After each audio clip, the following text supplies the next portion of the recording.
So hey guys, how are you all?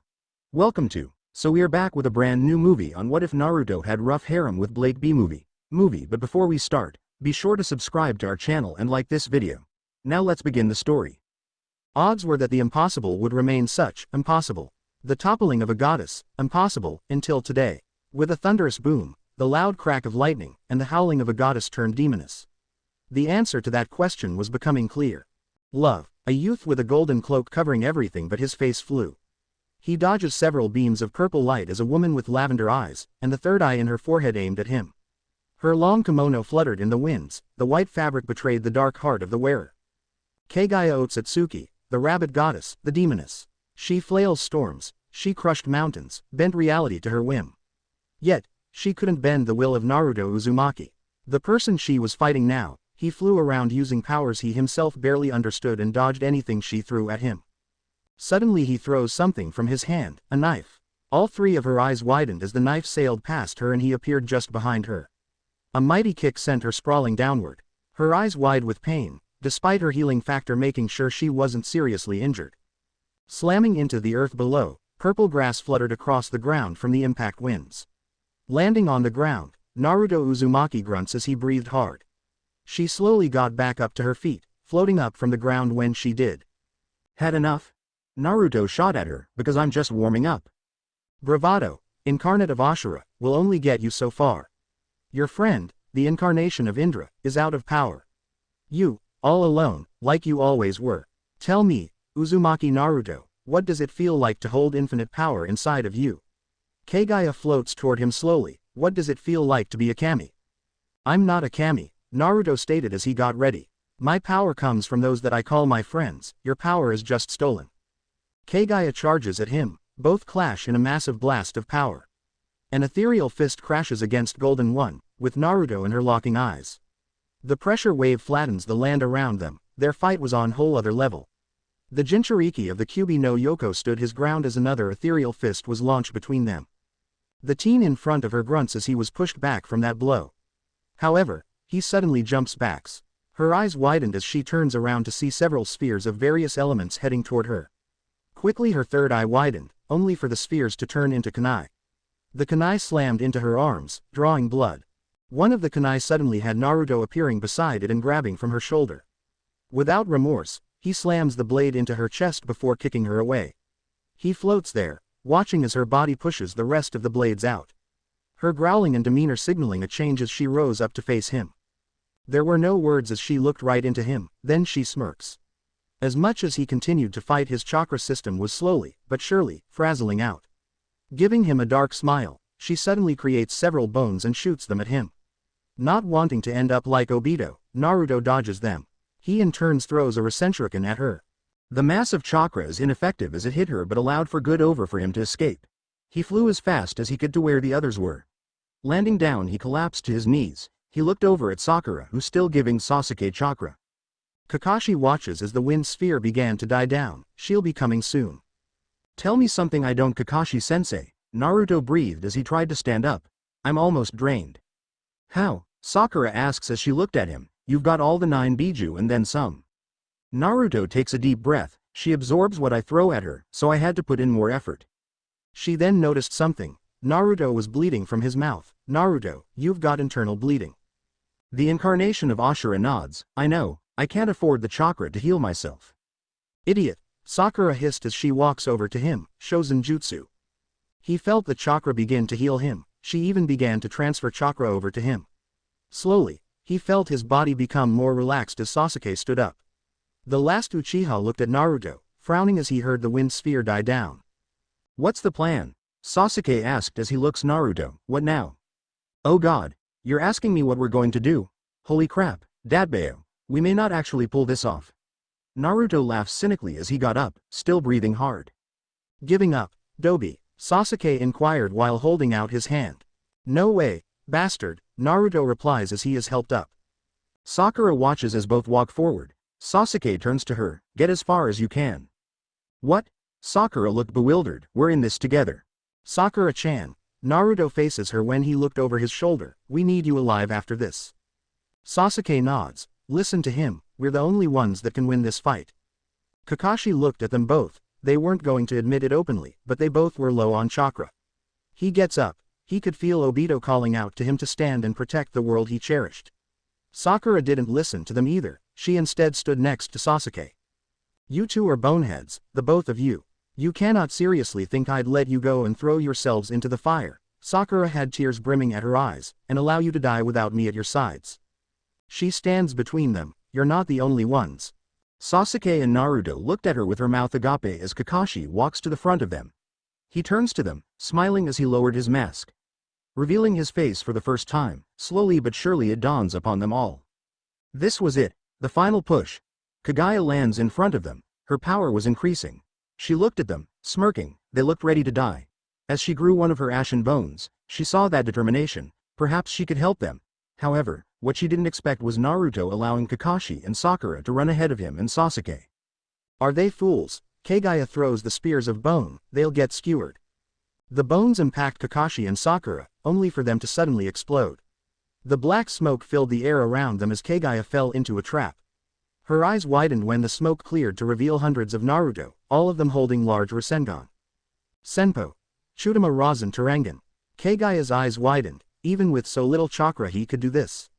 She readied herself to absorb the blasts but suddenly felt something hit her back.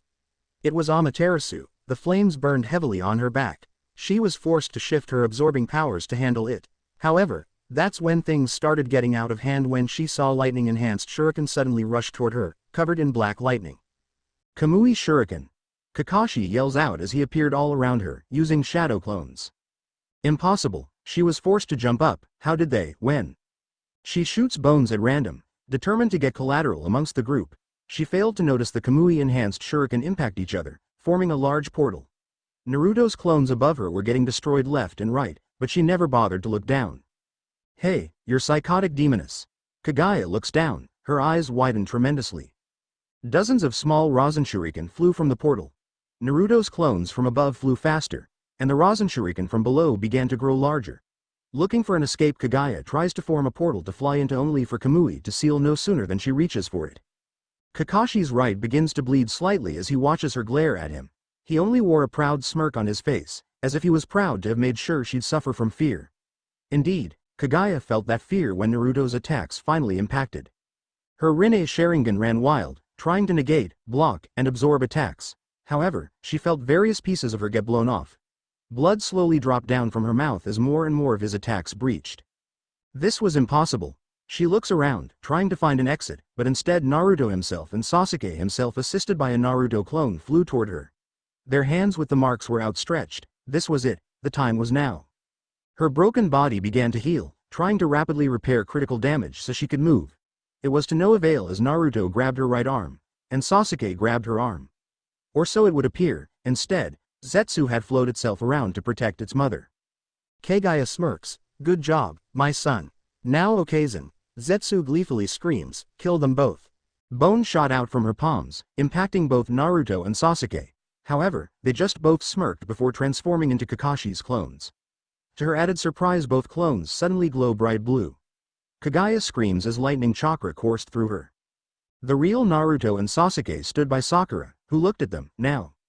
Naruto flew up. Sasuke turned to her. Now, she grabbed Sasuke by his arm before twirling him and throwing him. Kaguya started to recover as Naruto sent one of the spheres to Sasuke, which formed into a disc he could ride on. Surfing through the air, Naruto and Sasuke both felt a sudden wave of chakra come from Kaguya. The demoness roars out as she powers through the lightning chakra, spotting Kakashi. You. Kakashi just smirks as she sends an ashen bone toward him, only for it to phase right through. She screams in rage before her eyes focus on Naruto and Sasuke. She barely had time warp away when they got to her. However, warping behind them, she found that another trap had been laid out. Sakura was on the ground gripping chakra wire Sasuke had made. She suddenly pulls with tremendous force. The wire wraps around the Otsutsuki matriarch. Cutting into exposed flesh like her face, she roars as Sakura pulls tighter. I'm a woman too, ya know. Sakura yells up at her, so don't you dare count me out. Suddenly she feels the incarnations of her grandchildren behind her. She turns her head to face them. Her eyes widened when she started forming small portals behind her to send ashen bones at them. She knew they were real, they had to be. Sakura lets go of the wires and hurls two kunai as hard as she could. The kunai flew fast enough to where they were right in front of her. Sasuke's Rinne Sharingan eye widened as he grabbed Naruto. The bone was just about to scratch him when he suddenly disappeared with Naruto in tow. The woman's eyes widened when her Rinne Sharingan was suddenly hit by two kunai. Piercing right through, she screams in pain, clutching her forehead as her healing factor pushed the kunai out. However, her most powerful asset closed, healing itself. She suddenly snaps at the feeling of someone gripping her front shoulder. Sasuke.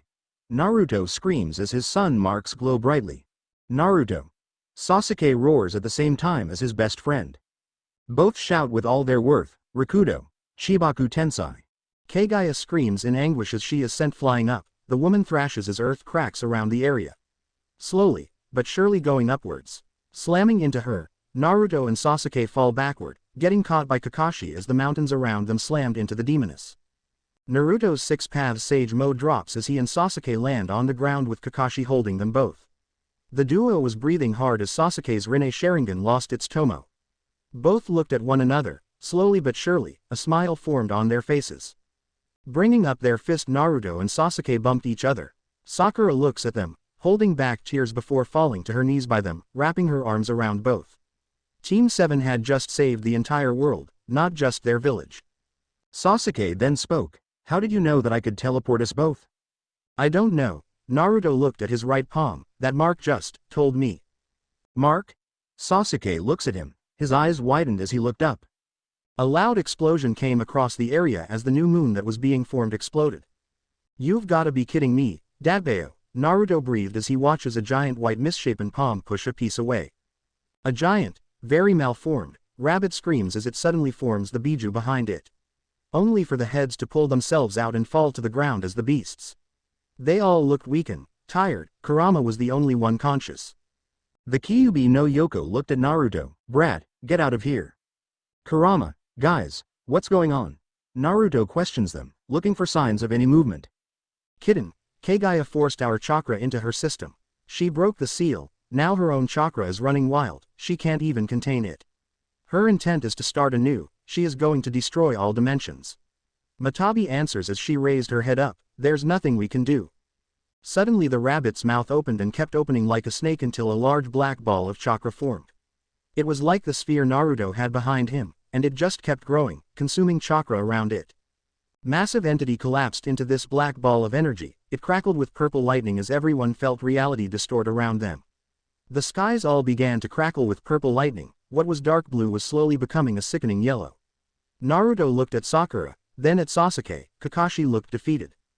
No, Naruto squeezes his hands to the point they started bleeding. I refuse that, I refuse to believe there's nothing we can't do. Naruto looks right at Sasuke, we're going to do the sealing jutsu again. Naruto, Kakashi looks at him, there's not enough chakra between either of you to do that. I don't care, Naruto screamed as he walks forward, I'm not going to let some power-hungry demoness destroy all that I care about. Tell me Ashura, tell me Indra, how does it feel to be powerless? Trapped, without a way to save all that you built, all that was yours. Kagaya's voice boomed across the area, heavy in tone like a demon. The Uzumaki stares right up at her, his anger breaks as Six Paths Sage Mode explodes around him. He roars as he starts absorbing any nature chakra around him, grunting as his hands started to glow brighter. Sasuke watches with Rinnegan as Naruto's chakra system began to tear itself apart, he saw the inner gates start to break open. You idiot, stop, you're going to kill yourself. Sasuke screams as Naruto's rage exploded around him. The blonde flew toward Kagaya, I will not let you destroy all that I love. Kaguya's form shifts back into her original form, just in time to point a palm toward Naruto and blast him with a wave of chakra. The incarnation of Ashura flew back, crashing into the ground as the chakra washed over him. It ends soon afterward, leaving him with burns as he struggled to stand back up. The demoness sneers at him, know your place, animal. Naruto punched the ground, charging back up fast as he could, shut up with your lofty bullshit. You say we're thieves, but I saw the people that took. The people that you force-fed that damn tree with, you're nothing but a monster. Naruto claps his hands together as a battle avatar formed over him in the likeness of Kurama, and I'm going to put you down. Many have tried. Kagaya readied another wave of chakra, all of them became one with me. The last Uzumaki screams as he flew toward her, intent to use his avatar as a shield. Kagaya merely chuckled as she dialed up the power of her energy wave, the blast echoed as it launched. Sasuke's eyes widened when Naruto's avatar broke immediately on impact. He almost took the full power, falling toward the ground as he covered in white light. Kagaya laughs manically, watching as Naruto struggled to stand back up. However, something was off, he should have been turning into ash. Instead, adamantine chains covered him, and she swore she saw a red-headed woman in the light with him. Naruto knew this warmth, Okazen. Kushina Uzumaki looked right into her son's eyes. Naruto. She smiles at him. I'm proud of you, everyone is. Naruto thought of everyone, slowly feeling something enter him. He saw multiple streams of chakra, all of them like palms laying on him. He looked at Kushina, her own chakra was flowing into him. Hagoromo was staring at Shinju, it began to move as cocoons began to fall and hit the ground. His eyes widened, he still didn't have his seals back. Watching as one opened, revealing the form of one Hinata Hyuga, he noticed the glowing of her right palm.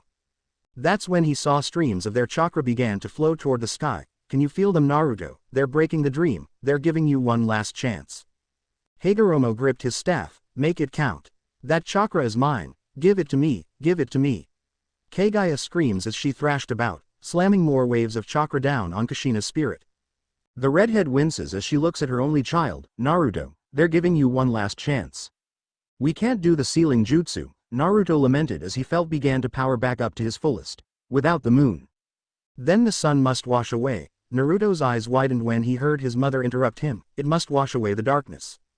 Kagaya roars as she slams another wave of chakra down. Kushina grunts in pain. Naruto, I have to go now.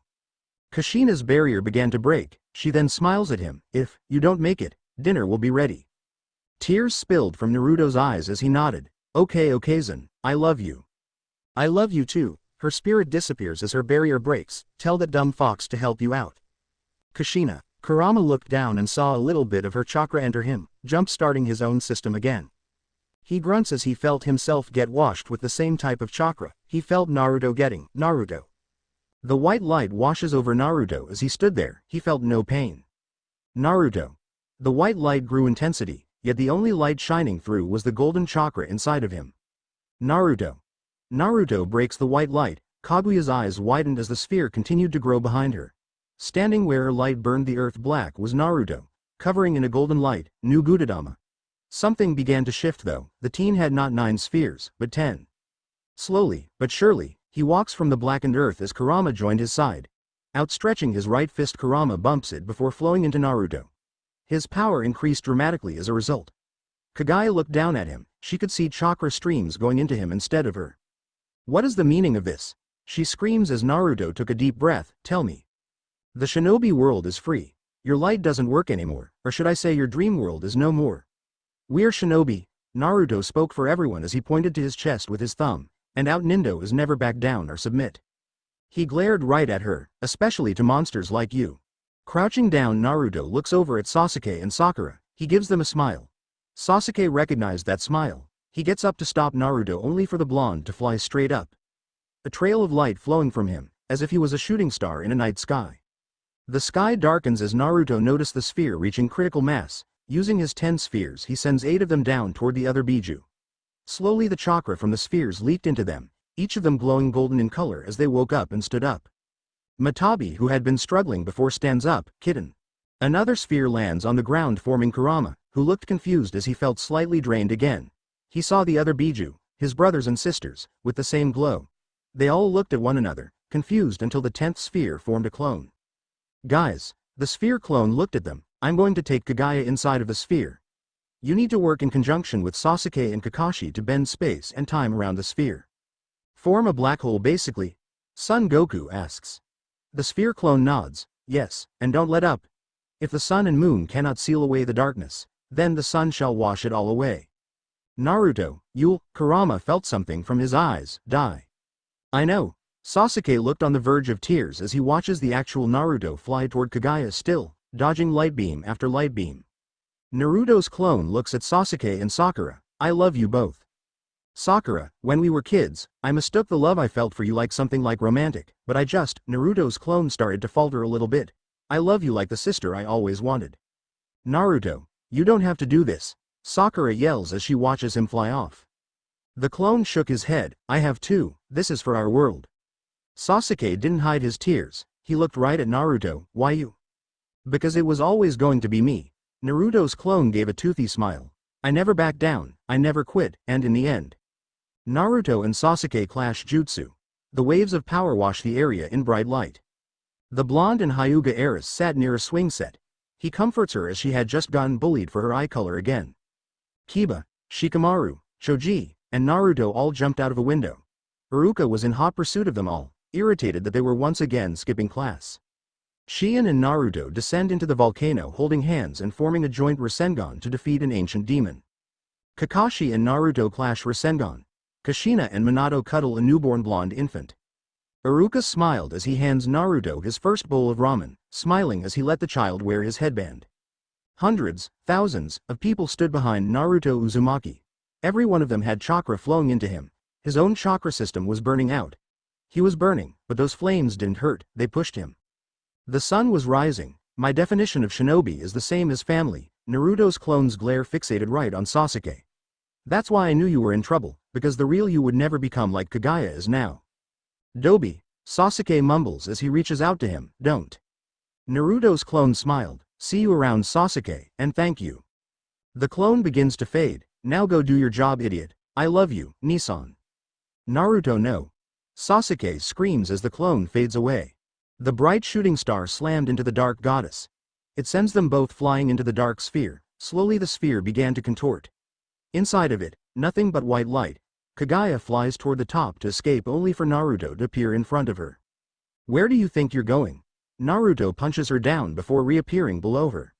Suddenly he smirked as chains emerged from him, wrapping themselves around her. The woman thrashes about, screaming her head off as she tries to break free. The demoness growls, trying to produce ashen bones but found that her own power was draining quickly. The sphere was absorbing both of their chakras. No, you'll kill us both, you fool. I know. Naruto wrapped the chains tightly around himself as well to make sure she couldn't get out, but that's fine. Why would you go so far for the very people that hated you? Kagaya questions him as the sphere began to echo. Naruto chuckles a little bit, those very people saved me from myself, I don't know what will happen next. However, I do know that I've lived a good 17 years, unlike you. Naraku has a special place for people like, the blonde six-path sage mode ends as the sun mark on his palm mark disappears. I don't know about me, but I know you'll suffer for all the pain you've caused. To think, the mother of all chakra, she growled. Defeated by a fragment of it. I'm no fragment. A loud boom echoed around them. Make peace, Kagaya, you don't have long to do so. I will come back and take what is mine, she screams as the sphere collapsed around them. Sasuke's eyes bled as he fell to his knees, his own palm mark disappears. The sphere explodes, only to collapse in on itself as Kakashi's eyes bled all the same as Sasuke's. The Biju held their palms out to the sphere, slowly the sky darkened around them. Sakura was sobbing as she places her hands on their backs, Naruto. They suddenly felt something pull them away as the darkness grew around them, appearing in front of everyone as they began to wake up at the giant tree. Hinata's eyes widened as Hagoromo frowned. He saw that Naruto wasn't among them. What happened? Hagoromo asks. Naruto, Sasuke started as he looked at Hinata and then faded away. I'm so sorry. Hinata lowers her head as Kiba stands by her other teammate Shino does as well. Slowly, it dawned upon Minato at what just happened, and he sighed. He watches as Hinata collapsed, sobbing. He looked at Sasuke. The Uchiha was sobbing as well, punching the ground. Don't weep. Sasuke looked at Minato. You'll tarnish his memory, Sasuke-kun. Minato looks at Hinata, and you need to be strong. My son wouldn't want anyone to break down over him, instead celebrate the gift he gave us. B looks at Minato, your kiddo was awesome, yo, world class to the max. He even gave old Madara Uchiha that axe. The Edo Tensei just laughs a little bit, I know, and for the first time I get to sit down with him and have dinner. Hagoromo took a deep breath as he opened his eyes. I should be going, Sasuke. Sasuke stood up, looking at the sage. What is it? Do not follow the path of my eldest son, even it seems like the world won't get along with a gentle hand. A gardener can only cultivate life, move it in the right direction when required. If he tries to force it, Hagoromo looked right into Sasuke's soul, that very life would die. Frowning, Sasuke looked around. I don't think I'll be alive to even try anything. I doubt that, the sage said. Because without you this world would have died as well. Sasuke sighs. Can I really amount to what he left behind? Hagoromo lowered down to the ground before holding out his staff, only one way to find out. Naruto's eyes slowly opened as he looks around. Okazen, Oto-san. Taking a deep breath, the blonde looks at the darkness he was floating. He could feel his heartbeat. When he died before getting Ashura's powers, he didn't feel his heart. He was still alive. How? He could never know. The team grimaced as he tried to move his arms. He looks at them, they were both black and blue. It was hell, the pain was searing and hot. Taking another labored breath, Naruto then smirked when he saw Kaguya's lifeless body floating by him. Seemingly lifeless anyway, he watches as she turns over. She had a shocked expression plastered all over her face. Oi! Naruto calls out to her, you dead, or what? Suddenly her left eye moved to look at him, making him scream, are you kidding me right now, Dadbeo? You, little thief. Kaguya reaches out to him, how dare you? Not good. She can heal in warp dimensions, think of something, anything. Naruto had a lightbulb moment and formed a Rasengan in his right hand. Except it didn't work, he couldn't form chakra. By the looks of it, neither could Kaguya. For all her anger she seemed just as badly damaged if not a little more. Zetsu wasn't anywhere near her, but Naruto knew he didn't escape the blast, more than likely vaporized or cannibalized by his own mother to survive. Kaguya struggled to look at him, but she had a sneer on her face. Led, a good life huh? Then why are you in Naraku with me? PFF'd. Naruto rolls his eyes, passing by, thought I'd give you one last send-off. You're a terrible liar, she admitted as she looked at him, because even I don't know where we are. Well hooray for me then, Dadbeo. I'm more than happy to slowly die here if it means you suffer just a little bit more, Naruto says to her, nothing but malice in his voice, you deserve it for everything. Oh please, spare me. Kaguya replied as she glared at him, you're no more a victim than a thief. My parents, my clan, my friends, and my entire race suffered under you. You're a demoness, and all for what? Because someone hurt you, you act like that the only person that mattered was yourself. Well, look where that got you, floating in here with dumb ol' motormouth me. Naruto continues to ramble, ain't karma something else? Silence. Kaguya yells as she looks down on him from where she started to float above him. Screw you. Naruto screams as he flicks her off, attempting to raise his hand as well. He grunts in pain, when my arms heal up before I starve to death, I'm going pound some sense into your dumbass head. Kaguya just looks at him, you're very uncouth. What the hell does uncouth mean, smelly? I've been fighting a literal war for 3 days straight, of course, I'm going to stink. Naruto yells as he glares at her. The rabbit goddess just had her right twitch, it means you're very rude. Oh, I'm sorry, Naruto then realized what he said. Why the hell am I sorry, Dadbeo? Pinching her nose, Kaguya just looked down at him, if gods truly exist this is torture enough. Well, Naruto looks away, I can't move, and you're not exactly any much better than I am. What are you suggesting, thief? Kaguya inquires. I'm just saying either we float here in silence, possibly starve to death, because you can't activate your third eye, thank you Sakura, and just complain about how much life completely sucks. Naruto then looked her right in the eye, or we could just float here and make peace with ourselves and then starve to death. I don't like either scenario, Kaguya grumbled as she looked down at him. Both end in something I much rather avoid. Coward, Naruto bashed her as he glared right at her. You're a frigging coward. You're so scared of a challenger you tried to literally eat the world, and you even tried to kill your own children. Don't you know how much of a blessing a child is? Naruto growled as he felt anger boil inside of him. In your name, I can name several dozen children that lost their lives. Name a few more who were forced to be Jinchuriki, and then we come back to you. How many? I don't know what you're getting at. Before she could finish the death glare got to her, thousands. And there it is, Naruto just spat in her direction, but it just flopped back down on his face. Ew, anyway, wanna know what my parents got? Do I care? Kaguya questioned him. 1 minute, her eyes looked right at him, they got 1 minute.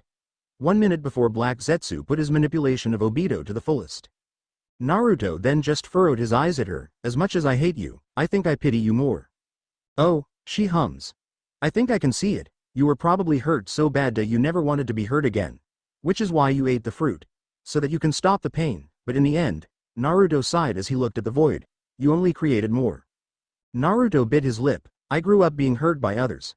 Constantly, never ending, most of my earliest memories was always someone walking in a room, checking my seal, and then just walking back out. The Sandaime Hokage, Gigi, as I called him at the beginning just dropped off living expenses. There was one time in my life I went an entire month without food from the village because some sorry bastard stole a lil I had. Naruto then closed his and relaxed. But I still fought to protect my village. Why? Kagaya inquires as she started to feel something. You don't make sense, you had all the power to destroy everything, Naruto interjected. Yeah, I could have easily met Kurama and just go wild. Part of me every day for the longest time wished that he destroyed the entire village, but the very few friends I made me happy. Naruto remembered Ayame and Tuichi Ichiraku and Iruka. Chuckling, that's all she could hear before he looked at her. Mind telling me what's so funny? Now that I think about it, he laughed. My weakest jutsu worked on you. And that would be? Kagaya scoffs as she glared at him. Someone has a dirty mind, Naruto teases as he hinted at it. That was because it was completely random. She screams at him with her cheeks flustered. Who even does that during a fight, ignorant little fox child?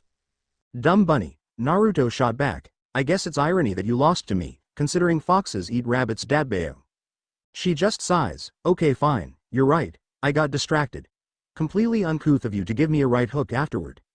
Uncouth. Sheesh, just use normal words like rude. Naruto complains as he looked past her. Is that light? She flips over, staring up from the void. It is, and getting closer. Well, I'll be damned, I just may get out of this yet. Naruto laughs before focusing. That isn't light. Huh? She looks at him. Then what? Did you hear that? Who are you? What are you? I am Kagaya Otsutsuki I am. She didn't even get to finish before the light hit her. It took the form of a dragon that glowed purple that just snatched her in its jaws. Naruto was left mortified. He didn't even mean to reach out for her. The strangest thing, there was no blood, no gore, just 1 minute of her being there and the next totally gone. Aw crap, Naruto chattered in fear. I'm seriously going out as food, really dadbeo. We have judged you. Naruto flips over using all his willpower, child of hope. A golden dragon flowed toward Naruto. His eyes widened as it opened its maws. He was powerless to stop it. A silvery light filled his vision. A caravan of people had been walking through the hot desert sun, with night soon coming upon them. They had very little, being escorted by students of Lower Shade Academy. Passing near an oasis to collect some water for them and their beasts of labor, they only heard the crackling of thunder. Storms weren't uncommon in autumn, though very few clouds hung in the air. That's when a little girl spots something that falls into the oasis. Her cries for help caused the students to run over toward the fallen object. They found that it was a person, heavily injured. The doctor of the caravan ordered that he brought to him immediately to her tent they had begun to set up. She had no medical equipment, instead relying on her ability to heal others. Placing her hands on his chest, she found as an assistant cut open the fabric of clothing that he had scars. The young man may have been a recently graduated student from somewhere or simply a mercenary that had a very bad day in the office. Judging by his whiskers, she assumed that he was a faunus, a being with an animal trait. The woman saw that he had internal bleeding. Quickly she applied her aura toward his stomach. When she did, she found extensive abdominal injuries. He was barely hanging on as is, and the possible internal bleeding was not helping him either. He grunts in pain, his blue eyes slowly opening every so often. Help. We're trying to, young man, the doctor spoke with a calm voice, please relax. He whimpers in pain when he tries to adjust himself. That's when a wad of blood spewed from his mouth, landing on her orange tunic. She watches as his eyes roll back, going limp. Grunting, she watches him convulse before going into action. She makes sure to clear everything away from him as he started to foam. He was suffering a massive seizure. Blood and foam formed at his mouth, leaking down the side. Every so often she would see his eyes dash back and forth, silent screams forming at his lips. As quickly as the seizure came, however, slowly, it went. As he stopped squirming as she held him down, the blonde stained red on the face, just laid there. He was breathing, not calmly, wheezing at best. There was something else. He looked like he was crying. In fact, there were tears slowly forming at his eyes and traveling downward. His labored breathing slowly becomes more normal. She reapplies her semblance, healing him as best she could. He grunts in tremendous pain, his hands twitching. They were probably just as broken as his arms. She looks over at her assistant. The boy nods and walks over to get a syringe and fills it up with a substance. Walking back over, the teen looks at her. Doctor, I got the morphine. Here. She grabbed one of his hands to expose a vein. In there, hopefully, it lulls him to sleep and stops the pain. The assistant slowly places the needle within the vein. Squeezing the plunger, the clear liquid slowly drains into his arm. The teen winces at the feeling. Naruto Uzumaki felt a slight burning sensation at his very core before slowly giving himself to the medicine. His eyes slowly closed, his head went limp as he gave slight grunts and moans of pain. Naruto was floating in the waters of his psyche. In this long-visited place there was no longer a cage, and no longer a giant fox. The blonde just lay there, floating in the waters as they started draining. It was a sign that his chakra was running low, and he could see the busted pipes that he thought as his chakra network. Kurama, Naruto whimpered out as he kept looking up toward the ceiling, can you hear me? There was no answer, not even a grunt. Naruto's eyes watered as he turns his head toward the blank spot in the room. A cold came over him. It was a fearful cold, but a cold of not seeing what should be there. In his last act he made sure to give Kurama to the world. He fully expected to die. He should have died. Naruto closes his eyes. I'm hurting, it hurts so much. Call me an idiot, Naruto grunted out. Tell me I'm some stupid dumbass, goddamn it, it hurts. Someone gave me something, I don't feel right, are they putting me down? Where am I even alive, is this just a dream? Naruto continues to ramble before the scenery shifts around. The ceiling opens to reveal storm clouds, rain pelts at him as he laid there. He couldn't see anyone, not Kurama, not Son Goku, and not even Matabi. Laying there, he felt a sensation he hadn't felt in a very long time. He felt empty, but that wasn't the sensation. He felt alone. This darkness, Naruto looks up and sees the storm clouds before closing them. Please, I don't want to be lost in it again. You watch, I'll be the greatest Hokage there ever was. Naruto Uzumaki, Godem Hokage, Datbeo. Naruto's eyes snapped open to see a younger version of himself looking up at the storm clouds. I'm not scared of you, I'm not afraid to fight, I'm no Ak. The small blonde child is hit to the ground. Naruto watches as dark figures descend on him and beat him into the ground. Kitsune brat, monster, idiot, loser. Naruto grips his head, holding his ears. Shut up. You'll be forgotten, you'll be alone, you'll never be remembered. You are a failure, useless twerp, shut up. Naruto screams, he thrashes about in the water, shut up. Naruto watches as everything fades to white. There he saw a familiar face. Higoromo, of all people, and he was floating without his staff. The Sage of Six Paths looks toward Naruto, sighing, he brings a smile up to his face. Naruto-san, Higoromo greeted the Child of Destiny with a smile. Fancy meeting you here, I sensed that you were troubled. Old man Sage, Naruto felt able to stand up. What is going on? In due time, Higoromo answered the blonde. It seems that you've been called to a higher purpose. What do you mean? Naruto stand there before noticing something in the distance. Who is that? Higoromo turns to the figure, that is the light god. Light god, Naruto clutches his head, so am I being collected since I died or something? You're not dead. Naruto turns to the figure who was now suddenly standing by Higoromo, I merely chose you. Ah! Naruto screamed as he pointed at the figure. You were just over there, Datbeo. I am everywhere, yet I am not, the curse and blessing of being omnipresent. The god of light stated as he folded his arms, his deer-like horns stuck up like a crown. Naruto just blinks his eyes. Omni, what now? Omnipresent, the light god repeated, it means to be everywhere and nowhere. Oh, I think I get it, Naruto sheepishly replied while rubbing the back of his head. The god of light just shakes his head, no, you do not. Well, I'm sorry, Datbeo. Quite frankly I am coming to terms that I'm not dead, and I feeling this strange heat in my body.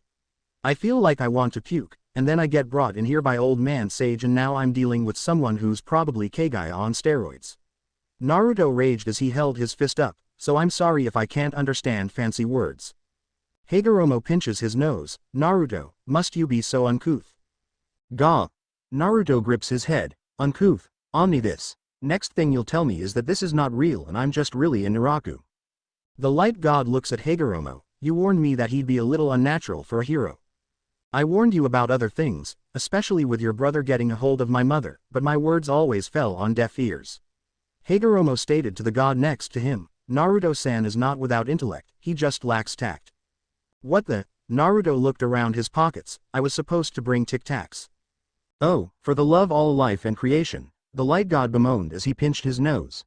It means you have no sense of vocabulary, no way to articulate and understand proper jargon, air wording. So, I'm an idiot? Naruto questioned as he folded his arms, well that's not very nice. Silence. The light god's voice boomed in the void, he then took a deep breath to compose himself. The god took a minute, I believe that's the first time someone has ever gotten on my nerves. Besides the god of darkness, Higoromo pointed out. Hear that over there, you're now second only to the evilest being in existence, Naruto. Naruto rubs the back of his head. Well, geez, I'm sorry. All is forgiven, for now at least. Tell me, does this area suit you? The God of Light inquires. Does it matter? Naruto sounded confused. You mean I can choose? Not you, but I know what you are thinking of. The Light God answered before holding up his right hand. A loud snap echoed before a flood of light blinded the area. Naruto opens his eyes. He was standing in Myoboku. The air smelt the same, the feel of the humidity and such. He saw the many waterfalls, the various forest critters. A ladybird flies up to him, landing on his finger. Watching the insect flutter its wings, Naruto didn't acknowledge Hagoromo or the light god behind him. The team saw everything. It was exactly like MT. Myoboku, just no sign of any of the toads. Turning to face the two that brought him here in the first place, Naruto looks on confused. He watches as the ladybird flies away.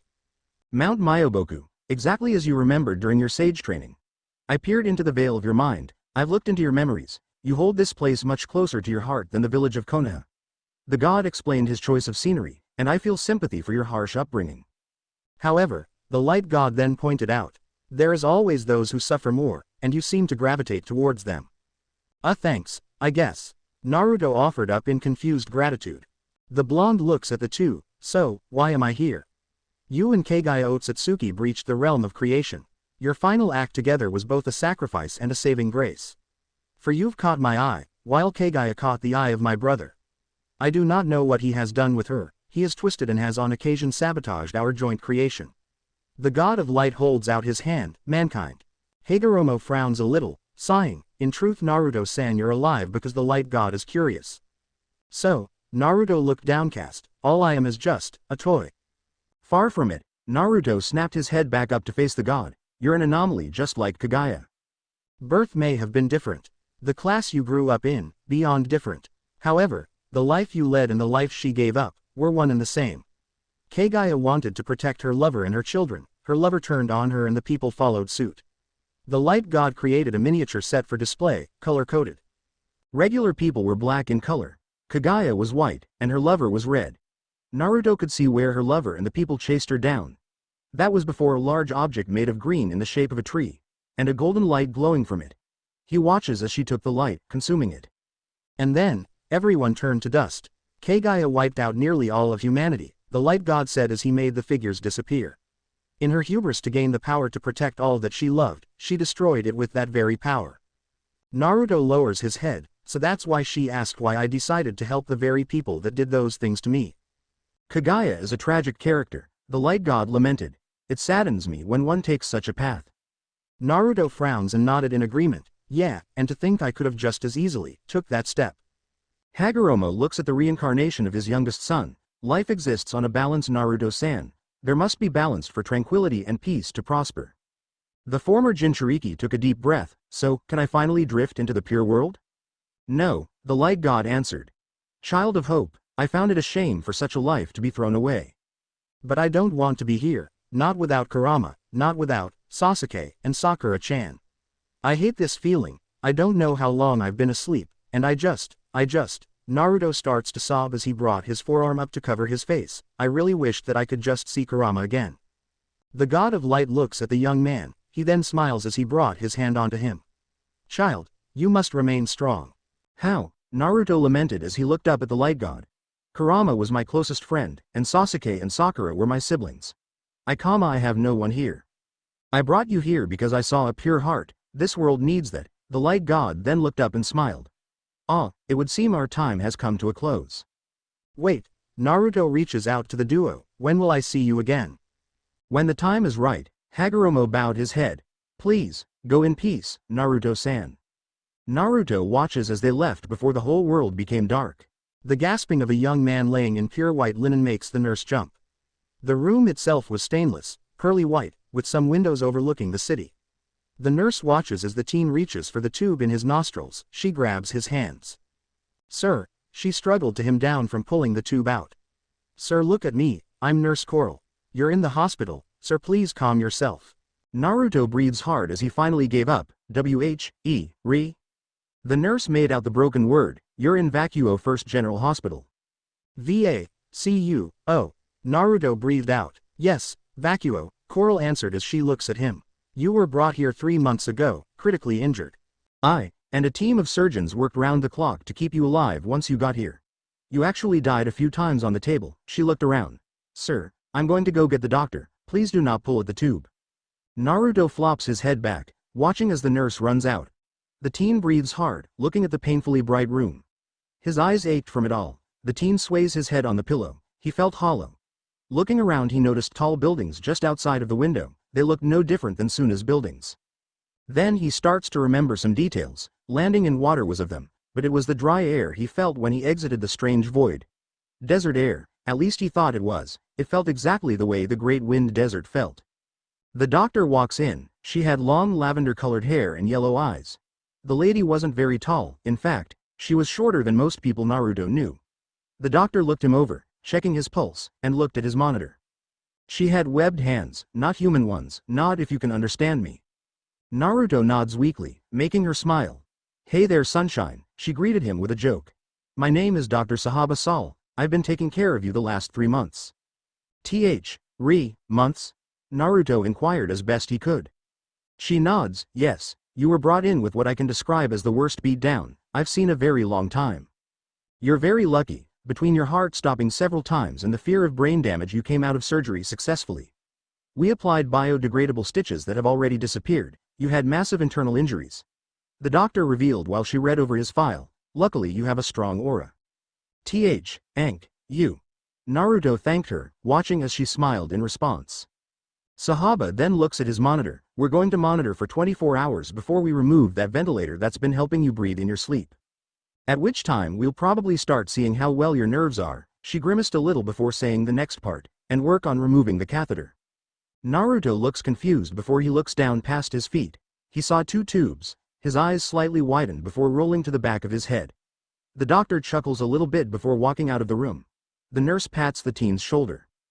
Please rest, sir, Coral requested as she nods her head and exits the room. A few days have passed since he woke up. Naruto was leaning up from the bed. The blonde was feeling out some paperwork as best as he could, but despite the language verbally being the same, he found that he couldn't read it. He sighs, looking at the nurse. Is there something wrong, sir? Coral inquired as she walks over to him. Naruto nods, giving an embarrassed chuckle. I can't read. Oh, well, let me just ask you a few questions. The woman grabbed the clipboard, watching his trembling right hand. Full name, she asked while readying her pen. Uzumaki Naruto. Naruto answered in standard fashion. She looks at him confused. Which is first, and the surname? Oh, Naruto Uzumaki. Naruto changed his answer to fit what she wanted. Very good. Coral praised a little. And identification? Naruto Uzumaki. Naruto answered nervously. No, the nurse shook her head. What do you identify as? Human? Naruto once again answered nervously. Sir, Coral took a deep breath. Do you identify as a man, a woman, or pan? Naruto looked thoroughly confused. Last time I checked, I was a man. Oh crap, you guys didn't cut it off, did you, Datbeo? The nurse laughs at his little uproar. No, we assure you it's still attached. Oh, okay then, nearly gave me a heart attack. But I'm a guy, so I'm a man. Naruto answered with a nod. Okay. The nurse pinched her nose. Are you, or have you been sexually active in the past year? Naruto blushed a little bit. Not really. Have you had sexual intercourse? The nurse was getting slightly frustrated. Oral sex. I had sex, Naruto admitted with a blush as he thought his last time traveling with Jiraiya. It was with a girl that I met, and, well. Did you use protection? Coral stopped him from speaking, like a condom. Yes, Naruto answered. I used a condom. Splendid. Any medical history, familial issues? Coral inquires as she readied her pen. Well, I've been stabbed in the chest twice. I broke my leg and arm when I was a kid. Naruto rubbed the back of his head. That's about it. When you said stabbed, were you a victim of a crime, or working? The nurse inquired as she got ready to finish the paperwork. Naruto struggles to come up with an answer, but then smiles. I was out stopping bad guys. Mercenary? She asked. Yeah, I'm a mercenary, Naruto answered. A big dumb goofy smile plastered on his face to sell the lie. The nurse then just shook her head. Idiot, no wonder you got beaten nearly to death. You mercenaries are all the same, trying to play huntsman. Well, do you have insurance? Naruto took a deep breath before squeaking, not really. Then quite frankly you owe this hospital a debt, the nurse stated as she got up. We will have you get in touch with an adjuster so you can work on paying the bill through your line of work. Sure, that'll be fine. Sorry, if I offended you or anything, Nurse Coral. Naruto rubbed the back of his head bashfully.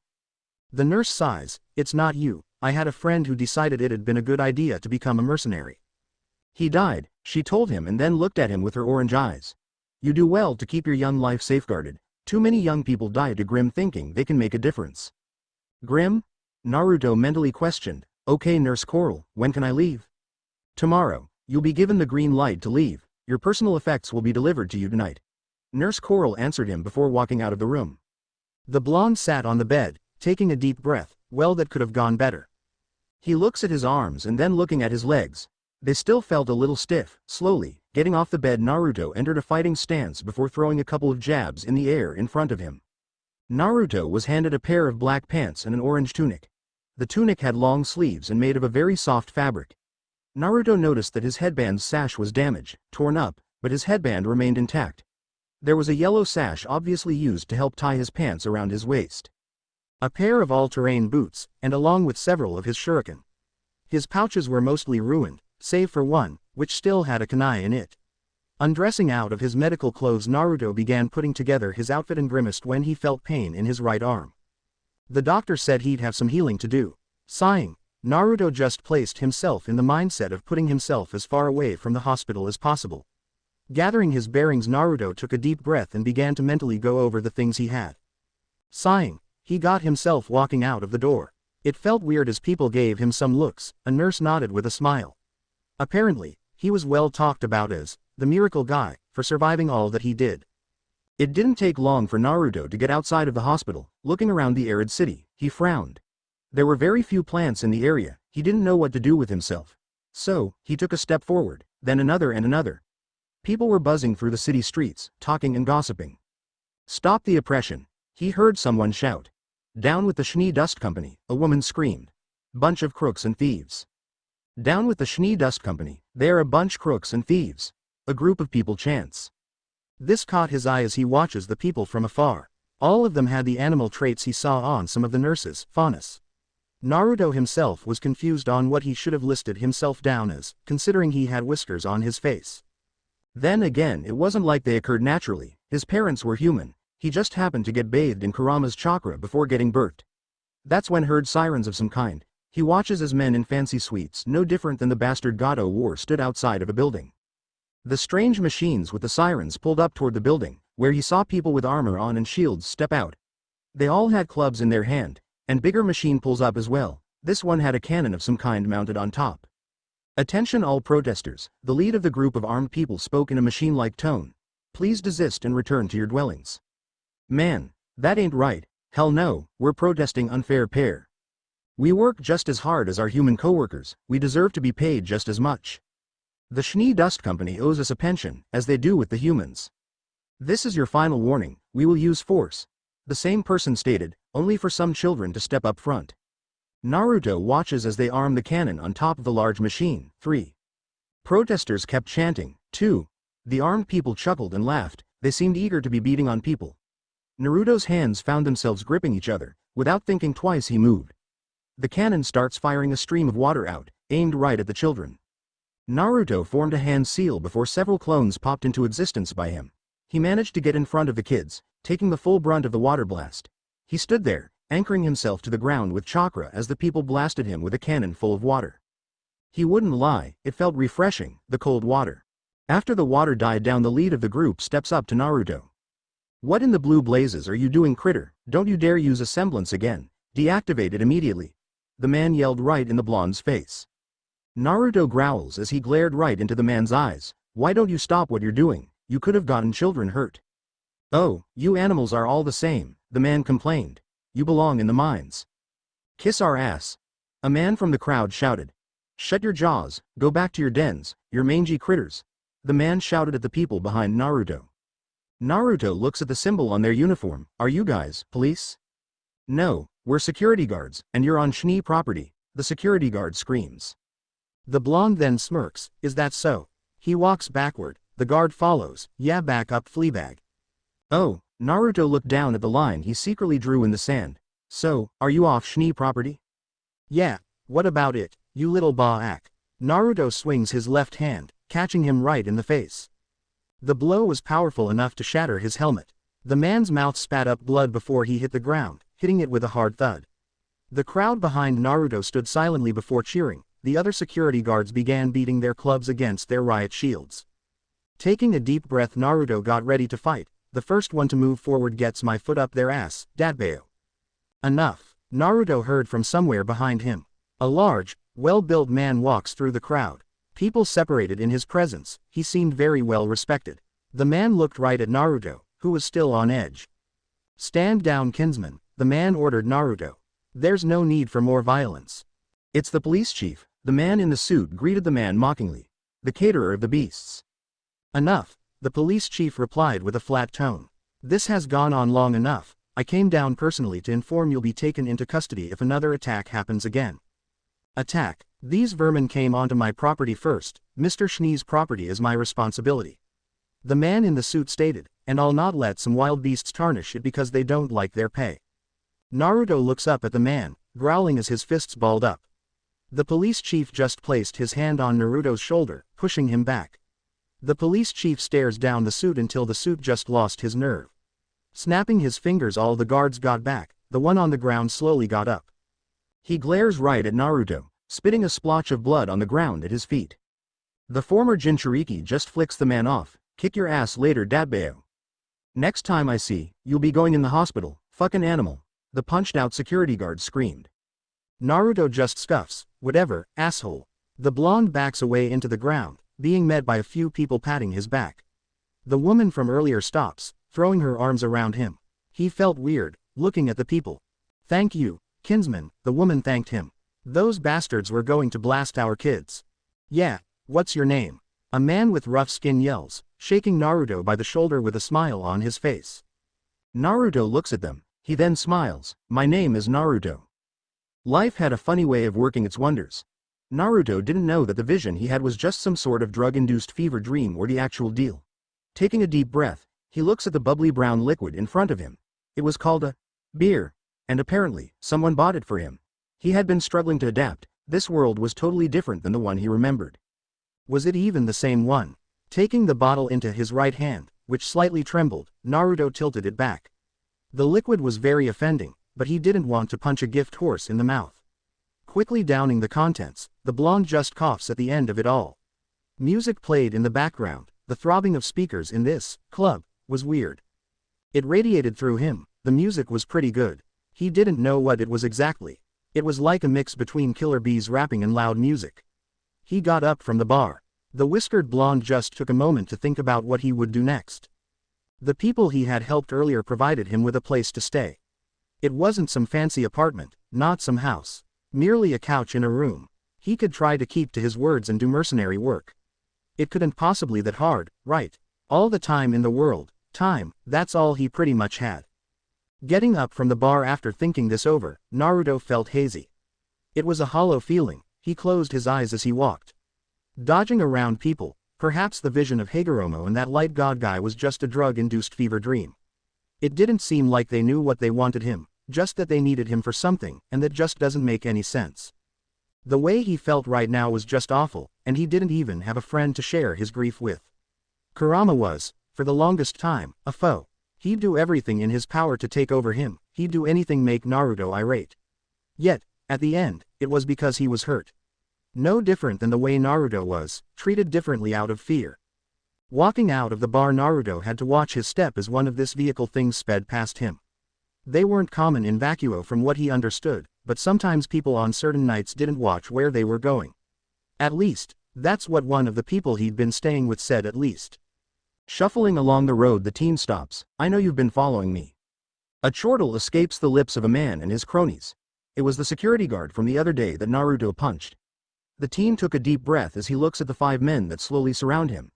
His blue eyes scan over them. He noticed one had a weapon called a gun in his hand. The one with the gun was a large, pudgy-looking man. He noted that it was the same man that operated the water cannon trying to blast kids. The man standing by the security guard had brass knuckles, and 2 others had clubs in their hands. There was a tense moment in the air when the security guy produced a knife from his back pocket. Figures an animal like you would see us in this dark. They moved from behind a building at the guard's words. Tell me, critter, you gonna take your punishment willingly? I'm sorry, Naruto mocked them as he stared them down. Are you suggesting that you'd be able to hurt me? Smart little bastard, the pudgy man points the gun at him. We won't kill you, we'll just put in the hospital for a while. You guys are in way over your heads, Datbeo, Naruto growled as he glared at them. You need to either pack your tails between your legs and go, or you need to just stand aside. I'm not going to give any wrong thinking, I will hurt you. Do you understand that, bastards? The security guard sneers as the pudgy man points the gun at him. Well, we'll just say you attacked first. Naruto just shook his head only to appear in front of the pudgy man in a blur of speed. He didn't give them time to react before he slammed a right hook into the man's jaw. The big man fell over, knocked out cold at the first punch. Everyone's expression was one of shock as Naruto turns on his heel and kicks a club-wielding goon with a solid kick to the ground. The blonde kicks the gun away on his return stroke, straight down the alleyway so no one could reach it before he reached them. All of this was in one fluid motion, no stop. The three remaining back up, all of them looked at each other. Naruto looks at the one with brass knuckles before taking a step forward. He didn't express anything, just a scowl on his face when he used his left forearm to block a punch. The brass knuckle goon grunts as Naruto grips his arms. The blonde pushed him out to where his hand was in a death grip. That's when Naruto then kicked up, shattering the man's arm. He heard the man wail in pain as he backed away when his grip loosened. The security guard screams out a profanity before charging with his knife sticking straight out. Scoffing, Naruto deflects the stab with the back of his hand before slamming his left fist straight into the man's face. The man's nose splattered across Naruto's chakra-enhanced punch. It sent him careening into the side of building that he bounced off and slammed into the ground. The blonde turns his eye toward the last guy. The last guy with a billy club just slowly backs away. Naruto only took one more step forward before he bolted.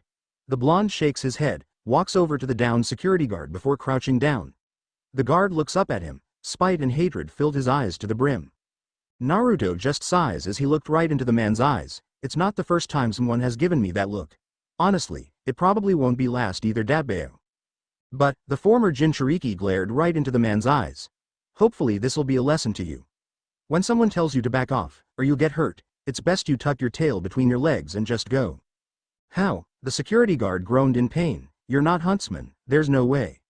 You're right, the blonde claps mockingly to congratulate the man, but you still haven't learned the point. Naruto leans down right into the man's ear. Point is that I could have easily slashed your throats open and walked away. You came at me, and your dumb ass didn't think to notice a security camera right outside of the bar. The man's eyes widened tremendously. He shook, looking up at Naruto. Please, don't. I won't. Naruto stands back up while reassuring the man, but this better be the last time I ever see you trying to hurt someone else. Why yes sir, I promise sir. Don't kill me sir, the guard rambles as Naruto starts walking away. The security guard gets up off the ground, wiping his bloody face. The others slowly got up as well, limping away with their tails between their legs. A couple of months went by. Naruto was slowly adapting to the lifestyle of this strange world. The people that took him in believed him to be a faunus, just like them. He told them the truth however that he was human, but while a few gave him sideway looks, the majority still took him in. Running odd jobs for people, Naruto had begun to save money up, something called lean. The few couches he slept on were returned with favors, a package delivery or simply cleaning. In his spare time, finding that he didn't need to watch his back against a lot of people, Naruto began to practice. In the wide expanse of the desert he found that it offered a place of solace. On a large rock overlooking a wide open view of sand dunes, Naruto was sitting on this large rock, his hands cupped in front of him. Deep, very long, breaths escaped his lips. Slowly an orange liner appears over his eyes. He began absorbing nature chakra around himself. Acclimation took time, the very sparse amount usually followed the winds. The teen stands up, taking one last deep breath before his eyes snapped open. They were golden in color. Unlike regular human eyes, they had pupils in the shape of a toad's pupil. His orange sherwani blew in the wind as long coat got hit by a gust of wind. Under the sherwani was a black shirt that went down to just above his knees, a kurta. Slowly, moving his hands around into various stances, Naruto breathed through his nose. It was Tai Chi, something he learned while in Myoboku as well. It's what helped him keep still and balanced. Ma had taught him it at night, saying it would help him relax. Taking time to go through the steps, the blonde moved his chakra around his body. The tremble in his right hand was slowly going away. On his hip was the headband, tied in a black sash around his blue pants. Finishing his Tai Chi meditation, Naruto jumps off the rock. Landing in front of it, he turns around and cocks his fist back. Roaring with a mighty war cry, Naruto slams his right fist into the massive stone. It cracks, spreading across it. The cracks began to make it fall apart. With the stone in pieces, Naruto forms a single-hand seal before several clones popped into existence. They weren't Sage-enhanced clones, just regular run-of-the-mill of clones. Dropping into a fighting stance, Naruto took a moment to glance at them.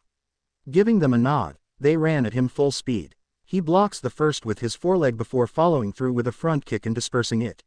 Kicking up sand as he landed, Naruto throws his elbow back, destroying another clone when he slammed his elbow into its face. The last remaining clones tried to attack him with Rasengan, but he originally dodges them. Landing on top of small stones, Naruto grips them with his chakra before jumping and slinging them off his feet. The clones unfortunate enough to get in the path of them found themselves destroyed. The last clone entered Sage mode and attacked. Naruto and it clashed forearms, both exchanging blows. With his power split down the middle with this clone, the clone was going to put up a good challenge. Blocking several jabs with his forearms, Naruto leans back when he feels a pressure wave come off the last punch the clone threw. The pressure wave misses him completely, and while continuing to lean back, Naruto flips onto his hands. He throws a couple of kicks while standing on his hands before angling himself to sweep kick his clone. The clone is knocked off balance just as Naruto gets up and launched a nature chakra enhanced punch into its side. The clone skid across the desert sand before dispersing. The knowledge of how it got beaten, along with the flaws in its stance that left it open, was transported to Naruto. Taking a deep breath, Naruto exits Sage mode before slowly walking back toward Vacuo City. Naruto was standing guard over the group of protesters, a mix of faunus and some humans. This was an odd job he had for the day. The security guards that tried to ambush him outside of these events each came back bloody and broken like the first one. They knew better, and by the looks of the man atop the catwalk, his mere presence unnerved him. Which is why after today's demonstrations people were stunned to see the man come down. The well-dressed man looked Naruto over as he walked straight up to his face. He sneers, pushing his glasses up, and then gets out a strange notepad of some kind. "You've been at this for 4 months, the well-dressed man told Naruto. "Yet, I don't think your fellow critters give you anything other than a couch." Naruto glares back at the man. "What's your game, Nico Datbeo?" "No games," the man, Nico, revealed. "I want to pay you, I want to buy your loyalty." "You've got a lot of nerve doing this blatantly in front of people," Naruto growled as he began to pop his knuckles. "What are you writing down?" "A check," Nico tells Naruto while laughing. "Name your price." The whiskered blonde folded his arms, looking behind him. Some of the faunus behind him looked down, believing he'd take the money. The blonde smirks, looking at the check and then holding out his hand. People gasped from behind him. He had been learning to write since he took the odd jobs. He knew how to write basic words, and even some unsavory words as well. Naruto finished signing the check. "This is what I want." "Shove this up your ass," Nico yelled as he threw the check at Naruto. "Do you take me as a complete fucking idiot?" "Hell, yeah I do," Naruto argued as he pushed the man back. "You take these people's jobs because they look a little different and make them miserable. I don't care if you're human, or you're a faunus, you have basic rights to be happy." "Yeah, what?" Naruto said. "Tell that bastard, we want justice."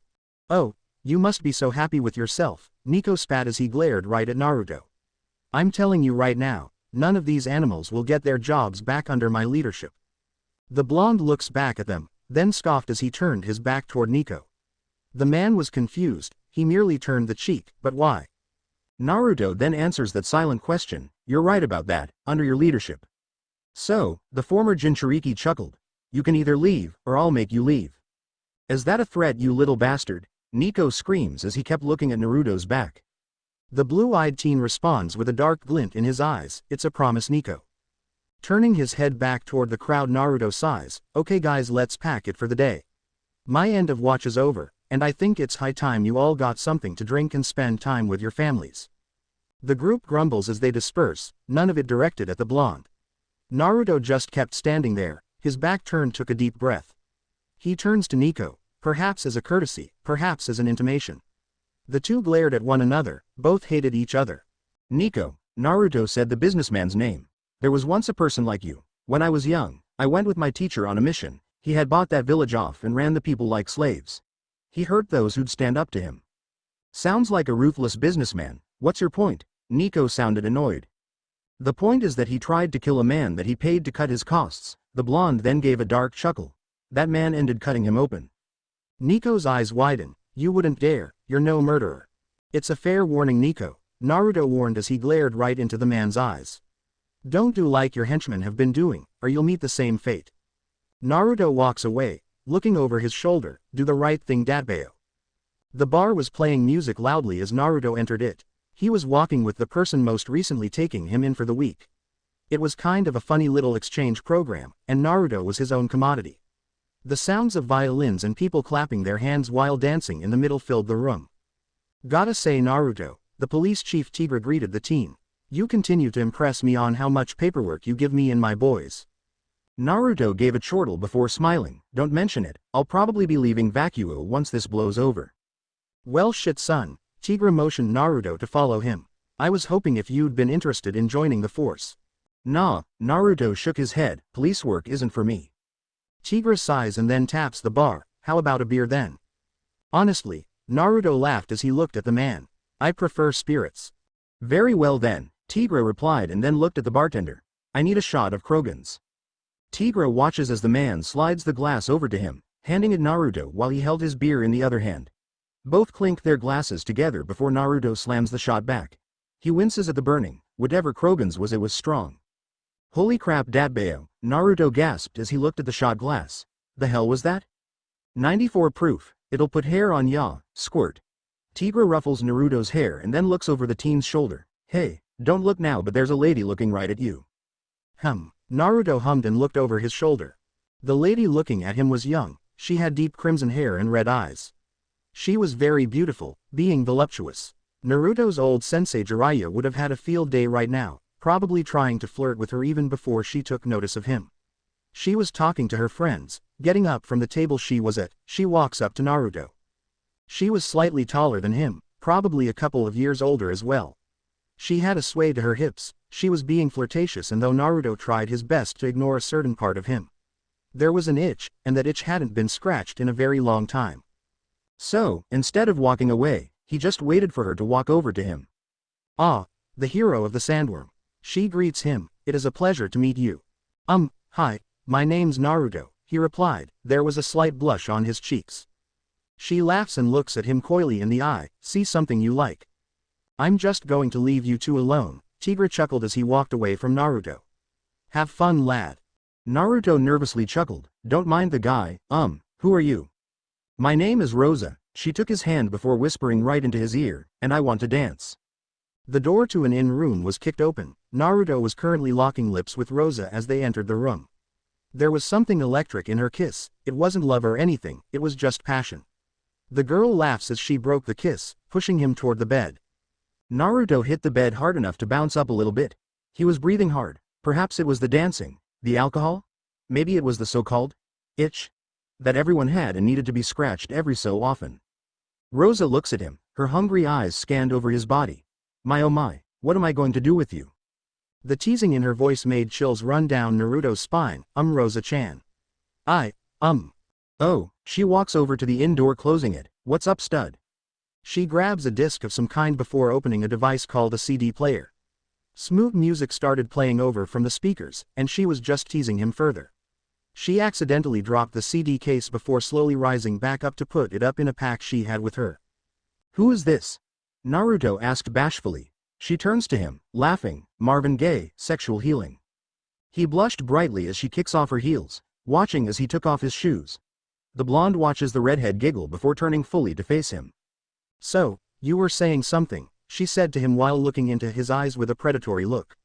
What was up, stud? Nothing really, Datbeo. Well, Naruto blushed as he spoke. I just met you and she sashayed over to him. Look here, mister, it's not something I do often. I just like you, besides. The blonde's spine tingled more when she kissed his neck. Wouldn't it be fun? Definitely, Datbeo, Naruto moaned out before blushing brighter. Well. Are you a virgin? She asked him before giving him another tender kiss on his neck. Naruto shook his head. I just haven't done it a minute. Well, don't worry, sugar. Rosa continued to drive him crazy when she gave him a love bite. She slowly lowered her kissing. If you scratch my back, I'll scratch yours. Naruto woke up the next morning as the sun breached the window. Rosa was laying next to him, the only thing covering them was a blanket. Their clothes had been discarded across the room. There was a layer of dry sweat on Naruto as he leans up into the small light rays. Breathing hard, Naruto checked himself over. There were a few love bites from her. She turned out to be a faunus when her claws had clawed him. They had used protection. Getting up from the bed, putting on some clothes, Naruto walks into the bathroom and begins to wipe away some of the dried sweat. He grips the edge of the sink before looking into it. He had some lipstick on his face, which he begins to wipe up. Leaving the bathroom, Naruto retrieves his shirt just as Rosa wakes up. She looked at him, smiling. She still had a glow of red around her face. It wasn't a wonder that they hadn't been called out for a noise complaint. Mostly because while Naruto wasn't knowledgeable, he had the stamina to go the distance. Plus, he was a very attentive lover. Hey there, stud, she chuckled while looking at him. Some party last night, right? Why yeah, Naruto nervously replied. Are you okay? I hope I didn't hurt you. Peeved, she blew raspberries. I'm perfectly fine. She looks at her effects. Can you hand me some of my stuff? Sure. Naruto reaches down and throws her garments to her. So, how was I? Very passionate, plus the cute little way you shout that one word, Dadano, what is it? Rosa inquired as she tried to remember the word. Dadbeo. Naruto nervously answered her. It's a verbal tic of mine. I can tell, I think I counted an entire sentence of you shouting that. She spoke from under the blanket as she started putting clothes on. The redhead gets up from the bed, fooling with her hair to fix it up a little. Putting it back into its ponytail from before last night's activities. She walks over to Naruto, giving him a very passionate kiss. The blonde slowly rubs her face, doing the same. Naruto sighs however after they broke the kiss. We're not, are we? Sorry, stud, she apologized with a small giggle, but I'm the type of gal that just wants fun. Naruto sighs as she gave him one more kiss, but I slipped my scroll number in the nightstand if you want another round with me. She gets to the door. See you around, Naruto, hopefully soon. She walks out of the room, closing the door behind her. When she did however, Naruto just sat back on the bed, holding his face. Had he wanted the sex? Yes. Did it make him feel any better? Also yes, maybe. However, now he just felt like he had been used and thrown away. It wasn't Rosa's fault. She made it perfectly clear that this was a fling. That moment of being with someone made Naruto happier than he had been in months. It was, however, very fleeting. She didn't even invite him to breakfast, which meant that although they had a night together, she probably just wanted her fun. Growling, Naruto punched the bed before getting up. He needed to check out by 11 and it was already 10:50.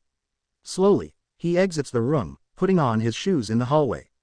There, Naruto was met with the eyes of neighbors. They all had heavy blushes on their faces. This was a love hotel, after all. Getting out of the hall, Naruto walks down to the desk, checking out. Alright, the desk attendant concurred. Name, Naruto Uzumaki. Naruto replied before watching her type a few things on a computer. Mr. Uzumaki, thank you for using our hotel's services. Please have a beautiful day, and don't be too shy to come back. Yeah, sure. Naruto walked out as he tucked his hands into his pockets. Back into the burning hot sun of an April in vacuo. Naruto was once again standing guard over the protesters and strikers. The teen's blue eyes observed the area as his clones, a cover for his semblance, stood guard over the area as well. The strikers had grown in number. Their bills were being helped by local donation and their union hall. The Uzumaki heir had been learning about unions and how they played a role in the labor force. They made sure to grant those working safer conditions and bargaining power.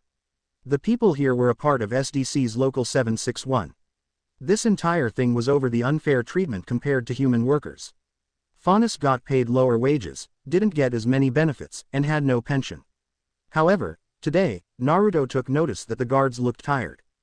The protest started at 6 in the morning, and now it was approaching 5 in the evening. There was a fire in the eyes of some people. They believed that today would be the day they've been waiting for. His sherwani flutters in a gust of wind. Naruto sees the strike leader standing in front of his workforce. No more of this workspace oppression. We Faunus do not ask for better pay and pensions, we demand it. Why is that our human coworkers get these things, and we do not? Tell yourselves, People, is it better to allow yourselves to be treated like slaves, working to the day you die, or get what is rightfully yours for making the Schnee Dust Company its fortunes? The strike leader screamed as he held his fist up in the air. Hey ho, corporate greed has got to go. The strike leader turns around to face the building they had been kicked out from when the strike started. The leader holds his fist up high, as well as the other Faunus. They stand in solidarity against this greed and dishonest practice. The guards tensed up. Naruto could tell some were itchy with their clubs. One glance from him, however, and they backed off quickly. Do you hear us, Nico Yuki? Do you hear us, Jacques Schnee? The strike leader proclaimed to the top of his lung. No more, no more. The crowd falls silent as Nico walks out of the building, a smirk on his face. Walking right behind him was a man dressed in armor. He had a large axe-like weapon on his back. Nico Yuki, the operator of Schnee Dust Processing Plant in Vacuo, had a dastardly smile. The man with axe-like weapon stared up at Naruto. The blonde looked confused before the man turned his attention to the strike leader.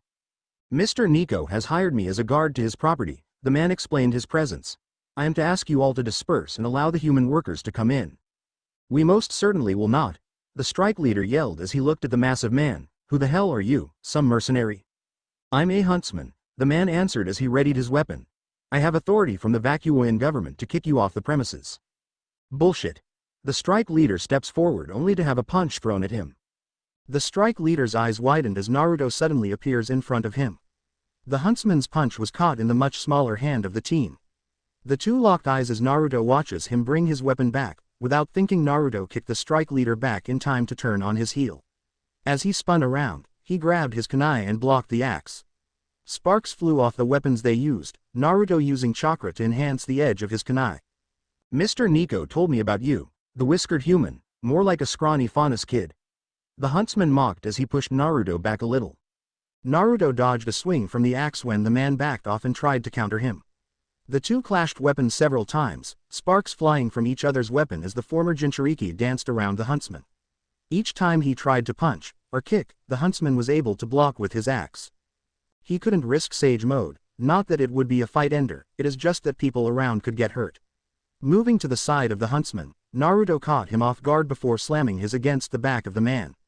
Only for a violet barrier to block him, his eyes widened slightly before the massive huntsman roars out and smacked Naruto away. The blonde skids across the ground, wiping his lip as he stood back up. Reaching into his pouch, Naruto produces 3 shurikens tucked in between his fingers. The huntsman sneers as Naruto launches the shuriken and easily deflects the teen's weapons. That all, poultry tricks? The man asked Naruto. The sage simply smirks and pulls his hand back. A thin blue line appeared over the man's weapon before he felt it get jerked out of his hands. There was wire around it, and Naruto gave it another hard pull before throwing the guy's weapon away. Gah, the huntsman gasped. What did you do? Naruto appeared in front of the man, slamming his knee into the man's face. The challenger couldn't recover as the blonde went about slamming punch after punch into his abdomen. He coughed up some blood as Naruto sent the last punch into the man's chest, making him step back and grip. His violet aura sparking around him, he grunted as he fell to his knees. Showing no mercy, Naruto slammed a haymaker right into the face of the man. It made him slide across the sand, toward Nico, who backed away as Naruto glared at him. Suddenly a ticking noise could be heard as the huntsman began to slide back to where he had been punched. The shinobi figured it out too late as he was soon kicked toward the crowd. A violet clock appeared behind the huntsman, but it was ticking backward. He laughs as he walks over and grabbed his axe. Preparing it, he then points it toward the crowd. You fought well, the huntsman chortled while readying his weapon's range mode. However, I am the victor, surrender. Naruto got up, looking down where he dropped his kunai at the man's feet. A gleam appeared in the boy's eye as he subtly formed a hand seal. The man pointed his axe weapon's gun at Naruto. Only for the blonde to disappear in an orange flash. The huntsman's eyes widened as Naruto appears below him. The crowd gasped, even some of the security guards. Not wasting his chance, the shinobi kicked the huntsman with all his might into the air. Using his semblance, Naruto formed a clone that tossed him up. Spinning forward, Naruto ends up above the man, his leg cocked and ready to go downward. Uzumaki Renden. Naruto screamed before slamming his fist into the man's back. The man yelled in pain as he hits the ground, with Naruto forming another clone that throws him into the huntsman. Hitting knee first into the huntsman's back, Naruto watched as the purple clock from before appeared and began ticking. Naruto's clone nodded as its locked eyes with the original before dispersing. Naruto jumps back in time to avoid the shots from the axe gun when the huntsman reversed time locally to the point of being kicked. Suddenly the former Jinchuriki leaps at the man, running headlong into the man's sights. A click was heard, and everyone gasps as the shot impacted Naruto's head. The teen fell backward lifeless, until that it is, he dispersed into smoke. The real Naruto appeared behind the huntsman in an orange flash, whose back had a glowing seal on it. So fast? The huntsman panicked as Naruto slammed his leg into the man's back. Landing on the ground, this time behind the huntsman, Naruto grabs the man's leg before spinning on his heel. The blonde twirls the larger man around and around before throwing him toward Nico. The businessman shook in his designer shoes as Naruto walks toward the huntsman. A ticking noise could be heard as the dishonorable man roars. He launches himself back to where he was before being thrown. He points the axe gun right at Naruto. Taste the fury of my weapon, Minotaur. The huntsman yells as a ball of fire emerges from the top of the axe gun. However, as he stands there, the crowd stood in shock as Naruto merely formed a ball of energy in his hand. The fireball was launched from the weapon as the ball of energy suddenly started becoming watery in nature. The huntsman laughs, believing that the teen was foolish to just be standing there. Sweden. Rasenbakuha. Naruto whispered his jutsu before blasting a jet of swirling water from his ball of energy. The huntsman's eyes widened as the watery jet swarms him, blasting him off his feet and extinguishing his flames. The man begins to use his semblance once again, only for Naruto to suddenly appear behind him. He crashed an elbow into the man's back, making him stumble forward. Naruto took this opportunity to reverse sweep the man's legs out from under him before punching him away in one fluid motion. He wasn't finished though. Naruto once again flashes to where he was above the man. Without remorse he slammed his elbow into the back of the huntsman, slamming him into the ground. Violet aura began to crackle around the man, just in for him to feel the prick of Naruto's kunai against his jugular. Naruto made sure to nick it so he could feel a tiny bit of blood leak down his neck. It didn't have to come to me nearly killing you, Naruto said to the huntsman. You could have just ignored the contract. You and I both know it was wrong. The huntsman glared up at Naruto. What do you know? Don't let Nico bullshit you into believing anything the supposed Vakuoin documents are real either. I know his type, they'll lie and cheat, chances are you took a fake mission. Congratulations, you got played, must really suck right about now huh? Naruto said before offering his hand. The huntsman looked stunned. Didn't I just try to kill you? I had friends try to kill me before knowing me. Naruto helped the huntsman to his feet. Do not stay here, unless you want a round 2. The huntsman sighs and looked at Naruto. Thank you sparing my life. I'll go investigate the contract to see if it's real. If it is, then I pray that we don't meet again. We won't. Naruto walks away from the huntsman who began to limp away from the area. Now as for you. This is crazy. You just talked down a huntsman? Nico exclaimed as he looked around. Guards. The guards didn't move toward Naruto, or to help their boss. I said guards, goddammit. They won't help you. Naruto reaches out and snatched the man by the collar. So, you faked documents to get a huntsman to fight me? You must be out of your damn mind, Datbeo. You could have gotten yourself killed. You could have gotten a huntsman killed, and more importantly you put the lives of people here in danger from a dumbass. Naruto didn't ignore the irony of those words, and you just stand here with fear in your eyes. You're no man. Naruto threw the man down onto his ass, and you're not welcome in Vacuo City. That's not up to you. You're not even from here, aren't you? Nico yells as he looked at Naruto. Tigra runs up toward Nico and Naruto. Nico, Yuki, you're under arrest for the forgery of mission papers. What? No, there's no proof of that. Nico screamed as he got picked up by 2 officers. The police chief showed him the letter from the Vacuoan government that got sent via email. Nico fell silent. Apparently someone had caught on after all, and slowly the businessman just lowered his head as he was dragged away. Tigra laughs as he looked at Naruto. Got a cut there, sport. Yeah, Naruto didn't feel the wound close as fast as it should, I know. Damn it, I could have prevented the fight if I got here sooner. Tigra breathed as he looked at Naruto's wound. Sorry young man, my old ass isn't as spry. There's not need to apologize to me. Naruto laughed as he rubbed the back of his head. What happens now though? I think the person next in line. Tigra pointed toward a man with glasses. I think that guy is in charge of the building. Naruto looks toward the crowd, motioning them with his hand. They slowly began to walk forward. None of the guards dared to do anything about it. Naruto approaches a group of them. All of them threw down their clubs immediately.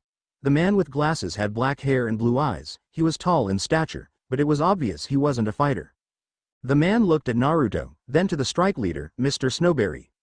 Mr. Luna, the strike leader, Mr. Snowberry greeted. I am sure that this never would have been what you wanted. Indeed, Nico was mad with power, always had been. Mr. Luna agreed with his underling. Are you all still on strike as of right now? Of course, Mr. Snowberry replied as he crossed his arms. What can you do to fix that? Mr. Luna took a deep breath, looking at the furnace workers. He then nodded. Things do need change, and if it'll end this ridiculousness, I'll be willing to sit down with a contract. The crowd had smiles on their faces as Mr. Luna reached his hand out. Mr. Snowberry chuckled. Both men shook hands, making the furnace crowd cheer and clap. Naruto smiles as he began to walk away, dispersing his semblance that were hidden throughout the area. The crowd began to cheer. In a large estate, a woman with long feline ears with earrings in them was preparing her day. She was expecting news from her spies in Vacuo regarding the incident with the Schnee Dust Company's processing plant there. She had very dark skin and wore jewelry on her fingers fit for a noblewoman. She hears a knock at her door, looking at her personal guard to open the door. The personal guard, another woman, nodded. She reaches over and opens the door. A person with a crocodile's tail entered. He looks at the woman, kneeling. He placed his fist on the ground in front of her. He lowered his head. The white armor he had on jingled a little bit. Lady Khan, the crocodile faunus greeted her with submission. I have reports from our spy network in Vacuo. Lady Khan, the woman who was finishing up her outfit by putting on a necklace, turns to face her fellow faunus. She motioned for him to rise. He did so immediately, giving a bow afterward. Report Ishmael, Khan ordered as she crossed her arms. What of the situation in Vacuo City? The situation has changed drastically. The crocodile faunus, Ishmael, hands her photographs. There is a whiskered faunus boy believing himself to be human helping our people there. He took on a huntsman recently sent by the SDC to break the strike. The huntsman himself is not a target. Tigra, our man on the inside, said he had been tricked into trying to take out the whiskered blonde. We've been asked by our lead in Vacuo, Cabana, to stand down on any retaliation. Ishmael revealed as he kept his head down in a bow. Khan gives a chuckle as she looked at the photographs. Is this the blonde faunus? It is milady, Ishmael answered her immediately. Sources say that his name is Naruto Uzumaki. Interesting, Khan hummed as she looked through the photographs. Ah, well now, do you know his next move? No, we don't, Lady Khan, Ishmael told Khan as he raised his head. Sources say that he is looking into becoming a huntsman. How good are these sources? Khan asks Ishmael before walking with him out into the main hall. It comes directly from Tigra himself, the crocodile faunus replied. We should make a move to invite him here. The leader of the White Fang looked at her underling. Are you giving me suggestions? No ma'am, Ishmael corrected himself immediately. Forgive me for talking out of turn. No, Khan shook her head, it was a perfect suggestion. She walks through the main part of the estate with her personal guard following her. Ishmael follows closely behind. They exit out onto the busy streets of Kuakuana, the capital city of Menagerie. There the tiger faunus herself is greeted with looks of adoration from her people. She was the high leader of the White Fang. A position in Menagerie held only one rank lower than the chieftain. Her personal guard watches the crowd, noting that gave her looks of ire. In truth, some people didn't agree with her being the high leader of the White Fang. She did have a short fuse sometimes, and often it would land many other faunus into trouble if it was directed the wrong way. Lady Sienna, a woman yells out. Sienna Khan turns toward the woman's voice, finding it belonging to a deer faunus. The faunus woman was breathing hard as she looked at her leader, kneeling when she could stabilize herself. Sienna noted that this woman seemed desperate to reach her. Scarlet. Sienna looked at her fellow faunus. What is wrong? Did something happen in Vale? Blake Belladonna has abandoned the White Fang. Adam Taurus is in an uproar since helped a train get away from stealing the dust inside of it. Sienna's eyes widened at her subordinate's report, growls, that spoiled little brat. My lady, her personal bodyguard looked at her. Methinks we should inform Master Gira and Mistress Kali on their daughter's actions. I agree with Babylonia, Sienna agreed as they began walking toward where she knew Gira would be.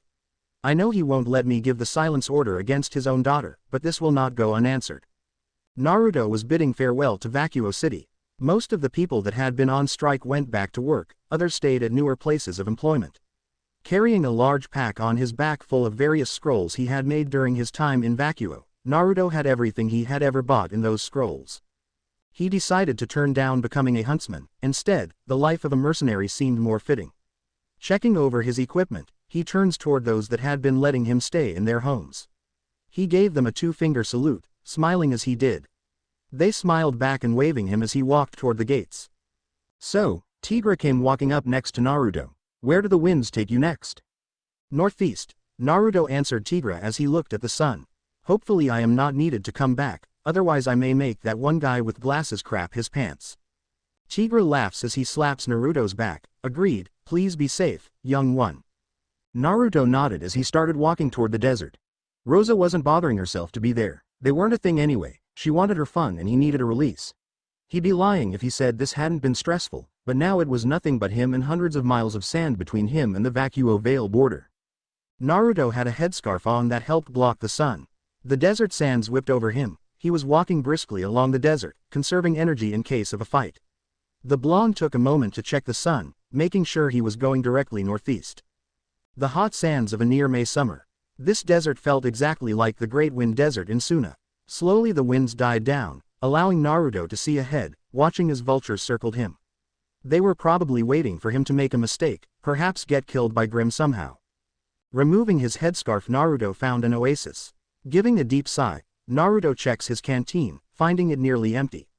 Walking toward the small oasis, Naruto sits down and fills his canteen with water. As he does, he fails to notice something moving in the mud near him. Slowly it rises. The beast itself was probably about 20 feet long. Black skin with bone-white armor, in the shape of a crocodile with hands and legs. Naruto heard the growl, turning too late as the beast lunged at him. It knocks them both into the shallow water. Mud and clay got kicked up out of the oasis's bottom. The roaring of a beast was followed closely with the roar of a teen. Naruto emerged out of the water after tossing the massive Grim off him. The teen's eyes were golden as it and three others slowly moved toward him. Getting into a fighting stance, Naruto moved first and appeared next to the one that had attacked him. Chakra pumping into his fist, Naruto throws it and knocks the beast's head clean off.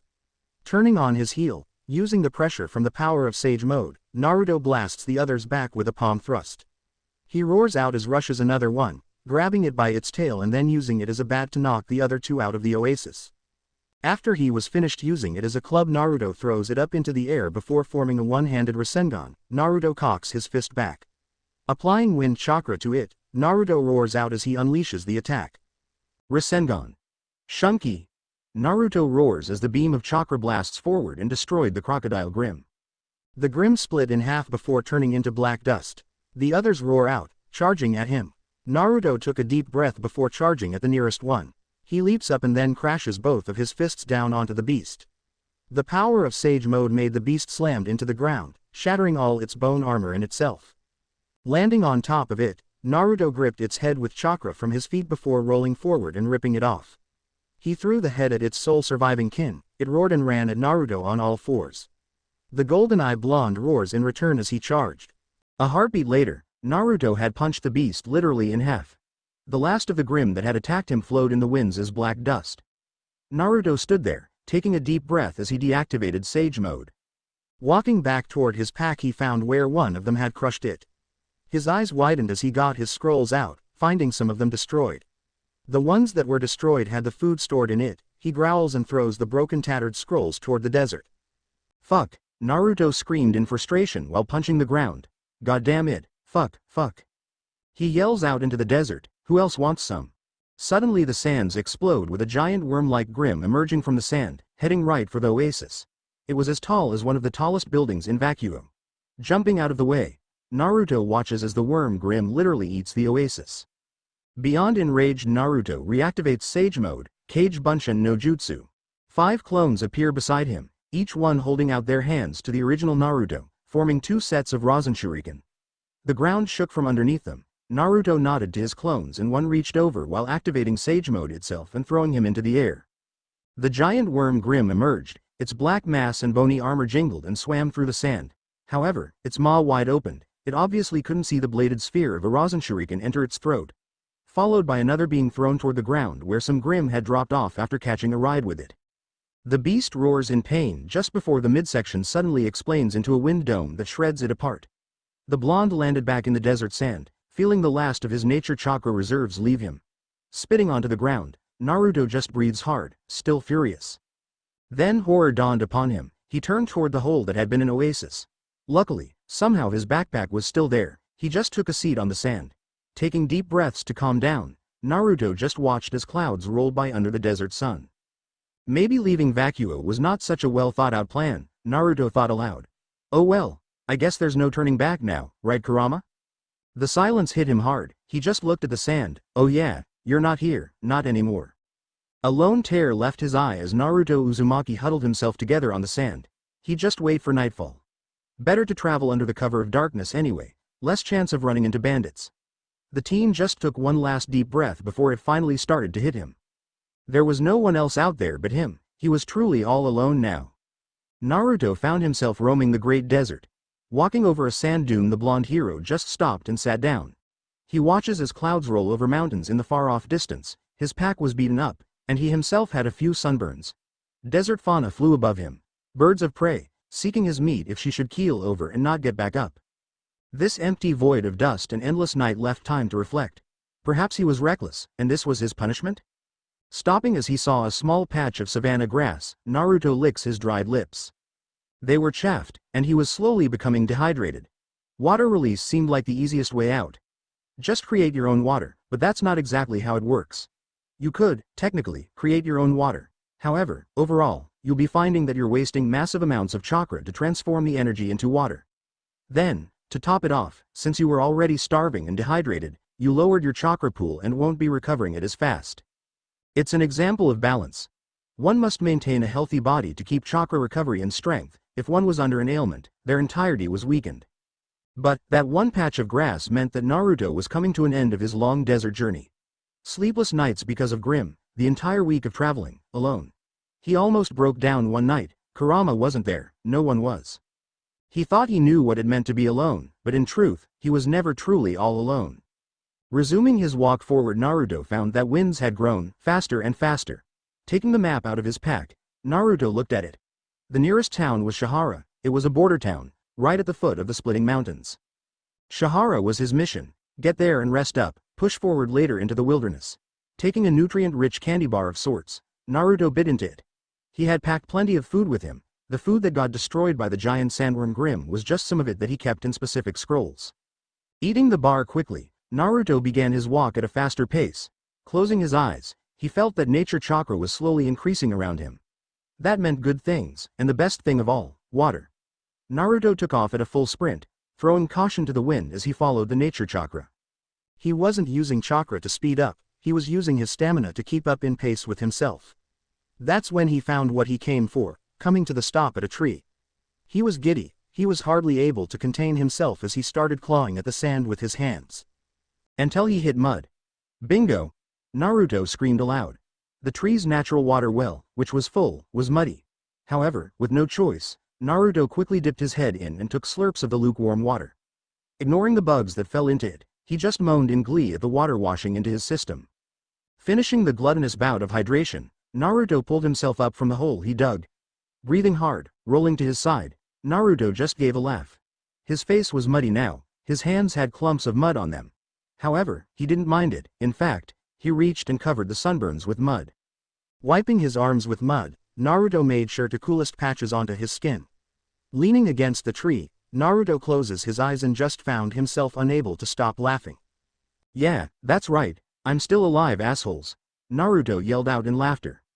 He flicked off the desert in front of him. Your giant worms, and your frigging bipedal crocs can go kiss my blonde skinny ass. Woo, Naruto celebrates. Getting up, filling his canteen, the former Jinchuriki takes stock and just looked toward the mountains in the horizon. Shihara was a small town. It was walled with stone. The town had some trees in it, mostly surrounded by savanna grass. Its tallest buildings were the guard towers at the very corners of the town. The blonde had changed his clothes when he got near the town, using a nearby river to bathe himself so he didn't look like some crazy person. The river had a much better taste than the tree well's water did. Getting to the gates of the town, the guards stopped him. Hold there, traveler, the guard stopped Naruto. State your business. Just passing through, looking for a warm bed and a hot shower, the desert was brutal. By the way guys, do you know what day it is? Naruto inquires, seeing if he kept an accurate track of his days. It is May 4th, the guard answered and looked at his partner with a nod. You may enter, please do not cause any disturbances. Getting into the gates, Naruto saw that the structures were made of concrete. The town had a very rustic look, aged with scuff marks across the buildings. He found what he was looking for quickly, an inn. Walking toward it, Naruto saw some people giving him some looks. Perhaps they're sizing him up, maybe it had to do with the sunburns on his face and such. Making his way toward the inn, Naruto saw the name of it, the Gentle Breeze. Entering the Gentle Breeze, Naruto found that the smell of fresh made his mouth water. Walking over to the counter, the teen took a seat while shrugging his pack off. A bartender turned toward him, she had a smile on her face as walked over toward him. She was obviously a few years his senior. "Hey there hun, how can I help you?" Naruto smelled the food in the air. "What's that I'm smelling?" "Oh, that's our signature meat pie." Naruto's eyes lit up at her answer. The blonde composes himself. "I would like a meat pie and a room for a couple of nights, please." "Sure thing hun." The woman watches him get his money out. "It'll be 200 leans." Smiling, the woman took the money, putting it into a register. The woman walks toward the back. Naruto could hear some talking before she comes out with a plate. The food steaming hot, Naruto's mouth was watering as he quickly reached over to the knife and began to carve away. He didn't care how it looked, he quickly dug in, tearing through the meat pie with no hope of missing a moment of it. Finishing his piece of meat pie, Naruto leaned back and patted his stomach. Did he seriously feel full? "Man, that was good. Can't wait to tell." Naruto sighed as he looked down at the plate. No wonder he felt full. "Kurama. You all right there, sugar? Need some more?" the bartender asked as she picked up his plate. Naruto nods. "Please. Also, do you by chance have any alcohol?" "Sure do." The bartender laughed as she looked at him. "You 16? "Yeah, I'm 17, Naruto answered. "Okay then, what would you like?" the bartender inquired as she walked over to the display cooler. The blonde just sighed. "I just want a couple of beers, best you can think of Miss Rothschild, Ivory Rothschild." The woman told him her name. "You?" "Naruto Uzumaki." Naruto answered as he nodded his head as she handed him his beer. "Thank you." The blonde's day went by quickly. He watched television, regarding recent events in Vacuo and Vale. How in Vale City there was apparently robberies happening at the docks there, and some douchebag named Roman Torchwick was just making life difficult. There was also the White Fang being in the news. From what Naruto learned in Vacuo, each country had a different sect, and apparently, Vale's sect was rife with corruption. Slowly, he felt his buzz coming on. He finished his last beer. The teen just leaned back in the wooden chair before watching as the sun went down from outside the window. Watching as the repeat of the same news report came on for the umpteenth time, Naruto got up. He stumbles past the bartender, a guy this time while grabbing his pack and key. Walking up the stairs, the blonde makes his way toward his door. There, he walked into his room. Stripping off his clothing, the teen found his way into the bathroom. He saw that it was a standing shower, not too different than some of the hotels he had stayed in the elemental nations. Turning the shower on, Naruto walked inside and allowed the hot water to wash over him. Slowly, he just leans against the back wall as the hot water washes over him. It started hitting him hard. Now, it hurt. He felt his heart shatter as he slid down the wall, sobbing his clutched his face. "Fuck," Naruto cursed as he shook his head. "Damn it." Crouched down, holding himself as the water washes over him. The drunk teen was looking at his reflection. He just leaned his head on the glass. He sobbed as his drunkenness took hold, slurring curses at himself and at anyone willing to listen. The teen just trailed back to memories of friends, and his first true family. The times he first learned a jutsu, the time he thought of someone as more than just a friend. The first time even he made love to a girl, and how it affected him. Naruto was lonely, he felt alone, he needed contact and needed connection. That was part of the reason he just did his thing with Rosa. He wasn't even sure in his drunken state of mind, looking back on it. Was he using her, or was she using him? He didn't mind the sex was the best his limit experience had to offer, yet every time it was empty. That's probably why he wanted to leave Vacuo. No sooner than he got done with helping them out, it had everything to do with just wanting to be away.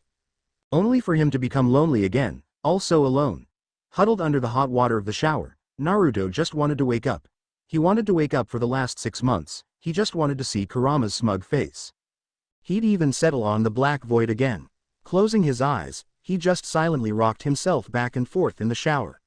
He didn't feel like he was Naruto anymore, just a toy. All he was just a toy. He was a plaything. He hated that feeling. He squeezed his hands until it bled. Shutting his eyes together even tighter, Naruto just focused on nothing, and soon, felt nothing. Floating around a void, Naruto watches memories fall into place around him. All his friends, were they waiting for him, or had they moved on? Did Hinata go to have a happy life? Sasuke and Sakura, did they have a child or two? Did Sasuke stay this time? Was Konohamaru being groomed to be the Nanadime Hokage? The team twists, turning to the invisible punches that came with happy memories. This had to be a nightmare. He just wanted to wake up. He didn't want to be asleep anymore. Even if he woke up a Zetsu, he just wanted to wake up. This eternal dream was nothing but an eternal nightmare.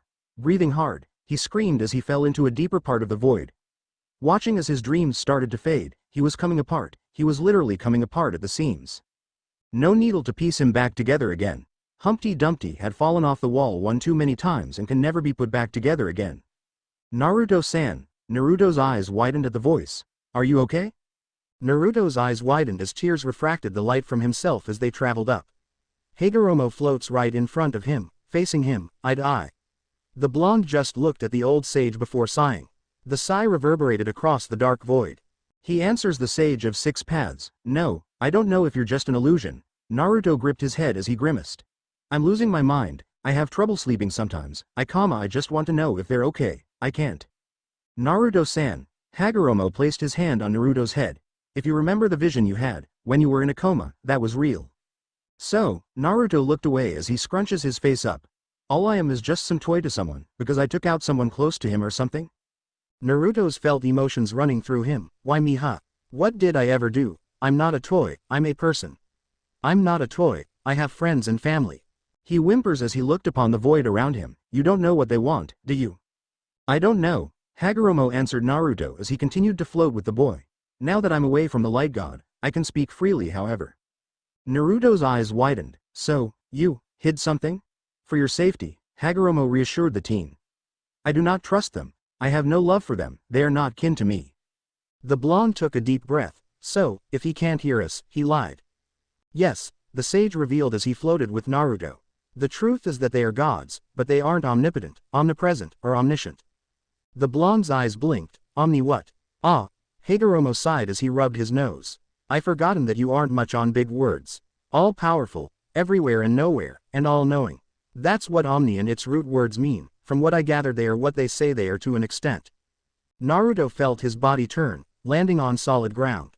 The sage of six paths lands in front of him, clapping his hands as the world shifted around him. They ended up in a void of blue. Naruto looked at the void, noting white orbs floating toward a golden light. Welcome to the pure world, the sage of six paths revealed to Naruto. My domain. So, Naruto noted that no one else was near them. By your domain, you mean, you are a god as well? Correct.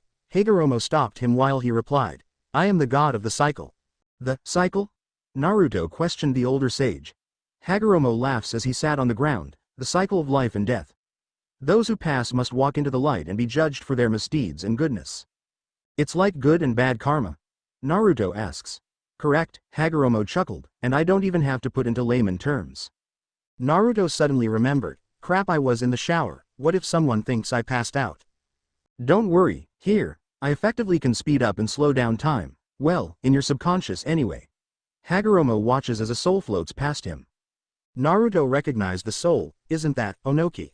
It would seem the Sandaime Tsuchikage passed away. His soul is weighed heavy by the burdens of life he carried with him. I fear, the sage of six paths lowered his head, that those regrets will poison his reincarnation. So, wait a minute, time out. Everything and everyone have the same cycle as Indra and Ashura had.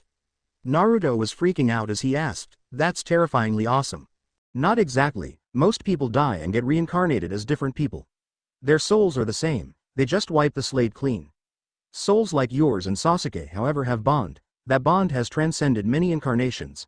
A brotherhood, oath, rivalry, brothers in arms, enemies, brothers, sisters, sisterhood and even lovers in one instance. Naruto blushed a little bit as Hagoromo explained it to him. Hagoromo giggles a little bit, and that was the most awkward time involving my children's reincarnation cycle. Naruto's eyes widened a little bit, he retched slightly, but wouldn't that be incest? Not so much, you see though the chakra would be passed along a distant relative, they aren't much cousins as one would be to a best friend at that point, Hagoromo explained to Naruto, putting him at ease. No kidding, Naruto nervously laughed while rubbing the back of his head.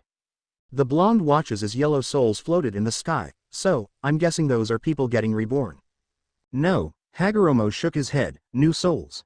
Naruto saw these lights float up and across a dark blue sky, people being born for the first time? Yes, Hagoromo confirmed as Naruto took a seat on the ground. Yet, with these talks, your thoughts lingered to Sasuke? Naruto nods. Do they think I'm dead? Hagoromo remains silent for a bit. Sighing, he finally answers Naruto's question, yes. Hagoromo heir, Sennin-Jiji, Naruto watches the many spirits cascade away into the skies. You were saying something about the others earlier, about the light god. Ah yes. Hagoromo turned to Naruto. I suspect that he has you here for a reason. I don't know when he will come to you with a mission, but I will ask that you be wary. He hides many things, I can sense that much. Naruto lowered his head. Why can't you just send me back? I don't have that power, Hagoromo lamented as he lowered his head. A small sigh escaped Naruto's lips as he looked up. I don't know what to do. Hagoromo looked at Naruto, placing his hand on his shoulder. Do as you must, but do only what is needed. Naruto nods as he sits down. So, what happened with Sasuke and Sakura? They're in a relationship. Sasuke was pardoned, and is on the road to becoming the Nanadem Hokage. Hagoromo answered Naruto, watching the blonde wince slightly. Naruto took a deep breath before smiling. I'm glad, really, I am. Kakashi Hitaki visits your grave often. Suddenly the landscape shifts to show Kakashi at Naruto's grave. It was at the top of the Hokage monument, Naruto's favorite spot in the village beside Ichiraku. He saw Kakashi sitting by his grave, chuckling somewhat despite his saddened look as he read that little orange book of his. Something, even now, annoyed Naruto to no end. Naruto walks forward, reaching out to Kakashi, only for his hand to pass right through him. Naruto frowned, watching as an insect took flight, only to watch it repeat its actions. This wasn't a real-time image, just something Hagoromo was showing him. Hagoromo watches as Naruto took another deep breath. He then smiled as the blonde started to take control. Slowly, but surely, it came to where Sasuke was studying the massive number of books. Sakura was standing behind him, cooking him something to eat in an apartment that looked all too familiar. The blonde realized something. They took my apartment? They felt that it would be a shame if they didn't use it, Hagoromo told Naruto as he walked around the room. He chuckled slightly as he saw the clean room. They're mourning you still.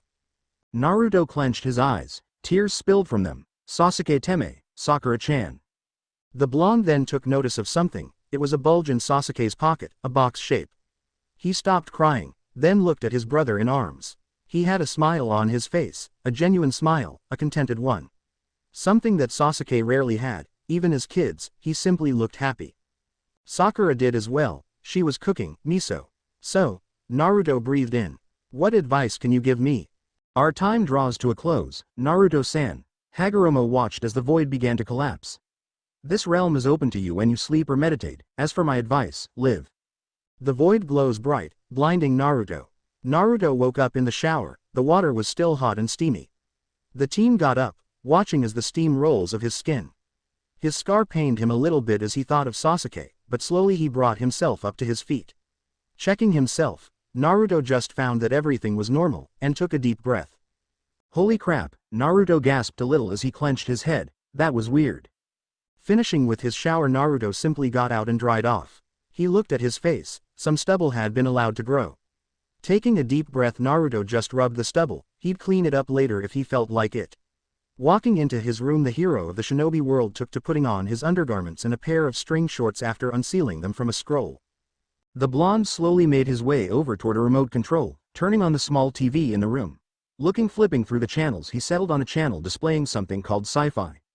Watching as a horribly mutated monster chased people in a train of sorts, somewhere deep underground. Biohazard 2. Naruto mouthed out as he read the words. Sounds interesting, and it has a marathon? Still feeling slightly buzzed, Naruto just sat down on the floor, leaning on the bed for support and comfort as he began to watch the movie.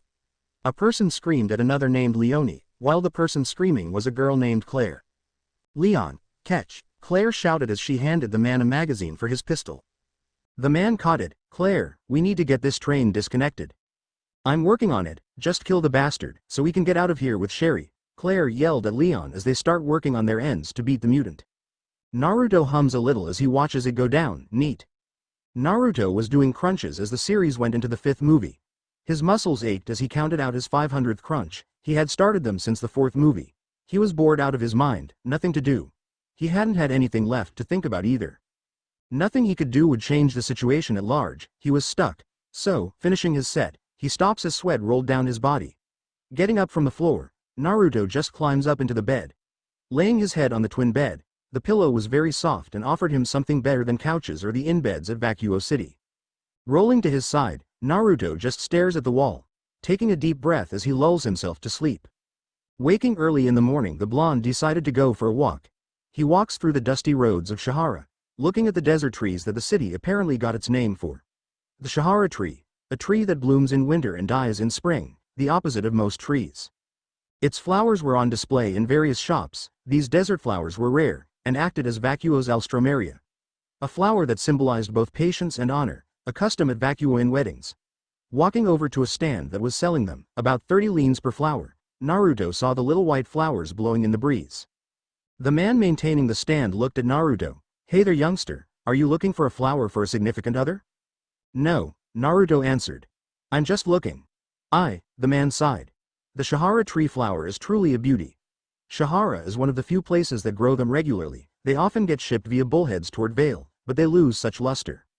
The man then laughed. "Sorry, where are my manners? I'm Verde." "I'm Naruto." Naruto greeted the man. "It's nice meeting you, Verde." "Likewise, young man." Verde then sighed. "You wouldn't happen to be on your way into Vale, would you?" "Yeah." Naruto rubbed the back of his head. "That was going to be my next destination. There's a giant grim by the name of Poseidon that rests ahead in the mountains. I would stick along the coastlines. You may lose a few days in your journey, but you'll be able to get there in one piece." Verde told Naruto as the teen crossed his arms. Naruto took a deep breath. Is there a reward for this Poseidon thing? "Are you a mercenary?" Verde inquired. The blonde nods as he looked into the man's bright green eyes. "Yes, what does this Poseidon grim look like?" "It has the shape of a man, but it is large. Its skin is hardened by bone. It has one single eye at the top of its head. The beast has a trident made of bone. Perhaps, it is intelligent enough to make it from the bones of another grim. Many that have survived the beast say that it can channel lightning through the trident, but, yet, I fear any mercenary before, and huntsman sent, have perished." Verde sighed as he looked at his flowers. "The beast has killed so many would-be heroes. One of which was my brother," Verde admitted as he rubbed the back of his head. "Idiot, was always looking for a good fight." Naruto sighs. "I'm sorry, I didn't mean to open old wounds." "It's quite all right." Verde waved Naruto off. "It's been few years anyhow." So, Naruto looked around. "What could I do to prove that I killed Poseidon?" The beast's lair is in the very center of the mountains, on an old trade road. If you kill it, Verde took a deep breath. If I manage to kill it, you could take a caravan along the mountain pass. The old trade road leads directly to Vale City. Naruto nods and then smiled. "Guess I can't back out if it is to where I need to go, especially if it saves me time." Don't be foolish, kid, many of better women and men have tried. What makes you so sure you'd come out on top? Verde questioned Naruto. Naruto smirks. "I have my ways, just you wait and see." The border mountains were a vast stretch of mountains that stretched along the mid-part of Sanus. A natural divide used to mark the border of Vacuo and Vale. The weather quickly changed from the hot and dry climate of a desert to that of a boreal forest. Each step along the mountains took you up, and up until you started to feel the chills of cold rain. Naruto was walking with a parka on as snow fell around him. He was slightly intrigued by how weather could change so fast, but that had to wait. Shihara was a day's trip, and he'd surely have to go back there to gather some supplies before going to Vale City. The people said that this Poseidon Grim resided in this very mountain trail. That it was bigger than 3 hours standing on top of each other. Coming over a small hill, Naruto saw why it could hide so easily. In the center of this flat mountain top was a large lake. There were caves all around the lake. The water was dirty, and from what Naruto could feel, it was being tainted by something under the water. Pulling the hood of his park off his head, Naruto already knew he was being watched. The several small grim he killed on the way up here seemed to be the guards. They were demonic wolf-looking creatures called Beowulfs, and from Naruto understood, Vale was abundant with them. He checked over his gear. He bought a few throwing knives from a blacksmith, putting the seal paper around them with his version of the Hiraishin no Jutsu formula. Getting the knife out, Naruto felt of his weapon, spinning it in his hand before getting ready. The seal paper was held tight by chakra, his formula seal glowing briefly as he applied chakra to it. Unlike his father's formula, or even the Nidaime Hokage's, Naruto's seal was in the style of the Uzumaki clan symbol. He didn't really need to come up with custom formula, but he thought he'd give it a flair of his own identity. Readying himself, Naruto watched things become still. The water even stopped moving, save for the wind blowing across it. The birds stopped, the little forest critters were nowhere in sight. All of these pointed toward a tension gathering in the air. It felt like war drums beating right before a charge. Thunder rolled across the area as giant flashes of lightning filled the sky above. Naruto took a single step forward before all the tension broke loose. The water of the lake rippled before a massive column exploded upward. A boulder covered in dark moss was hurled toward the blonde, who merely formed a Rasengan to counter it. The boulder exploded just as Naruto saw the beast emerge. The beast, Poseidon, had a large figure. It was covered head to toe in the bone armor most normal Grimm had. Save, this armor was very thick, and it stood as tall as the villagers said it would have. An impressive 9 meters, with a large trident of sorts, firmly grasped in its left hand. Poseidon had one eye, in the very middle of its face, and a fish-like face with many rows of sharp teeth. It roars out at Naruto, the blonde watching as electricity crackled around trident it held. The monster slammed its clawed hand into the water as it started walking toward the bank of the lake. Naruto watches it slowly shuffle toward him.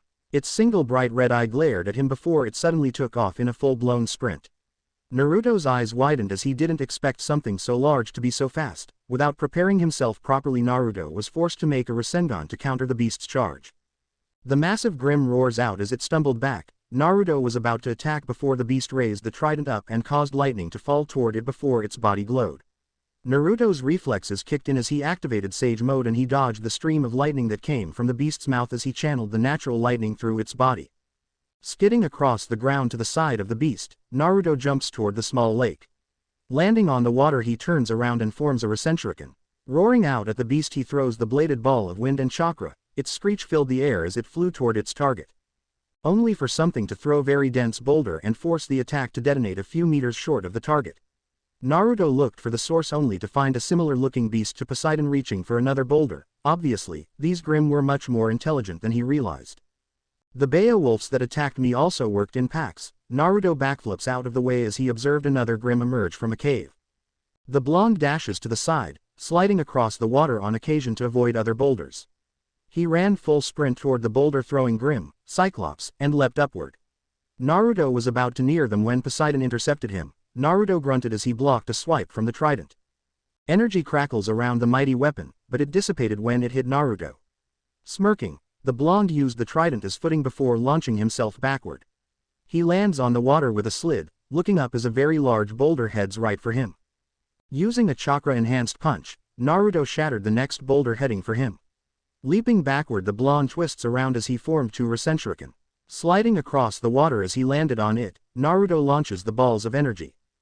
Naruto watches as he made the Rasenshuriken split upon the halfway point, going into different directions. The smaller Grimm couldn't react in time as the balls hit them, exploding and creating wind domes that churned the clouds that were just barely above the battlefield. The lightning struck the trident again and the beast aimed right at Naruto. It fired off a massive stream of lightning from its mouth. Naruto jumped away from the lake as the stream impacted it, electrifying the waters. With some effort, Naruto managed to land on a nearby ledge, near one of the cave entrances. He suddenly felt a presence behind him. Tossing the throwing knife up, Naruto merely smirked as he teleported to the knife using Hiraishin no Jutsu before coming back down with Odama Rasengan. He slams the upgraded Rasengan into the back of the Cyclops Grimm before blasting it toward the Poseidon as it entered the electrified waters with its trident raised up. Naruto's eyes widened as the electricity in the water suddenly started to gather at the trident. The creature roars out before hurling at Naruto like a spear. His eyes widened. He immediately formed a Rasengan covered in wind chakra in time to deflect the trident before leaping off his ledge. The trident's charge attracted a massive thunderbolt soon afterward, destroying the ledge he had been on. Angling himself, Naruto grips a nearby rock face with his feet using chakra. The massive beast roars out as it started running along the shallower parts of the lake towards him. Electricity crackles around its body as it got closer. Naruto heard ticking noises as the electricity reached a fever pitch. Then on the fifth tick, the beast launched itself out of the water, just as a massive bolt of lightning launched itself from the heavens. It struck the beast, supercharging it as it began to pulse lightning off its body. Naruto jumped away as the beast left the water, all the electricity following it as it did. Landing on the water, the shinobi slid across the lake using wind chakra as a propellant. He turns and watches as Poseidon roars out in frustration. The blonde smirks. "What's the matter, big guy? You can kill dozens of people at once, but you can't even beat me?" Reaching into his pouch, Naruto got out several throwing knives, readying them. The titan of a Grimm jumps back down into the water, causing a massive wave charged with electricity. The teen hurls the throwing knives as hard as he could, his sage mode running out in the process. A serious look made it across his face as the knives breached the wave just as it was about to hit him. The beast roared out, it was sure in its victory until Naruto warped to one of the knives. He uses a wind release technique to blast the others ahead of him. The beast's eyes widened as Naruto used Cage Bunshin. 3 other Narutos formed beside the original, a cascade of light filled the area as each clone began teleporting to a pair of throwing knives. "Alright," Naruto screamed as teleported out of his throwing knife near the beast. "Eat this, you big bastard." The clones and original shouted in unison, Bofu Renden. The first clone impacted the beast's abdomen area with Odama Rasengan improved by wind chakra, angling it upward. The beast roars out in pain as it starts going into the air. Naruto smirked as he saw cracks form in its armor. His second clone landed on the water as one of the throwing knives impacted the small lake below them. That same clone weaved hand seals, Sweden, Mizu Tatsumaki. A massive vortex of water rose up, engulfing the blades and the rest of the clones as lightning impacted the watery tornado. Naruto and 2 other clones inside watches as Poseidon screams out, his clones nodded as they formed Rasenshuriken. Naruto grabs them by their legs before throwing him hard at the beast. Naruto smirked as the clones impacted Poseidon, shattering its armor. It forced the monster to drop its trident, which got caught in the winds of the twister. The twister began to slowly compress itself. Naruto used the wind and his baggy clothing to float away as the beast tried to call forth more lightning. However, with the wind chakra canceling out any lightning, Naruto smirked as the beast merely struggled. The beast's arms began to get ripped off by the high shearing force of the wind around them. Weaving hand seals, all of them based on jutsu he had seen in the past, he saw his chance at breaking the armor around the neck. He rushed the mighty beast, flying toward him by using wind chakra at his feet and the updraft from his other jutsu. Roaring out as he cocked his fist back, a swirl of wind forming around it, Naruto launches a mighty blow against the neck of the beast which broke the armor around it. Flying backward in order to avoid getting bitten and torn apart, Naruto clapped his hands. Using his chakra, Naruto formed chakra wires as he launches himself by using wind chakra. The wires wrapped around the beast's neck just as he flew past. A sharp tug from the blonde was all that needed. Without needing to fear electricity from the beast, Naruto pulled the wires tightly. The head of Poseidon came off, just as the tornado of water died down. Naruto lands on the nearby shore. A loud boom sounded as the beast's body turned pure black before exploding into black dust. The teen landed on a nearby ledge, watching as the dust faded to the wind. He saw some other grim, Beowulfs and a jellyfish looking one scurry away. He stands there, watching as the waters slowly came to be still once more. The mighty trident slammed into the earth just above Naruto. The blonde swallowed a bit as he'd totally forgotten about the weapon. Since it didn't disappear with Poseidon, Naruto had his way of proving victory. Feeling natural energy returning to the area in troves, Naruto smiled as he entered Sage mode. He walked over to the trident and gripped it with chakra. The massive weapon was probably 2 stories high at the very least, and it was heavy. Naruto pulled it from the earth that it sunk into. He held it up above his head in Sage mode before turning around and began to walk toward the edge of the cliff he was situated on. He faced the old road that Verde had talked about, the trail leading to Vale City. Without much ceremony, the blonde roars out before throwing the trident down into the trail. He leapt off the cliff edge, landing on the ground with a hard thump, and standing back up easily. Verde looked at a picture of his family, noting his younger brother. The young man was dressed in his huntsman attire. Looking up at the border mountains, the man had watched an even younger man walk toward the mountains. He had already gathered Shahara flowers to honor the young lad's sacrifice. As pointless as it would be. Suddenly, there was silence in the village. Guards running toward the entrance. Verde was on edge. Usually when that happened there was a massive bandit raid about to happen, but instead, there was cheering. Verde found himself walking toward the gates, seeing the young man before, lugging a mighty trident of black bone. The blonde roars out as he slammed the trident blades first into the ground in front of the village. He fell to his knees, breathing hard. Many of the guards looked at each other, then began to cheer louder than before. This was real. Poseidon was dead.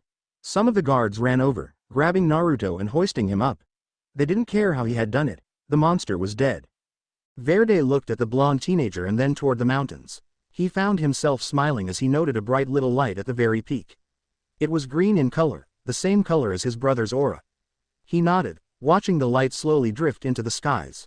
His brother's soul was probably restless over the failure, and now that had been remedied at last. The beast is slain. The beast is slain. Praise to gods above. the beast is slain. He heard people chant as they carried the blonde, a chant that was old to Shijara.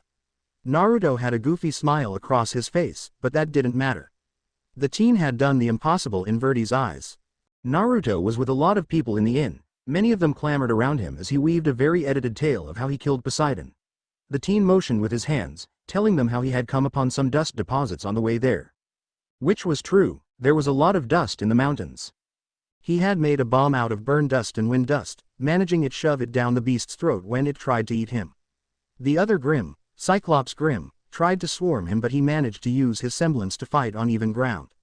The blonde demonstrated his semblance by entering Sage mode, telling them how it improved all his combat abilities, and that it was a semblance based down to him.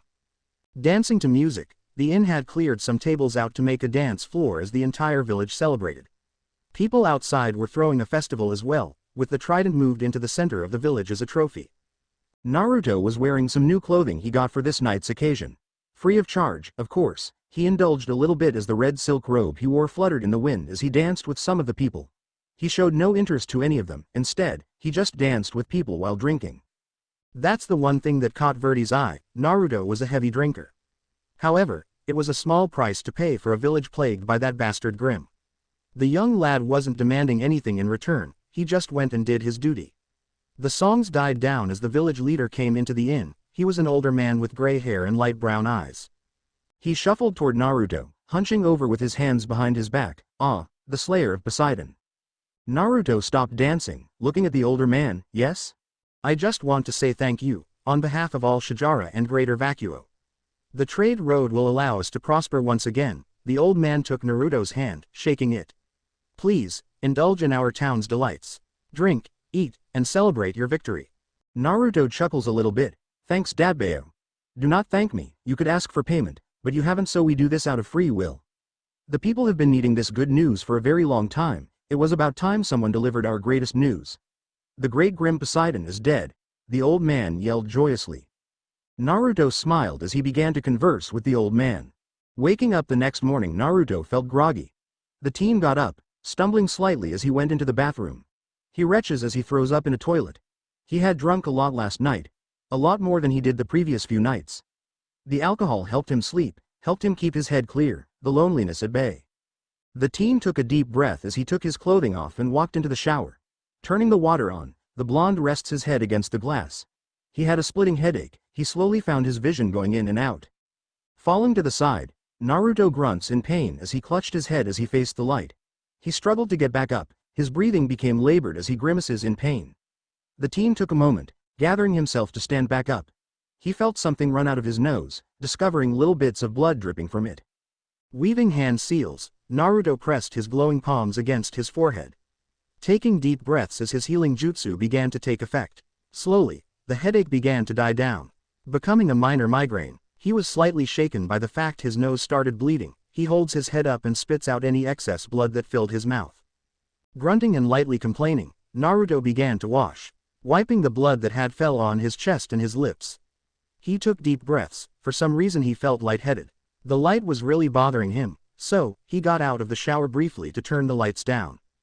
Turning toward the mirror, however, he found that his eyes weren't blue, they were bright red. Black with black sclera. He watched as the mirror image smirked before leaping out at him. Naruto shot up as he clutched his face. "Oh man, what the hell?" Looking over to his side, he saw that his clothes were discarded. The blonde heard his shower turn off. The rustling clothing filled his ears before a young woman ended up stepping out. Was a dark-haired beauty walk out. She looked at him, noting the look of confusion on her fashion. She just giggled, walking out of his room. Her light blue eyes held a sense of playfulness about them. His eyes widened slightly before he saw that a trash can walk pulled up to his bed. Looking inside of it, he sighed in relief. There would be no little Narutos running around after a night of debauchery. At least, not this time. The nightmare had woken him right up. He didn't know why it felt so real. His head slightly hurts, a minor migraine inside. His sinuses felt really swollen up as well. Could he be getting sick? Getting up, getting his clothes on. The blonde just tried to recall last night's events. There was a lot of drinking and partying. The young woman that just walked out of his room had been someone else that wasn't from Shijara. In fact, she said that she was from Vale. Clutching his head, he finished getting dressed and packed up his stuff. Stripping the bedsheets off the bed, putting them in a nearby hamper. It was a kindness to do so. After all, there might have been some type of mess on the sheets. Weaving hand seals, he put the glowing palm on his head to help clear up the hangover. Taking a step outside of the room, Naruto yawns as he walked down the steps toward the inn's bar. He saw various bartenders and workers putting tables back into the room from the outside. Verde was sitting there. Hey there, Sonny. Hey, Verde, Naruto greeted the man as he took a seat. Someone had a wild party, Verde commented as he looked Naruto over. You got a hickey on your neck. Oh, Naruto rubbed the spot that Verde was pointing at. Thanks, I guess. You know that girl that walked down the stairs wasn't half bad looking, Verde laughed a little. So, tell me something, kid, how does it feel being a celebrity? Meh, Naruto groaned a little as he laid his head down. Minus the hangover probably feels good. Since you were there, I didn't promise that girl anything, didn't I? Naruto asked as he rubbed the back of his head. No, her. A lot of things, all of them I'd like to keep in private. She was all over you, like bees to flowers. Verde laughed as he got a glass of water brought over to him, sliding it to Naruto. The blonde nods and takes it. He began to chug it down, ice and all. He breathed a sigh of relief as the water quenched his thirst. Last night must have been very active since he had scratch marks across his back and was very exhausted. Well, glad to see you're alive. I have a gift for you actually. Verde reached over by him and handing Naruto a bundle Shajara flowers. They're not real Shajara flowers, plastic ones. However, since you'll be leaving out, it'll be something to remember us by. Thanks, Verde. Naruto thanked the man as he took the flowers. So, when does the caravan leave to test the trail? They leave in a few hours, Verde answered Naruto as he got up. Well, I'll leave you to recover from a hangover. Verde, Naruto called out to the man.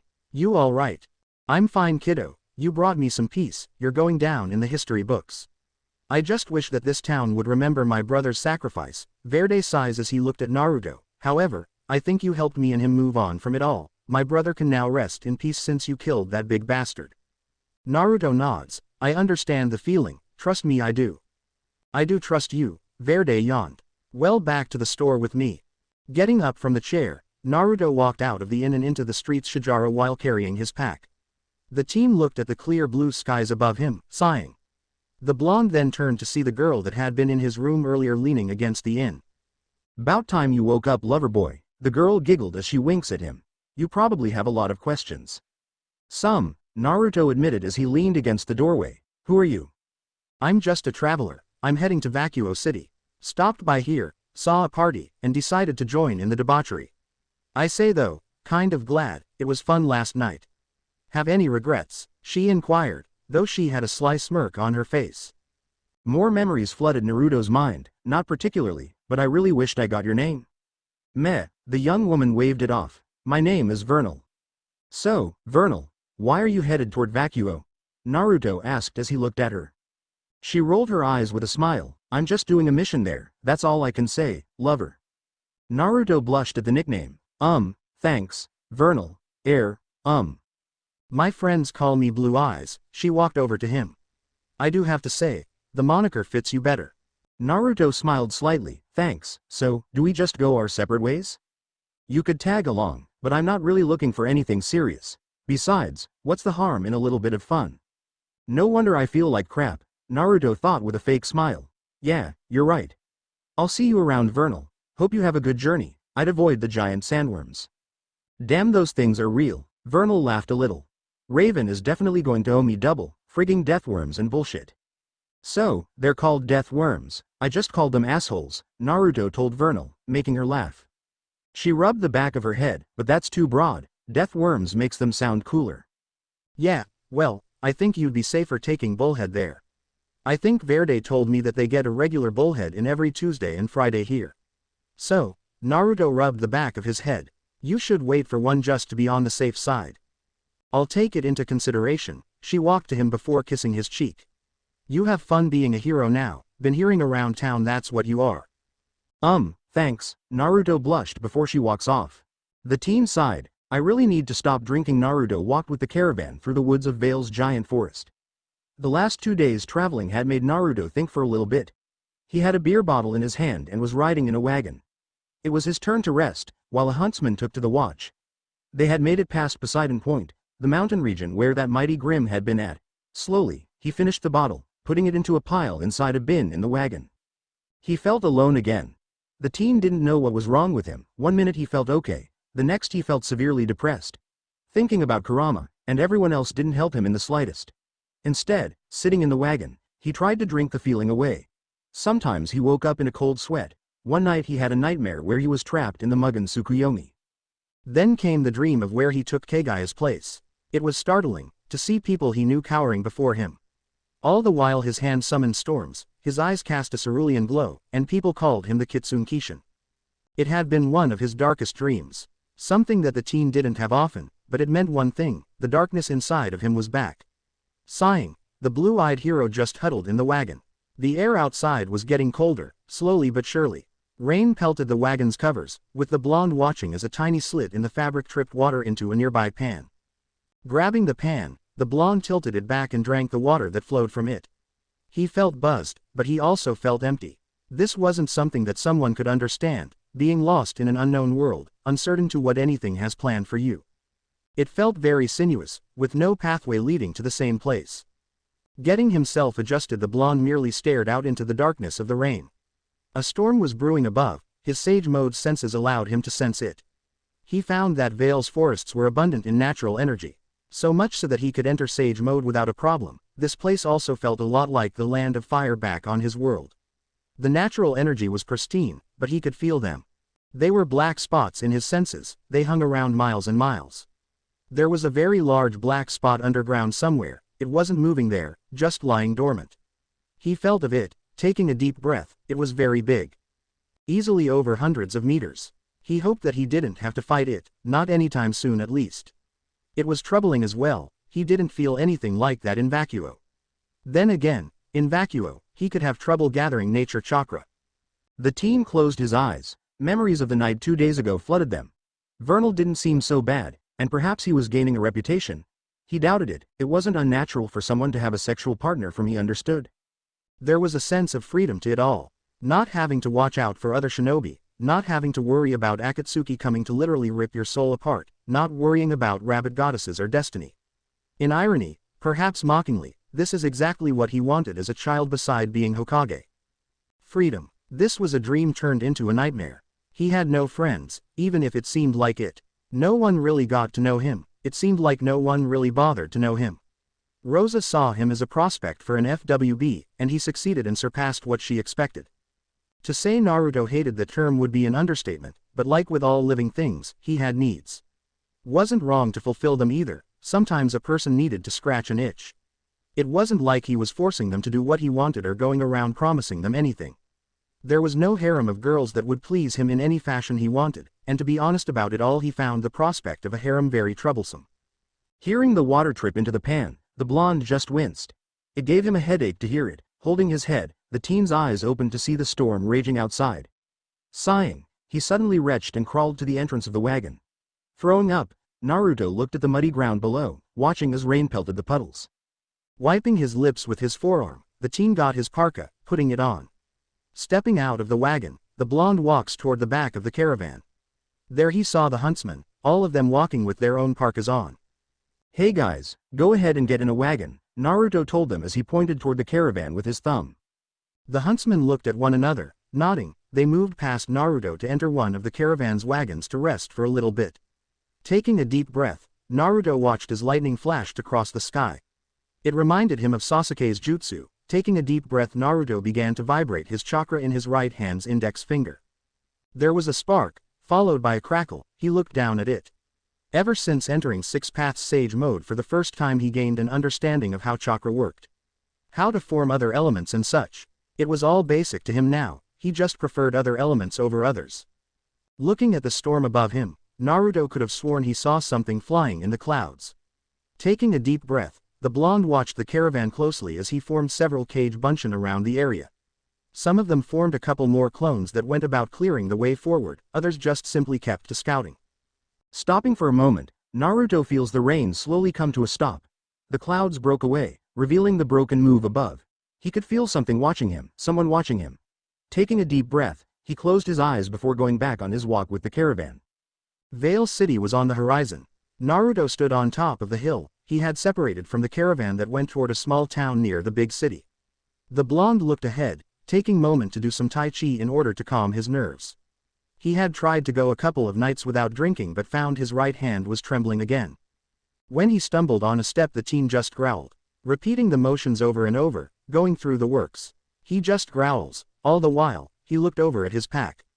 Giving up on doing tai chi after his hand kept throwing him off, Naruto walked over to the pack and unfurled a scroll. He unsealed a bottle of alcohol he had gotten back in Vacuo City. Sitting on the ground, Naruto tilted the bottle back and began to chug its contents down. Almost immediately the liquor's effects began to take away the trembling.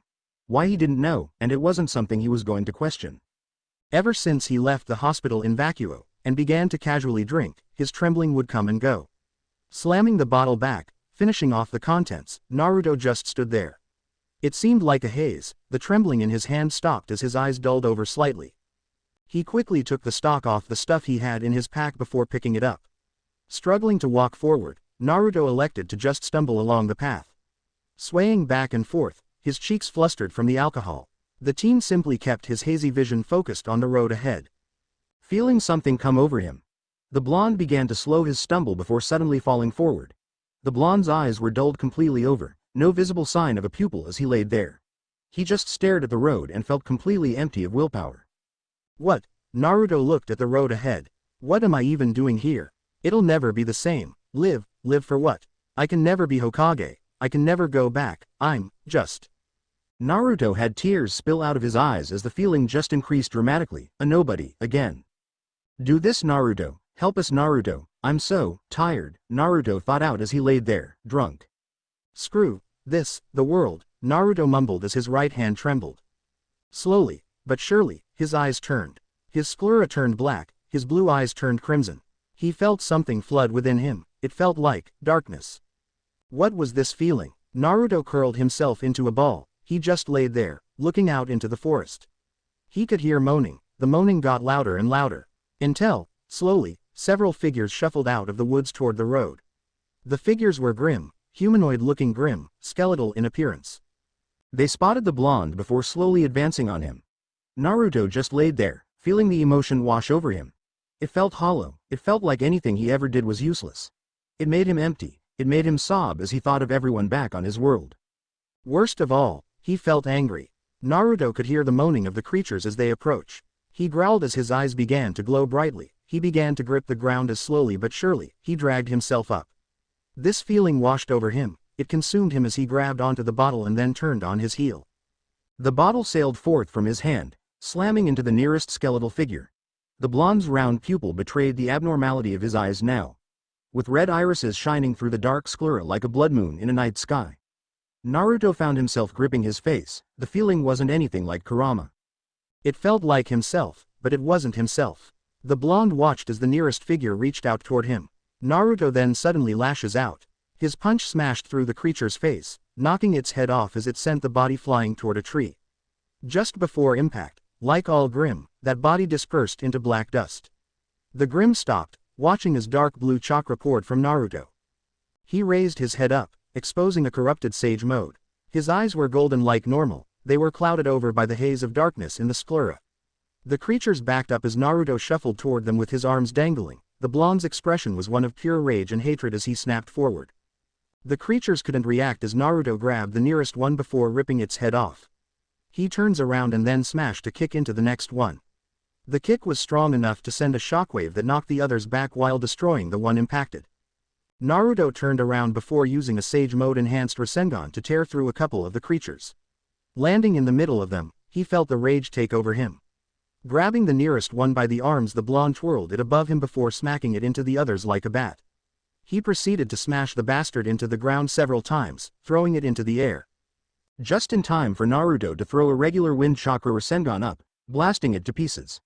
The boom was loud, very powerful as well. The shockwave made the creatures stumble back. Naruto laughed as he held his face. He looked manic as his golden eyes scanned over the creatures around him. He saw the first one move toward him, it caused him to scream out. Fight me, kill me, do something. Naruto screamed with all his heart as he rushed the Grim. He took to punching it, enhancing the punch with wind chakra. The fist of Naruto cleaved right through the Grim, but he didn't stop as he kept running around the area. Slicing with his hands, destroying Grim left and right. The teen roared out in rage as he grabbed the face off before ripping its jaw off. Forming a small Rasengan, he shoved it down into the beast's mouth before kicking it toward a small group. The beast swelled up before exploding. The angrier he became, Naruto realized, the more powerful he felt. He glared right at the last few of Grim. He then looked at his hands through his Sage Mode enhanced eyes. He saw where his chakra was pouring off him and into the beasts in front of him. He shook in rage as he glared at them. The beasts attempted to scream out, intent to drain anything he left in him willpower-wise. The blonde merely took the scream before roaring out his own. He watched as his chakra came slamming back into him, turning his eyes back to normal before he advanced forward toward them. Neat trick, Naruto slurred as he filled with drunken rage. Here's mine. He picked up a stone off the ground before marking it with his Harem seal. He threw the stone, standing there until it was in the middle of the group. A sudden orange flash in the center of them and Naruto appeared in between them all. He spun on his heel, slashing with wind chakra in his hand. The beasts all were bisected by the raw power of the attack. Naruto watches as black dust forms around him. The blonde grabbed the stone before crushing it. The alcohol quickly burned through his system. He glared at the woods before taking a deep breath. He felt like something was watching him, but they didn't dare make another move against him. Falling to his knees, he suddenly began to retch as he threw up on the ground. His Sage Mode ended right there as he held his stomach, throwing up the contents of anything he ate prior.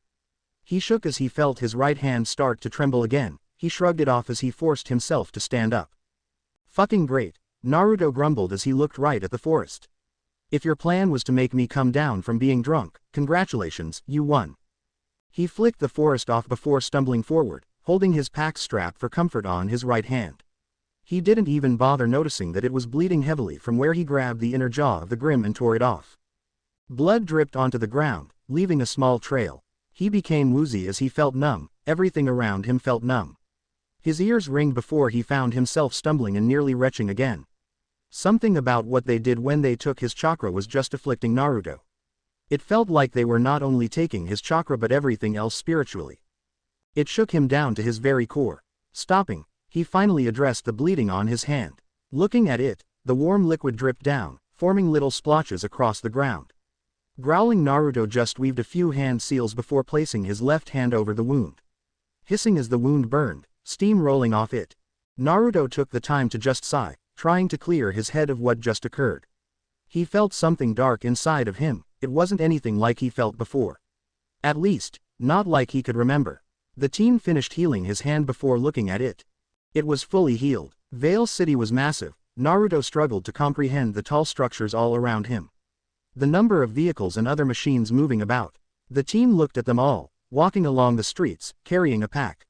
Some citizens avoided him, others just bumped against him. The teen was just awestruck. He had never seen anything like this. Taking time walk toward a hotel, Naruto entered the building.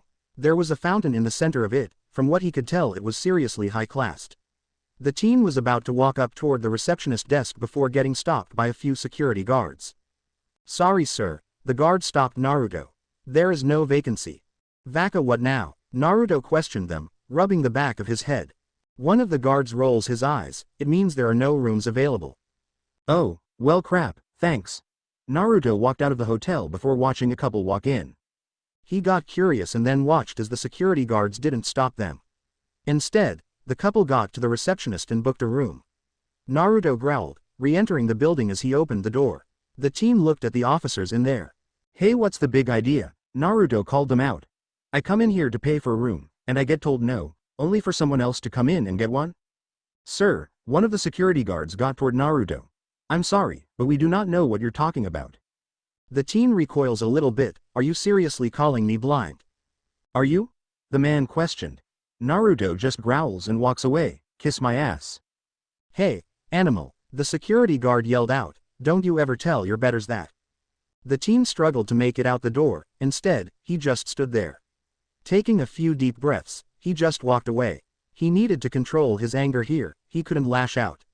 He didn't really want to draw any unwanted attention from potential criminals and such. Hey, Naruto turns toward a voice. Kinsman. The blonde found the voice belonging to a girl with deer antlers in an alleyway.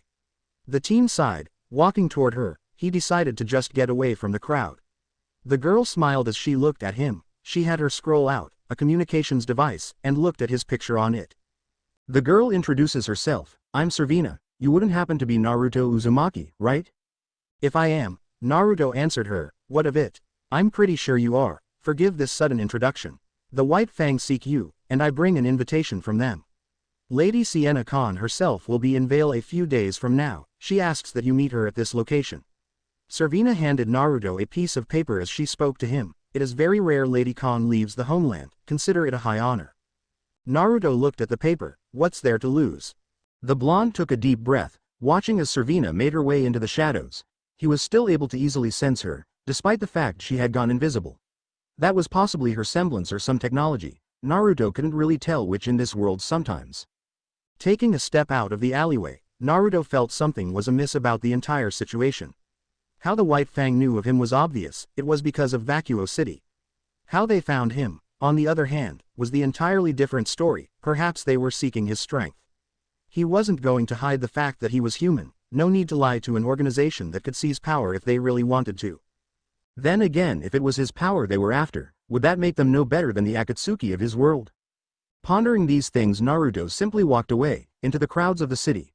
Watching as police took down a junkie who tried fleeing from them. The blonde took a deep breath, walking about the area until he came toward a bar. His right hand started to tremble. The blonde was in the bar, laughing up a storm as he slammed a shot back. A man there, Junior, was happily suffering the teen alcohol as the blonde got into a competition. It was with a man with a similar drinking habit, someone named Kiro. The two slammed their shot glasses back, leaving the bartender and owner of the club to watch the teen tap the table. Kirao also tapped the table. The red-eyed man was pickled beyond belief, so was Naruto. They didn't know how they got social, they just said a word to each other and ordered the same alcohol. That's when it all just fell into place. Naruto slammed the shot down as soon as it got to him. He hiccups, giggling all the way as he felt a warmth inside of him. Kirao does the same, looking at the blonde while laughing. You're damn mercenary. Little fucking young aren't ya? Kiro laughed his question out as he slammed another shot back. But damn it, you hold your liquor. I have another funny story to tell. Anyway, there was this grim in the border mountains. The locals called it Poseidon. Everyone thought I was dead meat when I went confront. Naruto blabbered as he leaned back. Imagine the look on their face when I came back with a damn trophy off the damn thing. Kiro whistles. Damn kid, I heard about that big bastard. If what you're saying is true, then why the hell aren't you huntsman? Never thought about becoming one, Naruto admitted as he leaned against the table. Too much money in taking out Grim at my own leisure. The man laughs. Man, it was a luxury back in the day. Nowadays I babysit brats at a school, but it's not all bad. Kirao got out his scroll, showing Naruto a picture of two girls on it. The one with silver eyes was making bunny ears behind the girl with blonde hair and lilac eyes. They looked rather cute, enough to make Naruto blush a little bit, but nothing he was interested in. That there be my pride and joys, especially the little red-cloaked girl. Oh man, how time flies. 1 minute me and their father are teaching them to fight and the next, bam. Beacon Academy, there they are, and I tell you what, man, I tell you what, never been so proud in my life, Kiro mumbled out drunkenly, got a family kid. Naruto thought about it, and then sighed, no, well. Aw fuck, Kiro sighed as he patted the teen's shoulder. Sorry man, I didn't mean to kill the good times. Junior, hey Junior, another round.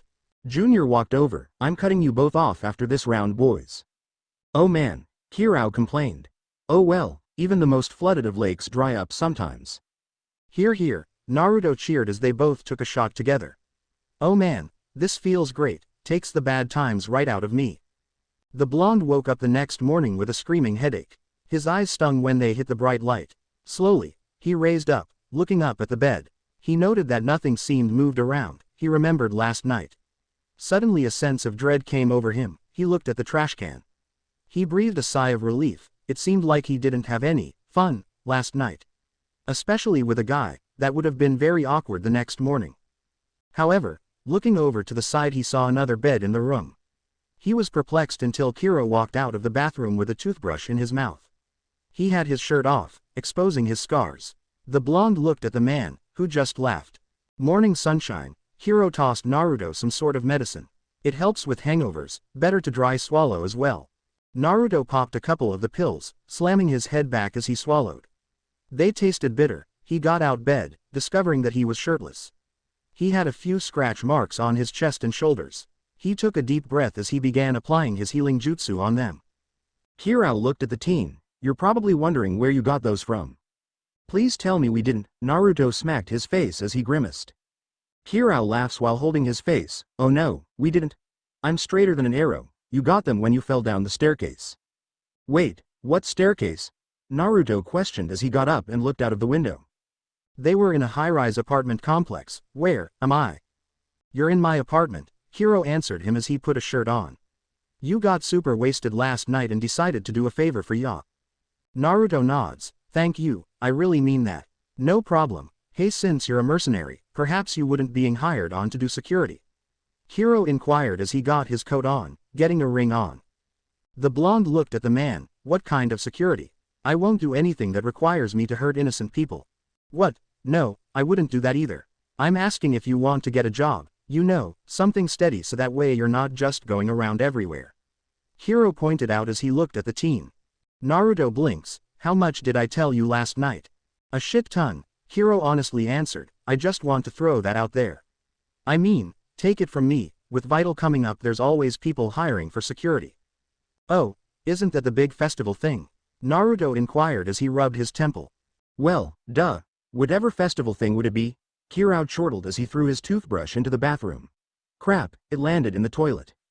He walked into the bathroom to retrieve the toothbrush and promptly throw it away. No way in hell was he going to use a toothbrush after it landed in the throne. He walked back out toward Naruto, was getting a shirt out of his pack. Not noticing him pulling it out of half-unfurled scroll. So, Naruto put his shirt on. What makes me trustworthy? Your real self is always shown when you're drunk, Kirao pointed out as he started getting ready. Take it as an offer. Naruto thought about it and took a deep breath as he thought about the White Fang.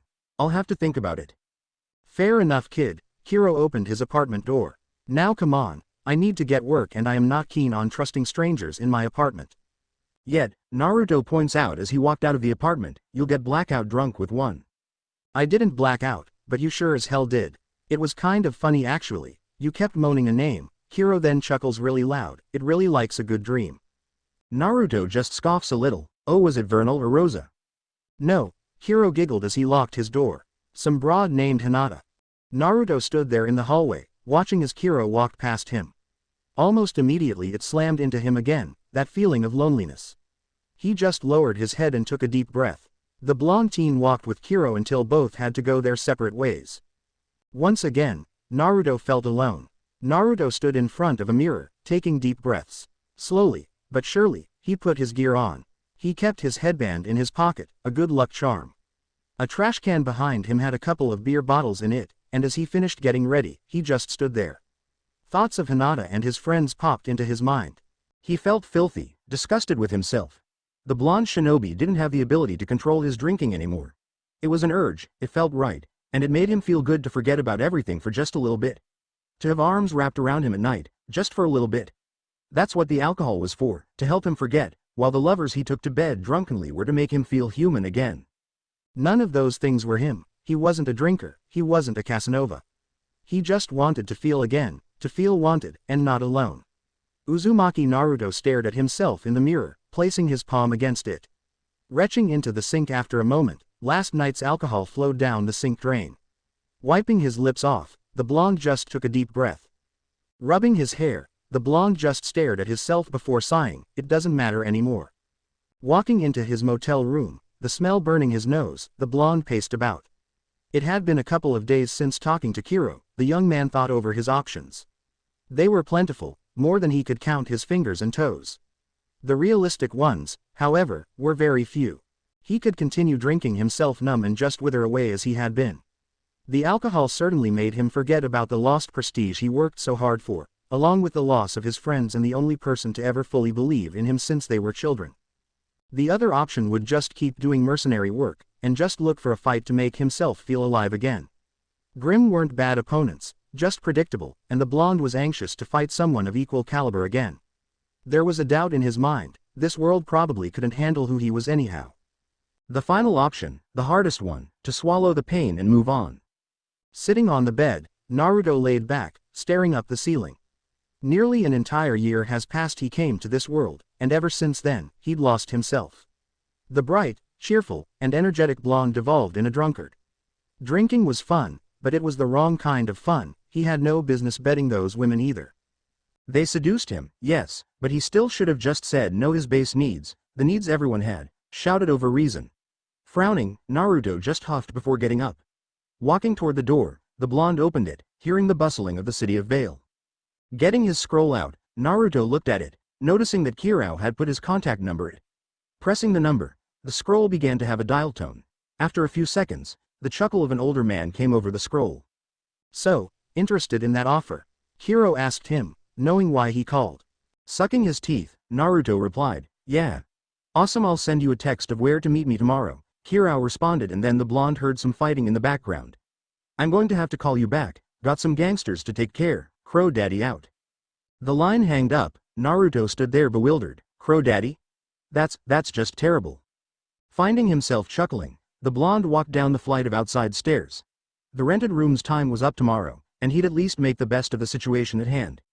Grabbing his wallet, one he had bought back in Vacuo, the blonde saw some money left over from the caravan job. It wasn't enough to go out and splurge, but probably get something to eat. Hopping down the last flight of stairs, the shinobi merged into the crowd. Following them through the streets, looking around the many neon signs and lights. He saw a little girl, near an alleyway, with clothes that were old and baggy. He frowned, even in this grandiose place, little people are often forgotten. Struggling with himself, Naruto stopped, turning on his heel. Walking toward the little girl, he began to see that she wasn't human, but a faunus. The girl had wolf-like ears on top of her head, a mop of dirty black hair betrayed her bright green eyes. Getting down on his knee, the blonde looked at her, hey. Hello, the girl mumbled in her stutter, sorry I looked at you. Don't be, are you, hungry? Naruto asked, noting that no one else seemed to be in the alley. The girl sniffled, yes, I haven't eaten since, when did it rain last? The shinobi felt his fist ball up, it rained 3 days ago. Oh, that's a long time, isn't it? I shouldn't ask, I'm sorry sir, the little faunus replied. The blonde took a moment, seeing himself in the little girl's shoes. Though, unlike her, he had a roof over his head.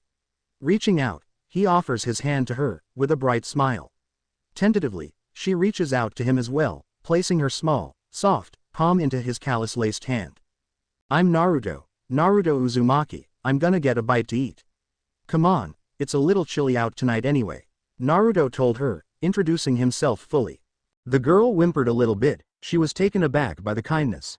Gripping his hand, the girl felt the warmth radiate off it. Especially over a small glowing mark on his right palm that she could see under a glove. I'm Amelia Blackwood, the girl told him, smiling a little bit. She got up, only to stumble a little bit. Naruto sighed, picking her up and placing her on his shoulders. The blonde ignored the sideways looks he received from some people, the girl honestly smelled, but that came with living on the street. The girl grumbled a little bit, her wolf ears laying backward at comments she could hear from people. Naruto growled as he heard the comments. Fucking freaks. Look at this, animals helping animals. That child smells horrible, hope he knows he's getting lice. I wouldn't go near that little girl, too smelly, gah. Finally snapping, Naruto yelled as he turned toward the crowd, why don't you all shut the hell up? You make fun of a little girl who's hungry on the streets, and then you have the nerve to eye her like a plague. You are terrible people, and I hope your lives are as miserable as they are needed to be to put down a little girl, assholes. The shinobi unleashed his wrath, glaring at the particular people that were making the comments. The blonde continued to rant, you wonder why faunus like her stand up to assholes like you. You should be ashamed, and to think some of you might have children disturbs the crap out of me. Children are innocent, who are you to judge one on the streets? No one answers him, the blonde looked at them all, breathing. Some of them looked ashamed, turning their head away. It made his blood boil. Strong opinions coming from weak-willed people, you all should be so ashamed to call yourself a man or woman. You have no morals, putting down others just to elevate your happiness will only cause the same scenario to turn upon you eventually. You may stand there, looking shocked and ashamed, but you better believe it when I tell you that I think you owe this girl an apology at the very least. The blonde raved as he pointed at the people, and then started walking away. Taking the next sidewalk, the blonde and the little got away from the gathered crowd, unaware of the people holding scrolls out recording. Naruto used the last bit of his money to get the girl a large meal at a tea house called the Opal Dragon.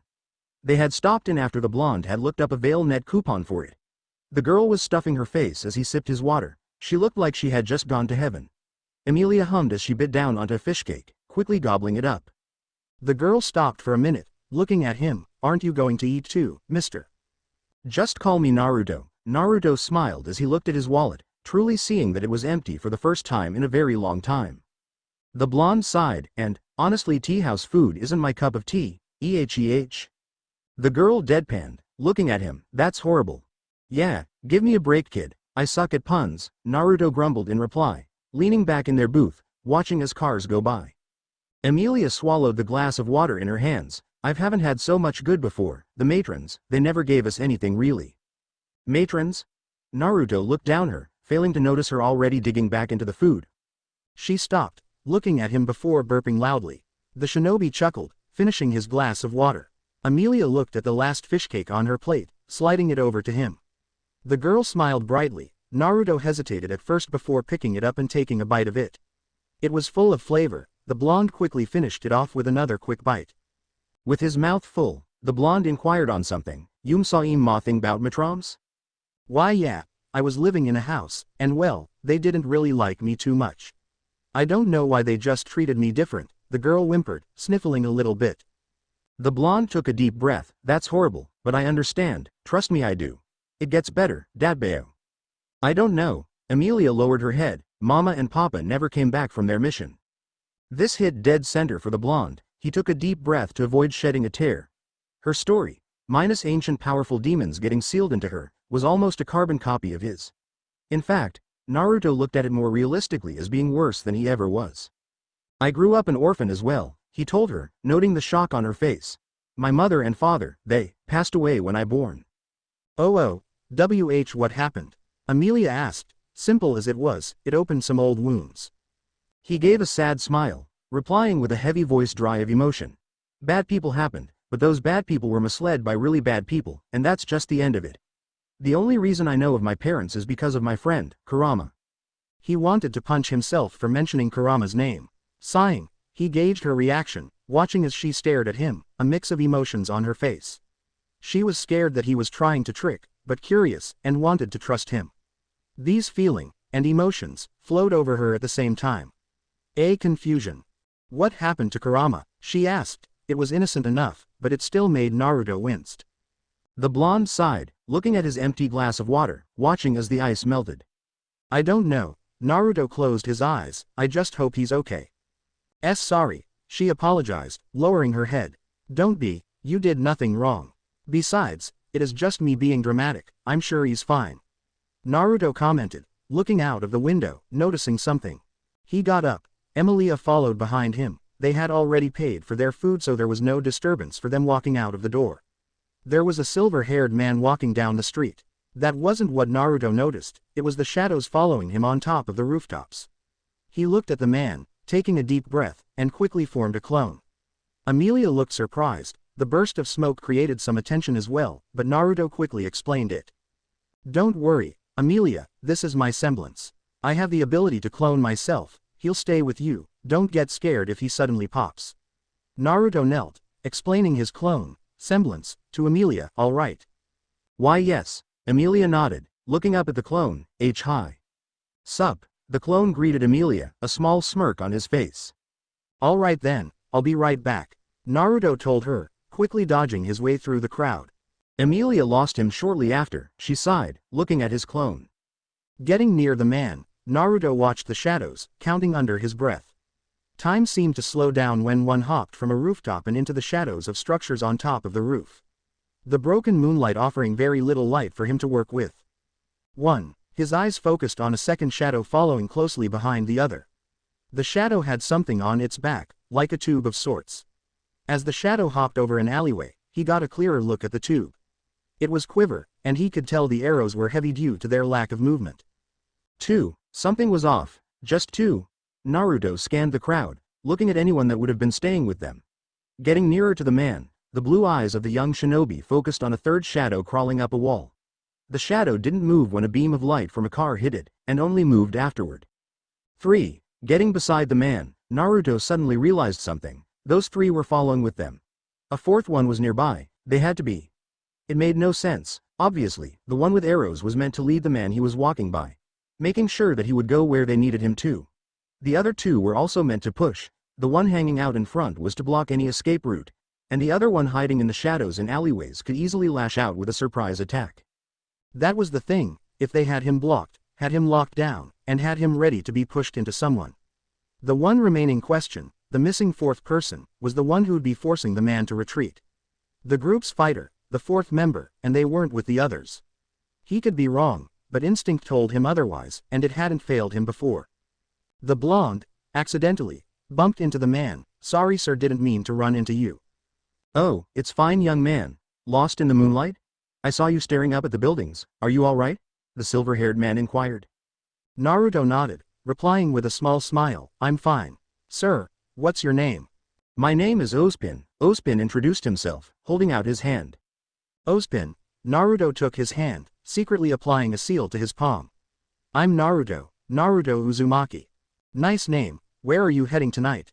the older man inquired. "I'm heading for a snare called the Crow. I would really watch how many shots I take and keep my wits about me." Naruto tried his best to hint at the man, using his jacket to hide his gripping a kunai. The man hummed, "Interesting choice of words. You wouldn't mind walking with me, would you?" "Not at all," the blonde replied as they rounded a corner and began to head toward the docks. Both stopped at a large open area. Naruto took a deep breath. The silver-haired man put his cane on the ground, supporting himself with it. The two looked at the rooftops of the warehouses and the decks of docked ships. The man knew about the shadows, which relieved Naruto, but it still troubled him that someone was following this man. Testing their nerve, Naruto looked at the older man. "That's a nice cane there." "Thank you," Ozpin thanked the blonde, smiling as he whistled a merry tune. "Do you think they know?" "I'm pretty sure of it," the blonde replied, readying his kunai mechanism under his sleeve. The duo watched the shadows on the roof of the warehouses. Nothing moved. Taking a deep breath, Naruto focused on the rooftops, closing his eyes and began to sense for any chakra. Though people here didn't have any usable amounts, they still naturally had a little bit of chakra. What he found, however, disturbed him. He sensed one source, but instead of being small, the chakra was intense and dark. Something told him to grab the man, and when he did, Naruto slammed him onto the ground along with himself. Just above them a figure dressed in shadows nearly took both their heads. Bug-like wings on its back flapped to maintain its flight. These weren't normal people, and doubting they were faunus, Naruto pulled the man up from the ground. The figure turned around, pointing its seven-branch blade. "Ozpin, Ozpin." "Yes?" Ozpin watched as the man calmly adjusted his coat. "Our goddess sends her regards," the figure dressed in shadow stated as he readied himself to fight, his mask tight across his face. "Prepare thyself for death." The being was about to charge at Ozpin, only to stop himself as the blonde walked in front of the older man. It looked at the young man in front of him, confused, watching he looked at him. His insect wings flapping behind him, the being scoffed, pointing his blade toward Naruto. They locked eyes, with Naruto fists balling up. "Who gave you that power?" "What's it to you, peasant?" the being demanded. Naruto growled, his eyes growing cold. "You tell me right now, what happened to Chome?" "The beast has a name," the figure asked, laughing as if the blonde was telling a joke. "He has a fucking name, and you better tell where he is, asshole, or I'll rip those goddamn wings off and shove them up your ass." Naruto raged, readying himself. Scoffing, the wind began to swirl around the blade. "Come try me, child." "Young man, I'm not one to interject in a fight, but I think you should leave this one to me," Ozpin stated, quickly forming a barrier around them as arrows made of a black metal slammed against it. "The hell I will," the shinobi growled and watched as the being pushed his sword up into the air. "I want an answer, now." "Here is your answer, fox child," the being roared and slammed his sword down. The wind blasted from it, cutting into the stone of the dock. Naruto roared in rage, weaving a couple of hand seals before launching a blast of wind from his mouth. This act stunned Ozpin, who looked at Naruto in confusion. The being growled as he flew straight at Naruto. When he got near the blonde, he thrusts his sword. Naruto sidestepped, causing his kunai mechanism to activate and launch a kunai into his offhand. Turning on his heel, applying wind chakra to it, Naruto barely missed the wings of the being as he rolled out of the way. Slashing at Naruto, the being smirked as the blonde barely dodged. The blonde, however, countered with a thrust of his right fist which sent out a shockwave of wind. Roaring out in surprise, the being flew up, dodging the shockwave and landed on a rooftop by another shadowy figure. Beetle, the archer identified the one holding the sword. "This child has mastery of the winds." "I can see that, Mantis." Our goddess's pet has been naughty if it snuck away some of its power into some lowly child. Damn that foul rhino beetle monstrosity. Beetle angrily seethed, glaring at the boy with red eyes through his mask.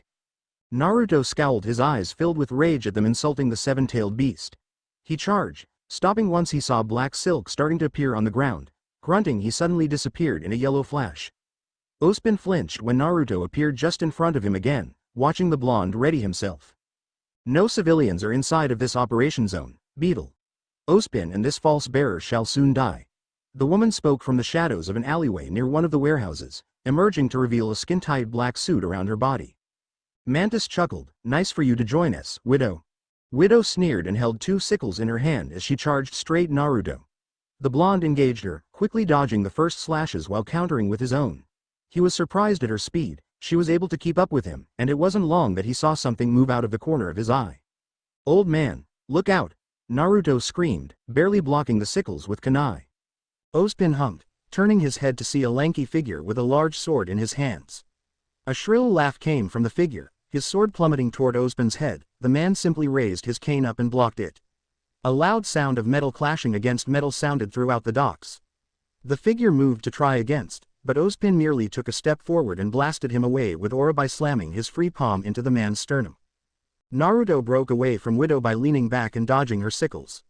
As he leaned back, the blades barely flew over his head as he turned around fully and delivered a powerful kick into her side, sending her across the dock and crashing into a warehouse. Backflipping once to avoid arrows that slammed into the ground where he had been, the blonde blocked Beetle as he flew by. There's nowhere I can draw natural energy from, he observed as he dodged another arrow by leaning his head out of the way. I don't have time make the hand seal for clones and can't exactly flood the area. Blocking with his kunai, a flash of sparks scattered around the ground as Naruto jumped up and delivered a slash across the person's mask. The wood easily splintering from the wind chakra, but it wasn't deep enough to be fatal, as the mask fell of the man's face, blood spurted out from a deep cut across his nose and chin. Flying back, Beetle grabbed his face, roaring in pain. Not wasting his advantage, Naruto leapt up, but as he was about to land a finishing blow against the man, threads of black wrapped around him. He looked at the source. Widow was laughing loudly from the shadows, and Mantis took aim. Ospin moved, was able to slash the threads of Naruto with his cane coated in the aura and placed a barrier around them in time to block the arrows as they were fired. Breaking out of the remaining threads, Naruto growled and looked at Widow. He noted that the other figure Ospin had handled with finesse wasn't moving, and he turned to the older man. Is he dead? The blonde inquired, standing back to back with the man. Ospin nodded, watching as the man began to turn into black dust. Yes. You're a good fighter for an old man, Naruto complimented Ospin before observing Beetle charge at Ospin at his flank. The man's sword crashed against the barrier, cracking it slightly, making the older man wince. Naruto smirked as he formed a single-hand seal. Suddenly 3 copies of himself burst out of the smoke. The copies charged toward Widow and Beetle. Ospin kept the barrier up, but it slowly began to crack against the arrows. Watching as Naruto took a seat on the ground while putting his kunai up, focusing hard on the ocean front. Ospin hummed, are you tired, young man? Not exactly, but my clones can hold those others off. I need a minute to do something. Could you do something about that archer guy? Naruto asked, focusing intensely at a source of natural energy he found. Ospin smirked, dropping the barrier and smacking the arrows away as he ran toward the archer. Mantis growled as he watched the older man somersault onto the top of the warehouse. Pointing his cane at the archer, Ospin chuckled as he approached, riposting a throwing knife launched by Mantis by smacking it back. Mantis's eyes widened as the knife sunk into his chest. He coughed up a wad of black substance. What the hell? Forgive me, but this is where your road ends, Ospin stated as he appeared right in front of the would-be assassin. No, Mantis screamed, only to have a cane thrust into his chest and out his back. The archer slumped forward, life leaving his eyes as he began to turn into black dust. Ospin whistled a tune as he stepped forward, grabbing the tip of his cane and pulling it through the rest of the man's disappearing body. Tapping it against the ground, the older man watched one of Naruto's clones was destroyed by Beetle. His eyes widened as Beetle dodged the other clone and flew toward the original. He was going to move to help, but it was too late. Beetle laughed manically as he raised his sword up, slamming it down onto Naruto. Only, instead of blood and guts flying everywhere, the sword broke against Naruto's skin. Ospin watched as an orange tint surrounded the blonde's eyes as he stood up. Naruto took a deep breath, just in the nick of time. Dabbao. What the hell? Beetle exclaimed, only to get punched through the warehouse just behind him. Naruto shifted his footwork, turning in time to dodge a stream of silk launched by Widow. Widow growled, charging into close range. She laughed as she activated the electric dust in her sickles. The shinobi stepped back before throwing a punch that she barely managed to dodge. That's what she believed until half her face caved in from an unknown force, sending her flying against the ground. Stonework and concrete ground against her as she tore through it from the force, her aura failing her. With a nasty friction wound, Widow barely looked up in time as a Rasengan found itself in her chest. She screamed, screeching in pain as she was blasted through the stonework and into the water. Her lifeless body floated under the waves. It twitched for a moment, and then slowly she started turning to black dust. Beetle charged toward Naruto, who was facing away from him. He thought he had the surprise. That ended with the blonde suddenly turning and grabbing him by the throat. Ack! Beetle choked as he was slammed into the ground. Naruto had a Rasengan hanging just above the man's face. Look here, freak, you're going to tell where my friend is, or I'll start blending. He, Beetle chuckled, looking at the teen. You think you scare me, a pissant like you? This, pissant, is about to make a brain smoothie. Naruto slammed the man's head into the ground. Talk. My life is but a flicker, my goddess is immortal, and you are just another obstacle to overcome. How you know of our pet, I'll not know, but I'd rather have my bloodshed with my comrades than tell you a damned thing. Beetle leaned his head back, smirking, do as you must. Struggling with himself, Naruto breathed hard, where is your goddess? I'd rather her show you herself, she'll come for you, you have a lot of power within you, he. Beetle threatened him, sneering with a chuckle before spitting onto Naruto's face. Naruto took a deep breath and then slammed the Rasengan down. The man twitched for a moment. His body laid motionless soon afterward. Naruto glared down at the corpse, watching slowly as it turned into black dust before floating away. Breathing hard, the blonde shinobi pushed himself up from the ground and deactivated his sage mode. Ospin got near him, looking at the young man with concern. You're not normal, are you? What made that obvious? Naruto curtly inquired. Was it me taking them out? I took out half of them. Ospin laughed as he tapped his cane on the ground. To be fair. Doesn't matter. I need to get back to someone. Who are you exactly? Because those guys seemed like someone that really hated you. Naruto observed, gauging the man's reaction. Ospin briskly picked up pieces of the broken sword. I am the headmaster of Beacon Academy. I'm Ospin, and you, my friend, saved my life tonight. Don't mention it, or what you just saw, Naruto told him, warning him as he straightened himself up. Say, wouldn't you be the same Naruto a man named Kirao mentioned? The silver-haired man inquired. Naruto's eyes widened. Yeah, why? Well, I have to say, his bad luck may have turned up something good after all. Here, Ospin handed Naruto a card with his scroll number on it. Call me tomorrow morning, I'll meet you somewhere, and make sure you wear something nice. The silver-haired man watched as Naruto took the card. After all, I wouldn't want a potential fighter to go without. Darkness settled over a wasteland. Purple crystals jotted out of the sands, the skies lit up with purple lightning, dark clouds blotting out the sun in the center of this wasteland, a castle, tall and vibrant. There was a small village of people inside of the wasteland, each of them wearing rough-spun clothing. Looking more like slaves than freemen, the people made do with what very little they had. Farms were useless, the game was scarce, only the most vicious of creatures lived in these lands. Grim traveled in hordes, nightmarish in size, nothing like the kingdoms had ever seen. Where dozens of Grim attacked villages, these hordes consisted of hundreds to thousands, like black locusts sweeping across the landscape. They never ventured close to the village by the castle. Inside of that very castle, the person who ruled this dark land, a woman with ornate hair dressed in a bun with 6 fixings. Sitting upon her throne, looking at the empty table in front of her. A jellyfish-like Grim floated down toward her, revealing images of a fight. The woman's demonic red eyes gazed into the images. Her deathly pale face had violet veins running from her eyes and through her head and arms.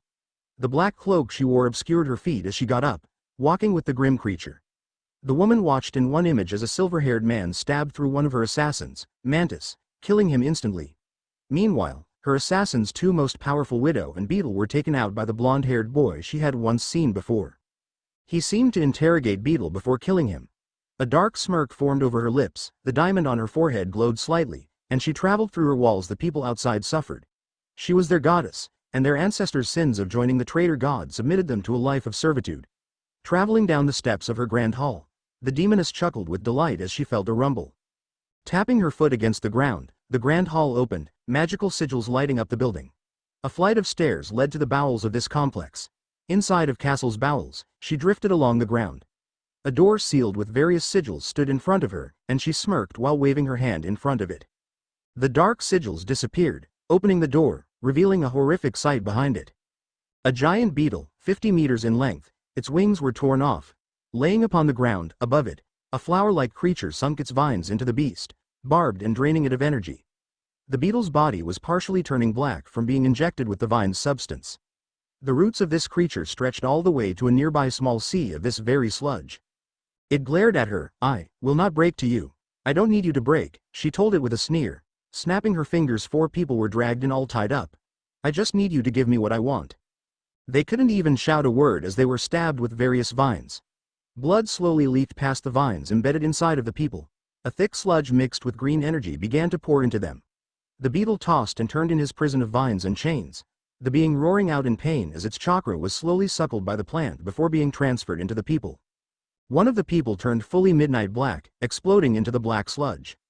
"Failure," the goddess stated, and turned to one that seemed to slowly calm down. The one that calmed down was a woman. A burst of wind tore the ropes off her body. Getting up, the woman removed the mask to reveal red eyes. She coughed up some of the sludge, growing wings on her lower back that began to flutter. Another one slowly stopped thrashing, a man, and he got up while growing 2 extra sets of arms. His hands became clawed, his face becoming misshapen under his hood.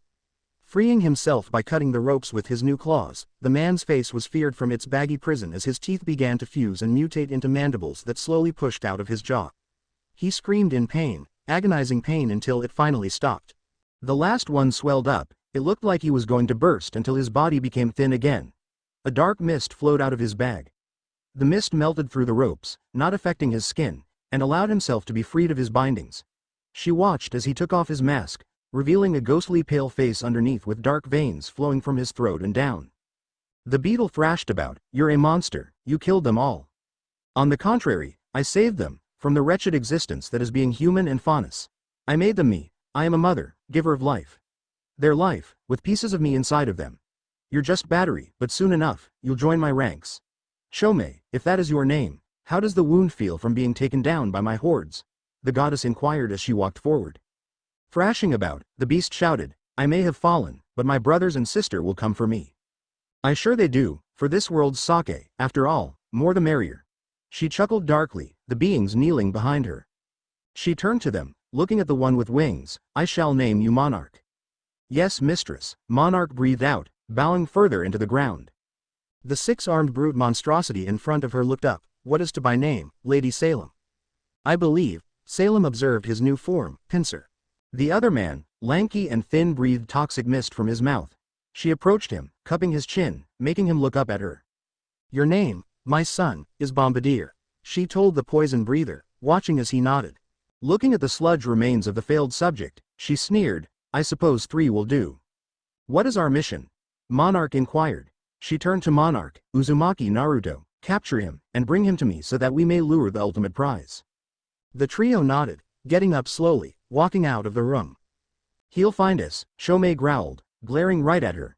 "You are the not first he has fought, and you will fall.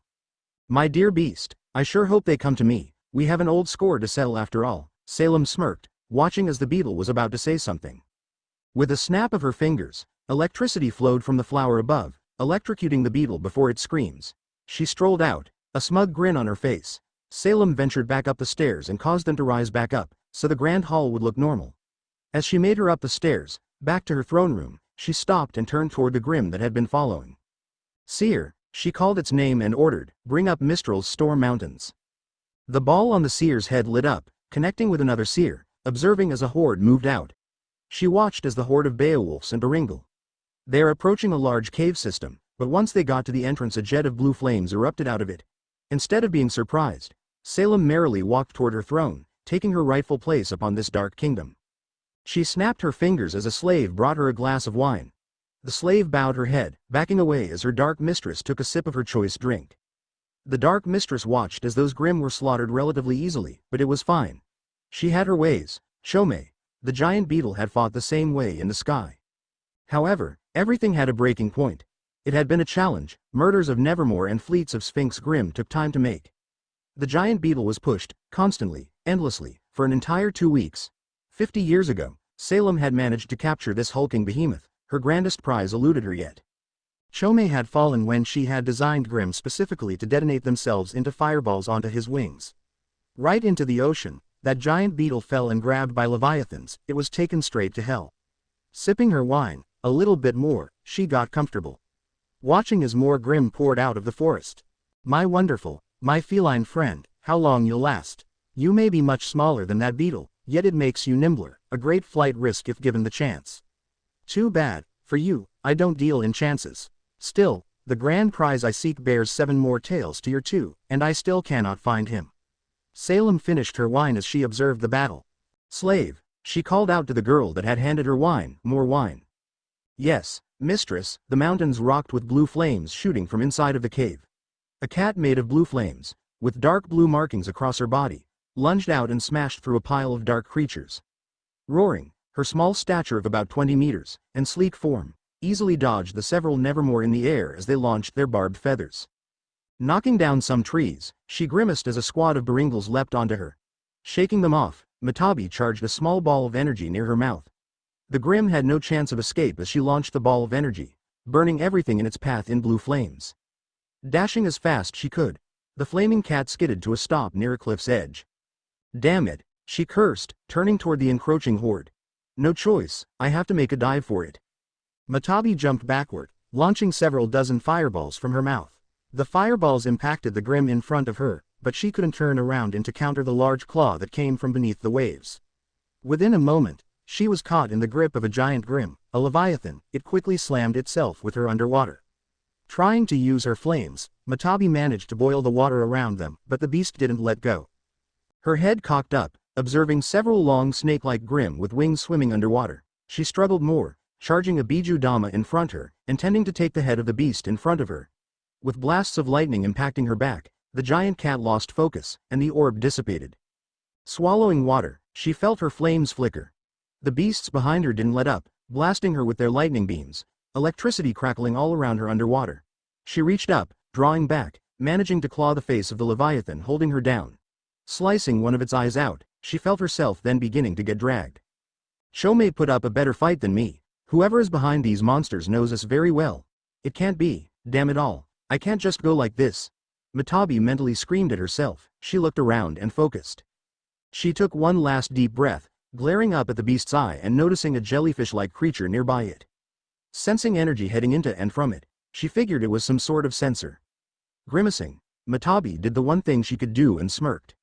You'll not have me yet, Matabi spoke as she closed her eyes before allowing her flames to fully die. If you're out there, I'm sorry Naruto, but I'll have to extend our reunion another few years. Father will not like me being captured, now to do my duty. She started taking massive gulps of water. She smirked as she looked up at the sensory creature. Drowning herself, she weakly closed her eyes, thinking of her former Jinchuriki, Yugito ni and the one she had to find again. Sayonara, for now, friend. Salem was standing up from her throne, watching as twin-tailed cat drowned itself. She lowered her head, smirking before snapping her fingers. The leviathan suddenly ignited the ocean around it with its red-hot flames. Matabi's heterochromatic eyes widened, her blue flames reigniting just enough to keep her alive and boil away any water inside of her. She tried to kill herself. The dark goddess sat back on her throne, analyzing what she just witnessed. Interesting. The woman chuckled. I wonder, with 2 of them how much more powerful that flower that's growing will become. She leaned back, finishing her second glass of wine. I do hope my flower blooms. Ever since I fed most of that beast's energy to it, the petals have slowly opened up. Naruto was watching as Amelia slept on a bed. He had kept his promise of getting her to a shelter. Sighing, the blonde exited the room. He watched as a matron approached him. Stopping in front of the blonde, she spoke. We cannot keep her here more than 3 days, the matron said as she clicked her heels. The shelter has to cycle out homeless women and children. There are simply not enough beds. I understand, but she's been on the streets for a while. Can you make an exception? He argued with the matron. No, I'm sorry, but she'll have to get back into a line that forms every 3 days. The matron replied, and then sighed. I don't like it either. In a perfect world we'd have enough room to shelter everyone. However, that's not the case. Naruto grimaced, and took a deep breath. So what if winter comes and she can't find a place to stay? Come on, she's just a little girl, Datbeo. The rules are rules. I wish we'd have the resources to bend them, but unfortunately it is not the case. You were lucky to even find the one bed here, the matron stated before starting to walk away. Naruto reached out but failed to catch her in time as she continued to walk off. He glanced into the room, watching as Emilia coughed a little. She was at least in fresh clothing now. Growling, the blonde just felt his frustration boil and he debated on his next move. It was currently 3 in the morning, and he needed sleep before he met up with Ospin.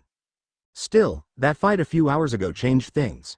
He knew that chakra, no matter how dark it was Chomei's. Chomei was in danger, and somewhere deep inside of him, he knew that as a fact. His eyes focused on the room number she was. 1010. 10th room, 10th child ward, what he came to learn about it. All those children, no parents, only a monster could cause such suffering. He feared that very same monster, somewhere deep inside of his heart. He knew who that monster might be. Why else would these people hunt down Biju, even if Chomei was the only one to fall? From what Naruto gathered on Grim, even if they were all weaker than even Shukaku, numbers often triumphed in a fight. Chomei probably put up a great fight, a spectacular fight, but without a Jinchuriki his powers wouldn't be as focused. His power diluted, hopeless outnumbered by Hagoromo knows what, it wasn't hard to reach the conclusion that he'd been captured. The only question that remained, as simple as it was, where? Sighing, thoughts and worry filling his head, Naruto walked toward the entrance of the shelter. He'd have to come back, hopefully. Emilia would still be there, he wasn't just going to abandon her. Flopping down on his motel room mattress, the blonde yawned as he felt his skin slightly crawl. Watching as a tiny black bug crawled on the mattress, the blonde flicked it off before adjusting himself. He'd have to vacate the room before 8 in the morning, meaning he'd get only 4 hours of sleep. Yawning, he closed his eyes and slowly began to drift off. A sound from his scroll snapped him out of his long-desired feeling relaxation. He looked down it was from Kirao. Answering the call, Naruto leaned on his pillow. Sup? Naruto answered, rubbing his eyes. Nothing much, I'm at my favorite joint in the city. Want to get some drinks? Kirao inquired, the blonde hearing tap a bar table of some kind. He thought it over, looking at the small mirror in the room. I don't have any liens on me. Peeved, lean schnee, see, mon kid. What's the worst that's going to happen? You get a little drunk and crash at my place? Kirao pressured Naruto lightly, chuckling over the phone. Naruto sighed, I have to do something important tomorrow, sorry. Ain't no sweat off my back, the man replied as he was heard taking a glass into his hand. More for me, I guess. Right, Naruto lamented as he looked up at the ceiling. Night, Kirao. Night lightweight. Ospin was sitting in his office, late at night, the man was finishing going over qualifying students for the tournament. That what he should have been doing, but instead, he had an old tome book. One of the many things he had collected over his years, and previously, like any fable he thought of it as having a hint of truth. The tome had pictographs on pages opposite to translated texts. Pictographs depicting 8 beasts surrounding a single person with another beast at his back. That person had something in their right palm. The beasts held different numbers of tails, going from 1 to 9. The first one, with 1 tail, was a tanuki. The second one, made of flames and bearing twin tails, was cat. The third one, 3 tails, was a giant turtle. The fourth, a massive ape with squid-like tails. The fifth was some weird hybrid of a horse and dolphin, bearing 5 tails. The sixth one, with liquid running off its body, was a slug. The seventh, easily recognizable with its 1 tail and 6 wings, was a beetle. The 8th was an ox mixed with an octopus. However, unlike the 4, the 9-tailed fox stood behind the being. Analyzing the tome, Ospin leaned back, reading the fable aloud. Many generations ago, prior to the rise of empires and kings, there lay the ancient city of Konoha. There, amidst tragedy, a child was born during the night of the 9-tailed fox. That child was chosen, cursed to bear its power. He grew up alone. Ospin flipped the page, continuing. Summer came, winter went, spring breathed life, autumn took it away. The boy, mischievous, took pleasure in pulling many pranks on the citizens of Konoha. Many likening him to the 9-tailed fox that had killed many. The page had the picture of a very demonic-looking fox, with it barely hanging over the child. Monster, demon, freak, they would cry, jeering him, many people not bothering to look upon him. The boy envied many, grew jealous of others and sought to become stronger. That need for strength pushed him to new limits, a constant need to validate his existence. The silver-haired man continued to read, flipping the page.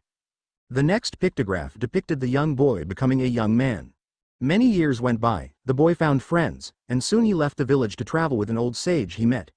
Years went by. The boy did not grow in strength much, but he grew in intellect and learned of the world around him. Upon his return, he learned of others like him, Jinchuriki. That they were being hunted, and so, he must train himself further. Ospin noticed a trend as he read it aloud. You still needed to validate yourself. Stopping his reading, the man yawned. The boy at the docks seemed very familiar to that fable, if you're wondering why I read it aloud. I was hoping you weren't going crazy, Ospin, because then I'd have to take charge. A blonde-haired woman stated, walking over toward him. The silver-haired man laughed slightly, looking to move up in position. Ms. Goodwitch? The only natural choice would be that I'd take over. After all, I am your direct successor here. Unless you have a secret deal with Oobleck I don't know about, Ms. Goodwitch replied, a certain poise to her movement and voice. Please, as if there would be anyone else. Just wondering about the strangest things, fables and fairy tales coming true, all the typical stuff we work against in the shadows. Ospin explained, and yawned, I haven't had much sleep. You almost died. We all must die at some point, Ms. Goodwitch, but a man once said. All men die, but many never truly live. If I fear death, around every corner, then I'd never have the willpower to accomplish what I must in the here and now. Ospin closed the tome as he spoke. Getting up, he stretched. I suppose you came to argue Team RWBY's inclusion, or JNPR's. Both, actually, I believe too young. Let's put in our veteran teams, we've still got 2 months to train them, and I think our veteran teams would show more promise. Goodwitch argued, looking at the files on his desk. Ospin nodded, maybe so, but lest we forget, they've been incredibly active. Ms. Rose's team has already stopped some bad men from doing bad things, and Mr. Ark's team continues to grow despite his fake admissions. I'd flung out, and, that Ms. Goodwitch, is where you still have to learn. If someone, somewhere, is so passionate about being a part of this, that they would seal their fate, put their lives on the line with little to no training, just for a simple chance at making difference, that is who we need. Ospin retorted, putting the files up. Glinda rolled her eyes, and yet, who is going to compose the letter when such hopefuls die? I would, gladly so, and that's something you need to learn. Talent may be great, a certain skill set, awe-inspiring. Pira Nico's, probably the greatest potential in this school, but she lacks that significant drive. To know that you're hopeless, out of your league, yet, you still try. The silver-haired man continued, motioning her to walk with him. I won't be around forever, Ms. Goodwitch. If it hadn't been for that blonde stranger today, I'd probably been as good as dead. However, I wish to meet him tomorrow on time. In order to do that, I must have my rest. Good night, and please, think over my words. Ospin patted her shoulder as he spoke. You may be master, but even a master can learn from her elders. Yes sir, Ms. Goodwitch conceded, I'll sign the paperwork needed to get them going. Right. By the way, Glinda, would you like to accompany me? The place we're supposed to meet is a good restaurant, we should treat ourselves, we work too hard. Especially you, with all your worries, think it over. Ospin pressed a few buttons, looking at Glinda with a smile. Glinda smiled, I'll clear something up, good night headmaster. She watched as he rode the elevator down, walking over to the desk. Picking up the tome he had been reading, she looked down at it. The Tale of the Fox Boy, an ancient folklore. It holds weight, even if the titans remain hidden, yet, I fear for you. She opened it to the tome's last page, depicting the death of the fox boy at his own hands. Some fairy tales and folklore, no matter how important, she closes the tome fully, should be forgotten. Naruto was walking toward the shelter. He watched as people walked around the streets, ignorant to the events that happened just last night. If this had been Konoha, the city would be closed off, with no one permitted in or out, regardless of who they were. Those people weren't natural, at least by this world's standard, and no amount of thought Naruto put into made any sense. On one hand, they had Biju chakra inside of them, obviously from Chome. On the other hand, their inner chakra, like everyone and everything they had, was very dark. It was almost like a Grimm's signature. Even if they read as a black spot still had energy. It just didn't add up to him. The fact that the headmaster of Beacon Academy was their target, no matter how planned it seemed, was compromised when he detected them. If they were smart, as it took skill to infiltrate when you looked like a god's greatest abomination and get to your target, then, why would they be so stupid as to attack then, when another threat was present? Something was missing, something that was key, and it made Naruto take sideways looks at every other person he walked by. His sensory skills weeding through people, detecting anything and everything, yet nothing came from it. The blonde figured that the squad of 4 was specifically tailored to kill Ospin. From what he remembered, other than the one Ospin immediately killed, their names were Widow, Beetle, and Mantis.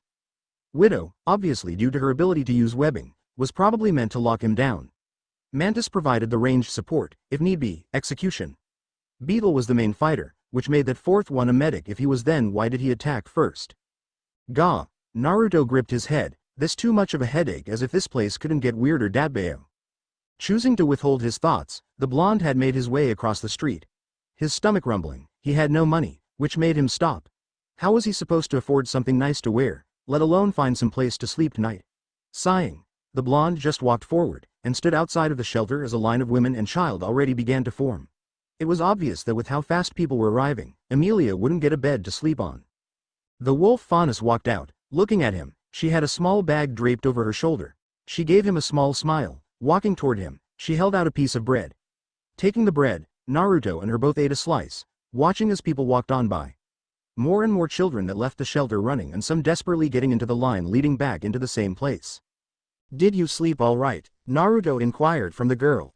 She nodded. Yeah, the bed were comfortable. That's good. Have you eaten anything? The blonde asked as he noted the small bag of bread smooshed in her little bag. She shook her head. Not really, mister. Naruto, just say Naruto. All right. Naruto reminded her, and then he had an idea. I tell you what, we're going to have some fish. What, really, from where? Emilia asked excitedly, her mouth watering at the prospect. Naruto held his hand out, allowing her to take hold of it. They both started walking toward the docks. Dodging through the city streets, with the duo getting looks, the duo made their way through the lower quarter. She watched as the lower quarter went by quickly, her stomach grumbling. They noticed police investigating a dust shop that had been broken into. Taking time to observe the police, Naruto noted an officer questioning a Faunus. He got handsy, pushing him slightly, and the Faunus just simply held his hands up. Several other officers went about questioning other Faunus as well. Sighing, he looked at her. Not all of them are like that. Emilia frowned, looking up at him. Why are they being mean? Because, Naruto took a moment before replying, they're just scared of the White Fang. Those guys with the funny-looking masks? The wolf Faunus questioned. I always wanted to wear one. Trust me, Emilia, it's better to just be yourself. Anyway, I'm going to be teaching you something today as well. So, get ready, alright? Naruto told her, surprising her slightly. She nodded. Really? Yep, and I bet it's something you never thought of before.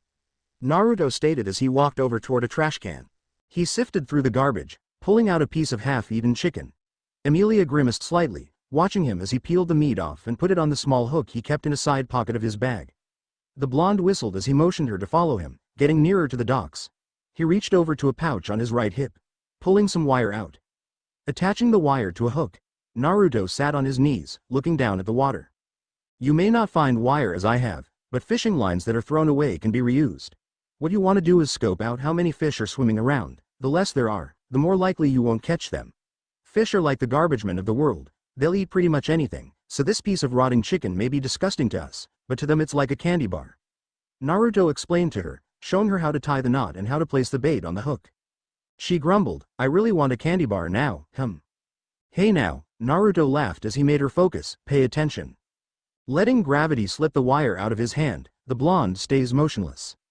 She watched, through the clear water, the chicken floating just under the water. She was about to speak when Naruto moved his hand a little bit to the right. She saw oil come off the chicken, staining the water slightly. That's when a base approached, swimming right up to it. It wasn't too large, about a 2-pounder. Breathing slowly, the shinobi focused on the fish, moving his index finger to flick the wire a little bit. The fish scurried away for a moment, and Emilia seemed downtrodden until it suddenly came back and snapped up the bait.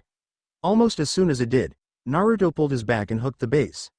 It flopped around as he began to drag it upward, pulling it onto the stone dock. She watched as the fish flopped on the stone. The blonde then pulled a kunai out of a utility pouch. The trick to fishing like this is patience, he tells her as he placed the kunai firmly against the fish's head. Never be too eager to pull the bait back in, but always be on the watch. Once you have your fish, Naruto pushed the kunai as he spoke, stabbing the fish through the head. Kill it quickly, so it doesn't suffer more than it needs to. Emilia watched as he stood up, carrying the fish by the tail. She saw him walk toward a pile of junk wood and metal. He pulled the metal out, bending it into a bowl-like shape while grabbing a flatter piece. He shaped the flatter piece, slightly cutting his hand in the process. She watched him take the dried-out junk wood, placing it in the large piece of metal. It may seem rough, and gods know how long you've been out here, Emilia. I figured out a few tricks on my own, growing up. Survival is 1 part physicality, and 2 parts creativity. You can be like a tiger, but if you don't know how to constantly get food from a source, you'll still starve. Naruto explained to her, remarking survival, teaching her. Naruto took a couple of broken stones off the aging dock. He clacked them hard together, causing a spark. The spark flew into the dried wood, and with some encouragement from the air blowing from his mouth, the sticks caught fire. The crackling of wood filled Amelia's ears. She was surprised that it seemed so easy, and it had been right in front of her the last couple of years. She watched as he flopped the fish down and took the kunai and placed it flat against the fish's scales. Normally, if you were near a park or woodland you could skewer a fish. However, fish with scales tastes kind of icky, and I only eat if I'm really hungry, he told her, making sure she watched. He began to descale the fish with his kunai. Flipping the creature over, he descaled the other side rapidly and made sure to show her what it should look like. The shinobi then raised the knife up, bringing it back down and cutting off the fish's head. Amelia's eyes widened, slightly fearful at how hard he struck it. Normally, chefs would use a fillet knife for this. Naruto reached over and brought her closer as talked. He glided the kunai over the fish. What you're going to do is take a regular knife. Cut from the tail. If you feel a bump, that's the fish's ribs. You never go past those, because then you ruin the meat by spilling its stomach contents into it. Ew, Amelia grimaced, watching as he fillets the fish with ease, exposing its organs. She watched as he flipped over, blood staining the dock, and cutting the other side. Cutting the last bit of good meat off, he set both onto the flat metal he bent to have a sort of handle. Placing it into the fire, she heard the skin of the meat hiss as it began to cook. She smelled it. The fish smelled bland, but her mouth watered regardless. A few minutes go by, and with a hum of success, Naruto pulled the makeshift skillet off the fire. And, this Amelia, is Naruto Uzumaki's garbage fish fillet. He joked, rubbing the back of his heat with his free hand. Cutting the meat up into 4 slices for each side, Naruto held out his hand. She caught the hint. Getting into her smooshed bag of bread, Amelia pulled out 2 slices of bread for them both and watched as Naruto piled the fish onto the bread. He took his jacket off, revealing his mesh shirt, and placed it on the ground. Sitting on it, he motioned for her to do the same. Both watching as seagulls eyed their food, and with the blonde flicking them off aggressively. Why do you hate them? She inquired. Thieving, flying buttheads, Naruto answered, humming as he took a bite out of his fish sandwich, packed with meat. Swallowing it, he looked at, nothing with his head to try it. She hesitantly opened her mouth, placing the very corner with meat in it in her mouth, and bit down. The girl chewed the piece off, chewing through the rather soft meat. Humming, she swallowed the first piece of the sandwich before taking another bite. The girl giggling slightly, she quickly finished her sandwich. Awu, she howled in enjoyment, making Naruto laugh, while she sat there embarrassed at the sudden outburst. Naruto patted her head, don't be embarrassed, I have trouble controlling mine as well? Well, is it like a yip, considering you're a fox faunus? She inquired, smiling innocently. Naruto took a deep breath, that's the thing, Amelia. I'm not a faunus, these are just markings, birthmarks. So, wait, she looked at him before feeling his face and her eyes widened. Oh man, that's so weird. He. Naruto rubbed the back of his while chuckling, slightly flustered. I get confused sometimes as well, but my little verbal tick is something I inherited from my mother. I scream out, Datbeo, when I'm excited. What does it mean? She inquired, never hearing a word like it. It doesn't really mean anything, it's my way of saying ya no when I'm really happy, Naruto replied, the blonde staring outward toward the open water. She took notice, did I say something wrong? Nah, just thinking of an old man that taught me how to fish like this. He, died when I was younger, he explained, but the tear leaving his left eye didn't hide his emotion. I loved him like a grandfather, and, well, life happens. Amelia sniffled a little bit. I miss my papa, he wanted to take me fishing, but I just found it icky. I'm sure he isn't mad at you, Em. You're just a kid, and a kid shouldn't be filled with regret, Naruto tells her, getting up. See, Mon, I'm going to try and find you another shelter to stay in, Naruto told her, holding out his hand. She smiled, taking, okay. What about the fire, she suddenly realized. He smiled, forming a hand seal before a clone popped up, sup? Naruto stared at the fire. The clone looked at him, and with a nod dived right into it. Smothering the flame in its dispersed smoke, she giggled a little bit. The clone just swan dived in without a second word. The poor thing just seems to glare at its creator before doing so. The duo began walking up the stairs, only to get stopped by a police officer. Excuse me, young man. The police officer held his hand up to block Naruto's path. We're investigating the area for the break-ins still ongoing across the city. Where were you in between the hours of 3 a.m. and 6? I was in my motel room, trying to sleep. it's nearer to other ends of the lower quarter, Naruto answered, honestly. Okay then, what's your name?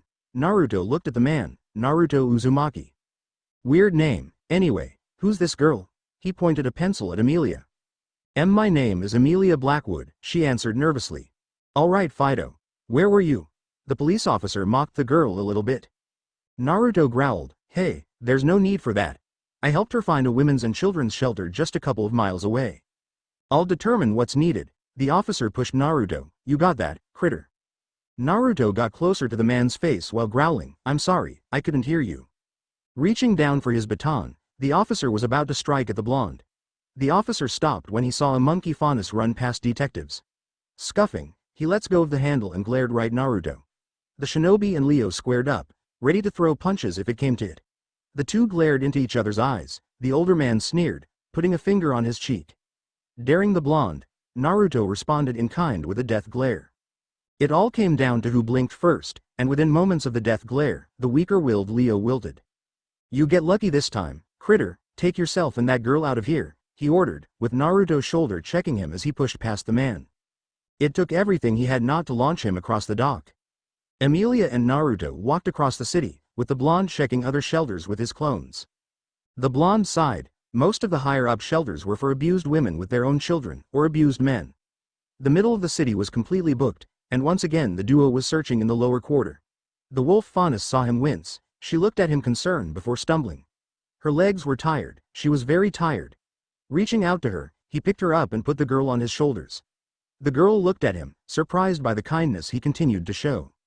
Aren't you tired as well? She asked, watching him stare into the crowds in front of them.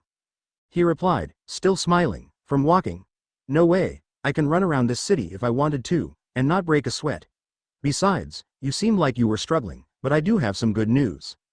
What is it? She placed her elbows on his head innocently, without thought. I found a shelter, but it is weird that things are like this. Why doesn't Vale have an actual orphanage? Naruto inquired, feeling jaded on her behalf. Vale isn't exactly a miracle place. Most orphanages closed down a year ago. I remember getting into a shelter and being told I had to leave a couple of days later. It scared me, and I almost got taken by bad people. She lowered her head and whimpered, I hate this city. Naruto stopped and looked up at her to where their eyes met. Hate is a very strong word. I hate people that lie to themselves, and you hate your situation, but don't hate the city itself. Hate the losers that take from the cookie jar. Cookies, Amelia groaned, missing the sweet morsels. I mean Naruto, I never asked, why do you care so much? You remind of a younger me, Naruto admitted, rounding a street corner. I was much louder though, constantly pranking people, Dadbeo. Why would you do that, didn't they hate you? Amelia inquired, confused as to why he'd prank random people. Naruto giggled a little, they did. Boy oh boy did they hate my guts. Foxchild this, freak that, yada yada yada. I think a lot of them just couldn't see the humor of it, but it did me one service, and that it meant no one could simply walk past me. Still, the blonde frowned as he continued, I didn't get what I really wanted. I just wanted a friend, someone to relate, and I found that friend by a dock. We didn't really speak words that day, but we fought a lot in school when I was able to go. His name was Sasuke, emo, always brooding. I never really understood him until we got older, and he took a deep breath, remembering the battle, went out separate ways. Oh, did you two fight?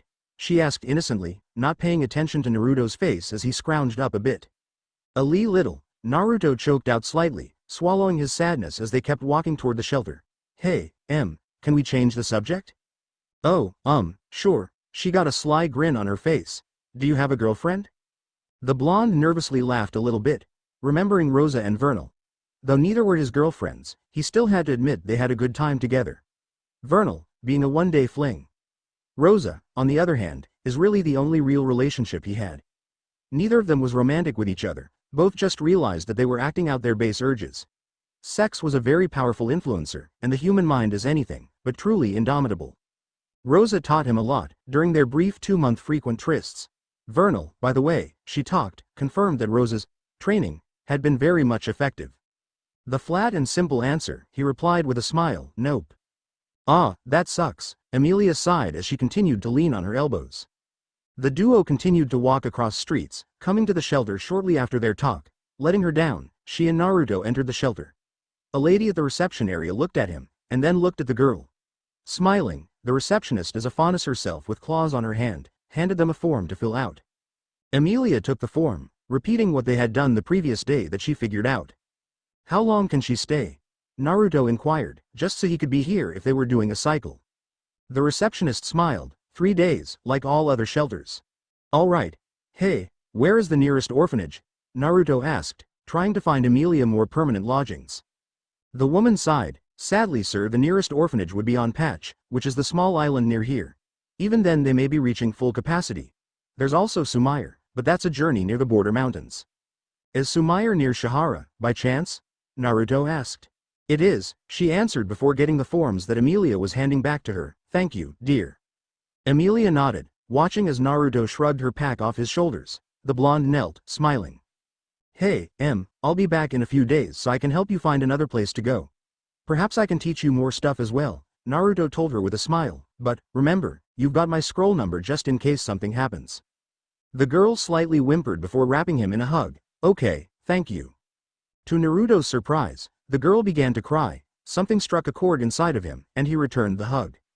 There was a moment that Naruto's soul screamed to him, telling him to just say screw it, and bring her along.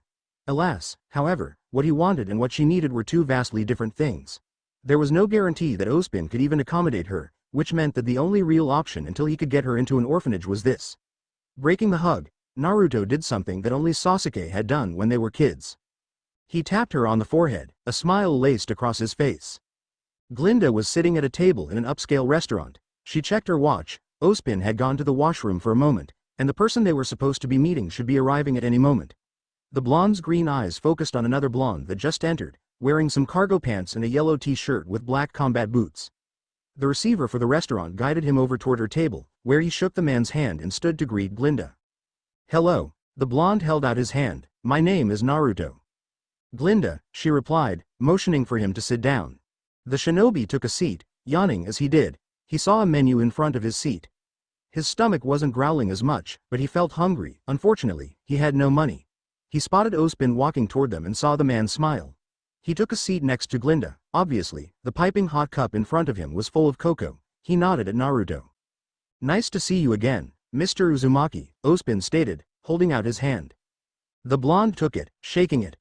Pulling his hand back, the duo in front of him began to look through their menus, and he simply set his aside. Taking notice of this, Glinda shook her head and looked at Ospin. He definitely needs a job, she stated bluntly. Ospin chuckled, flipping over to the steaks. I can agree to that. His combat ability is above my own anyhow, but that leads me to question him this. He looked right into Naruto's eyes, whispering, how do you know about magic? Naruto caught on, looking around. Magic? Magic, let's be frank Mr. Uzumaki. You are a terrible liar in a fight. Those combat techniques aren't aura, and you cannot possibly have more than one semblance. The fact that you took care of the two tougher enemies that, even I admittingly, would have some trouble against is proof that you're not normal. Ospin dissected as he watched Naruto squirm a little bit. No need to be alarmed, as far as I'm concerned, we're allies. The shinobi took a deep breath. It is not magic, but it is not aura-based either. I'm not normal, to begin with, even from where I'm from. You want blunt honesty from me, you'll get it, but all that I ask is first let's talk in a more private area. Clearing his throat, Ospin coughed and replied, very well, I can see you're very astute. You will start on Monday. Oh, thank you, sir. I really needed this job, Naruto chuckled nervously. Glinda looked at them both, smacking her face. They're both terrible actors. Naruto then sighed. Actually, Monday I need to do something. You see there's this girl, Emilia. A girl, the headmaster hummed. What of it? She's an orphan. I've been bouncing all day trying to find her a place to go. I told her that I'd go back Monday to her shelter and pick her up so she could find another one in time. I don't know, honestly, what to do. I feel bad for her situation because I grew in a similar situation, but at least I had a roof over my head. Dadbeo. Naruto rubbed the back of his head, explaining his situation was a lot tougher than he realized. Glinda sighed. Unfortunately, we cannot permit children under ages of 14 on our campus grounds. It's a safety issue, and even then, 14-year-olds have to be invited to join. Yes, this is quite the pickle, but I can see your forthcoming is in the right place. If this girl, Emilia, needs you, then you already have my permission to enter and exit the grounds as you see fit, so long as I don't need you explicitly for something that only you'd be capable of. Ospin reasoned with Naruto. The blonde shinobi nodded. Deal. A silver-eyed girl looked across a small table, exclaiming to a lilac-eyed blonde her victory strategy. I shall move my Vacuoan Sand Riders toward Sumair, where they shall conquer the region. Thusly, your last stronghold before your capital city shall fall muahaha. Well, Commander Ruby, while that is true, you activated my trap, the blonde exclaimed, flipping a card over. My army has set up a night raid, with it. I use it to take your heavy tanks. No, not my tanks, how dare you, Ruby admonished the blonde, pointing at her accusingly. The snicker of the blonde grew, and with it, since it is now my turn. I shall counterattack you, using my Valiant tanks. Gah, Commander Yang, you've outsmarted me, however, this isn't the end, for I shall return to conquer your lands, the Rosette declared, pulling her remaining troops back on her turn. An icy blue-eyed girl sitting behind Ruby snorted, she's going to use that momentum, Ruby. She'd be a fool, Weiss, a fool to cross into my desert, Ruby declared, watching as Yang smirked. Her smirk grew considerably larger. Oh, wanna think that over, Rubes? Because I have something from Atlas? She held out her card, Atlasian Battleship, Omega. No, Ruby shouted, recoiling as Yang moved the piece over her units. They have families, show mercy. Yang sneered, waving her off, pish-posh. There is no mercy, now with my cannons, I lay upon thee in exterminatus. Making explosion sounds, Yang wiped the board of Ruby's units, watching as her crestfallen face recognized her defeat. A blonde-haired teen with blue eyes sat behind Ruby, by him was a redhead with green eyes, watching as the Rosette became sullener than she previously was after the counterattack. She watches as the older blonde marched her troops towards Vacuo's capital, using mobility cards she had saved up throughout the match. When Ruby's Vacuoan flag was felled, and a Valiant one raised, the entire board waved the great banner of Axes. The legend that is Yang Xiaolong, conqueror of Remnant and defeater of sisters. Yang exclaimed proudly, getting up with her fist at her hips. Ruby, sullenly, got up and outstretched her hand. GG. Yang took it, GG little sis, she says while looking at the door. The blonde behind Ruby patted the girl's shoulders. Hey crater face, it's all good. You'll get her next time. War for Remnant is a tough game. Thanks, John, but man, I was so close, she bemoaned, and then groaned, I'll never have such a good game like that ever again. That isn't true, another day is just another opportunity, besides we know you can beat Yang. The redhead laughed, after all, you did beat Weiss. The ice-eyed girl looked at the redhead, Pyrrha, we agreed not to talk about it. Come now, I'm sure you could put some Weiss on that burn, Pyrrha tried to pun, making Yang snicker. Weiss was flustered, looking away. Blake, can you help me out a little? The cat-eared faunus looked up from her book, humming, nope. Getting up from the chair, Blake closed her book. She yawned, stretching, exposing her navel. Sliding the chair back under the table she got it from, the teen walked toward the exit door of the library.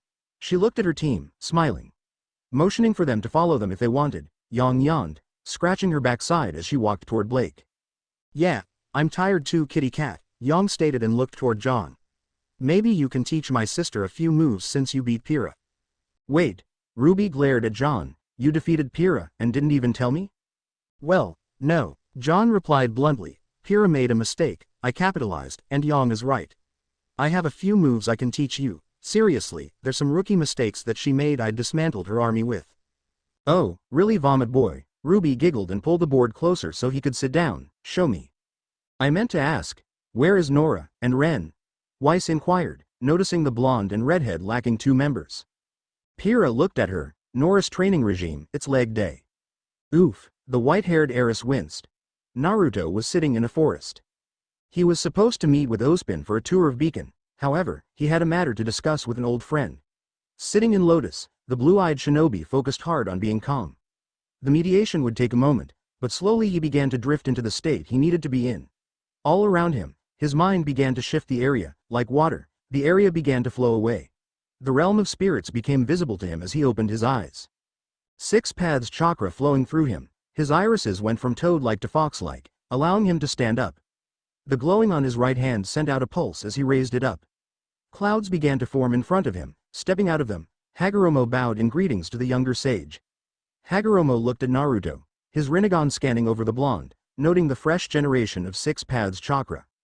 I see that you've gathered enough natural energy to transform it into 6 paths chakra. Very impressive, as well as your deeds over the last few months. Still, however, you do not come here to simply chat, do you?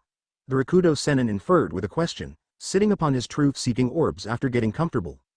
Naruto glared at him. I don't if I should even trust you. Hagoromo looked surprised. Why the hostility, young man? You didn't tell me none of the Biju were still here. Now they're being hunted down, again. Yet, you chose to make sure I didn't know. Why? Naruto growled as he felt his rage boiling. The sage sighed. I didn't want to tell you in fear that your actions would draw her to you. Let me guess, Naruto crossed his arms. Salem? That would be the name, yes. Naruto-san, for what it is worth, I am sorry.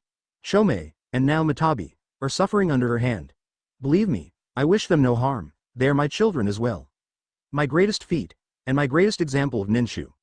They are connected to you, me, and nature itself. I fear, for you, that she may move against you soon enough. You've been watched since Shihara. She knows who you are. Hagoromo answered Naruto. Then why won't you let go and save them? What about Kurama? Naruto yelled, demanding an answer. Hagoromo sighed. Kurama is fine, he sleeps still. I feel that even if Salem found him, she couldn't do much to capture him. The reasons I didn't tell you is exactly this. You would charge blindly if you were captured. She'd make sure Kurama knew. If Kurama got captured, all other of his brothers and sisters would have quickly fell as well. She'd have the ultimate tool to her victory, but I fear, her victory isn't simply just conquering Remnant. Hagoromo revealed, gazing at the incoming souls. Naruto watched as a child's soul floated down into the ether, glowing bright blue, flowing into the golden light. The Rakudo Sennin merely sighed, saddened by the death of a child at the hands of a beast of the night. He turned to the younger sage, watching as Naruto looked away. He was angry, hurt, over the fact that such a key detail was hidden from him. His six paths chakra began to fade. It was a short-lived burst, and the blonde his time was running short. It's been a month since we last spoke, Naruto sighed as he talked to Hagoromo. I'm sorry if I'm upset, I just can't bear the thought of friends being hurt. I don't have to stand around either, there's gotta be a way to help them. Hagoromo nodded, replying to him, indeed there is. That sun mark on your hand remains, because of it, you can awaken their true power once more and take them into you. Okay. So, where are they? Naruto inquired, hoping to get to the nearest one soon. The blonde noticed the old man lower his head. I don't know, their presence is blocked from me. I fear the dark god is meddling with my ability to sense them. Then let me to talk to that jerk, Naruto yelled out, you hear me, I want to talk to you. Naruto-san, it's not that simple, he's chosen his side and champion. This game they play, for whatever reason, is more dangerous than you couple possibly imagine. They've both forsaken the natural order, impurity upon both pure and material worlds. Their pride blinds them from human suffering, their lust for knowledge dilutes their care for life, you shall not get sympathy out of them. Hagoromo stated, talking down Naruto from yelling out into the void. Breathing hard, the blonde just took a deep breath to calm down, so? That's it huh, go find the Biju and reunite them? No, Hagoromo corrected him, the plan is for you to lay low and try to think of a way for them to meet you. Getting confused, Naruto took a moment to think, how does Ospin know about me? He is a champion of the light god as well. Do not reveal what you know, he trusts very few, and if he trusts you then it's all the better. Hagoromo responded, trying to answer as transparent as possible. Naruto sighed, then who am I the champion of? The light god as well, as I said, they play with things like toys. Hagoromo reminded Naruto, considering that their time was short. The blonde faced away from Hagoromo, feeling as if body weighed a ton. What happened to Kagaya? I don't know, once again, the dark god blocks my view. He chose her as a champion, and for all I know, he chose no one else. Hagoromo answered him, but then looked weary. If my mother is on Remnant, her presence would have already been felt through the world, either by herself, or through something else. Black Zetsu, Naruto realized, a shudder going through his spine. I didn't see him with Kagaya. Hagoromo looked at Naruto, I'll have to inform Sasuke. Naruto's eyes widened, wait, don't forget to tell him that he's a Teme. The blonde laughed, rubbing the back of his head. The area around him began to fade out as he sat down, getting into a meditative lotus. Hagoromo approached Naruto, putting his hand on his back as the forest started to come into view. The sage's hand turns to dust as the forest became reality. Opening his eyes, Naruto found himself back within reality. Standing up, stretching, he felt sore as he looked up toward the clearing of the canopy. The sun was starting to go through the latter parts of its cycle, indicating he had been in mediation for a couple of hours. Crap, Naruto bemoaned, I'm really out of practice when it comes to this. Without any of their chakra inside of me, I cannot maintain my six paths chakra for long. Naruto flexed his right hand, I need to train it. He looked up toward the sky, glaring at Almost, I'm not your toy and neither are my friends. I still don't get it, Yang said to Blake as she opened a can of soda. So, Oobleck has a coffee in that thermos? Yes. Blake confirmed. She turned the page in her book. It's not half bad actually. Okay. But isn't dust supposed to be dangerous to consume? Yang reasoned, and she then pointed out, Oobleck should be burning. Maybe he has a semblance that allows him to consume dust. Blake replied and began reading the scene in the book. Burned dust is highly energetic. True, the bombshell blonde agreed, but if that was the case wouldn't he prefer electric dust? The cat Faunus hummed, surprised by Yang's logic. True. Yang then thought for a moment, and looked at a cloud go by. I wonder what it would be like to be a bird Faunus. It's not really that great, Blake told her as she flipped a page. I had a friend who told me that it was just like walking. The thing is wings make it hard to walk through tight spaces and it's just extra targets. Yang nodded. Yeah, I can see that. Hey, Blake, are you alright? The blonde suddenly asked. You know, since the docks? I'm fine. Besides, we've already made up for that. Still, the media is spinning it whatever way it can to make it sensational. It's a bunch of garbage, Blake stated as she put her book at her lap. My father was once the leader of the White Fang. We try to be peaceful, but under Sienna, it just got more violent. Yang frowned, patting her friend's back. Hey, don't be down about it, there's still some saving them. Everyone can change, ya know. The Faunus thought about it, until a redhead appeared in her mind. I'm not so sure, I know a few people. Blake sighed, looking toward beacons surrounding walls, noticing something. Her eyes squinted, and then she saw him. A blonde, hopping over the wall in one go. Yang noticed her friend looking a figure in the distance, getting up. Both began walking toward the person. Not taking any notice of them, the person suddenly vanished in a burst of speed.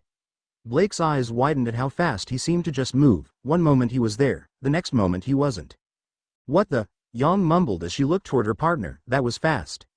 And worse. Blake got her scroll out, bringing up Glinda's contact. I'm going to contact Glinda. Yang, get Ruby and Weiss, quickly. Right, the blonde agreed and began running toward the main building. Blake began to think about where the person headed. Judging by his speed, either his semblance was activated, or he was just fast.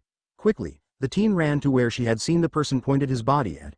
Looking up at the taller walls lining the school, mostly used for parkour practice, she could have sworn she saw someone moving in the shadows of them.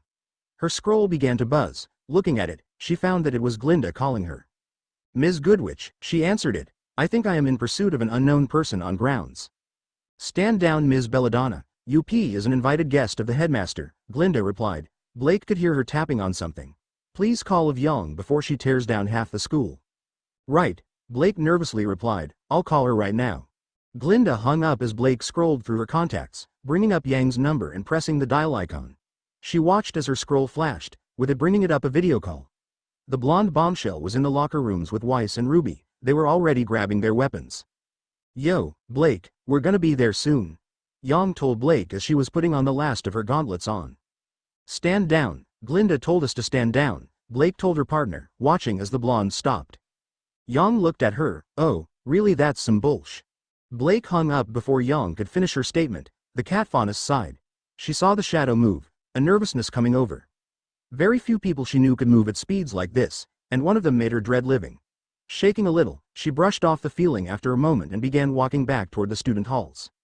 Ospin watched as a window opened in his office. You could have just taken the elevator. It's something an old friend of mine used to do, Naruto stated as he entered the office. Sue me for wanting to have some fun. Speaking of fun, you almost caused a UP moment, Glinda stated, entering through the elevator. Naruto blinked. UP, I don't think Ospin here is a baby. Pinching her nose, Glinda looked at her fellow blonde, unknown person. Ooh, the shinobi realized. You could have just said that, Datbeo. Please don't be another Kirao. Glinda begged the gods.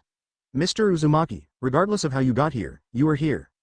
Not really much choice, Naruto replied as he placed both hands behind his head. I'm just processing how big this place is, plus I had to dodge around one of your students on the way in here. Ah, so that is what Ms. Belladonna was talking about. The student that spotted you almost called a UP alert, which means a total lockdown of school grounds. Considering it is the weekend, well, that wouldn't make you too popular around here. Glinda hotly pointed out to him.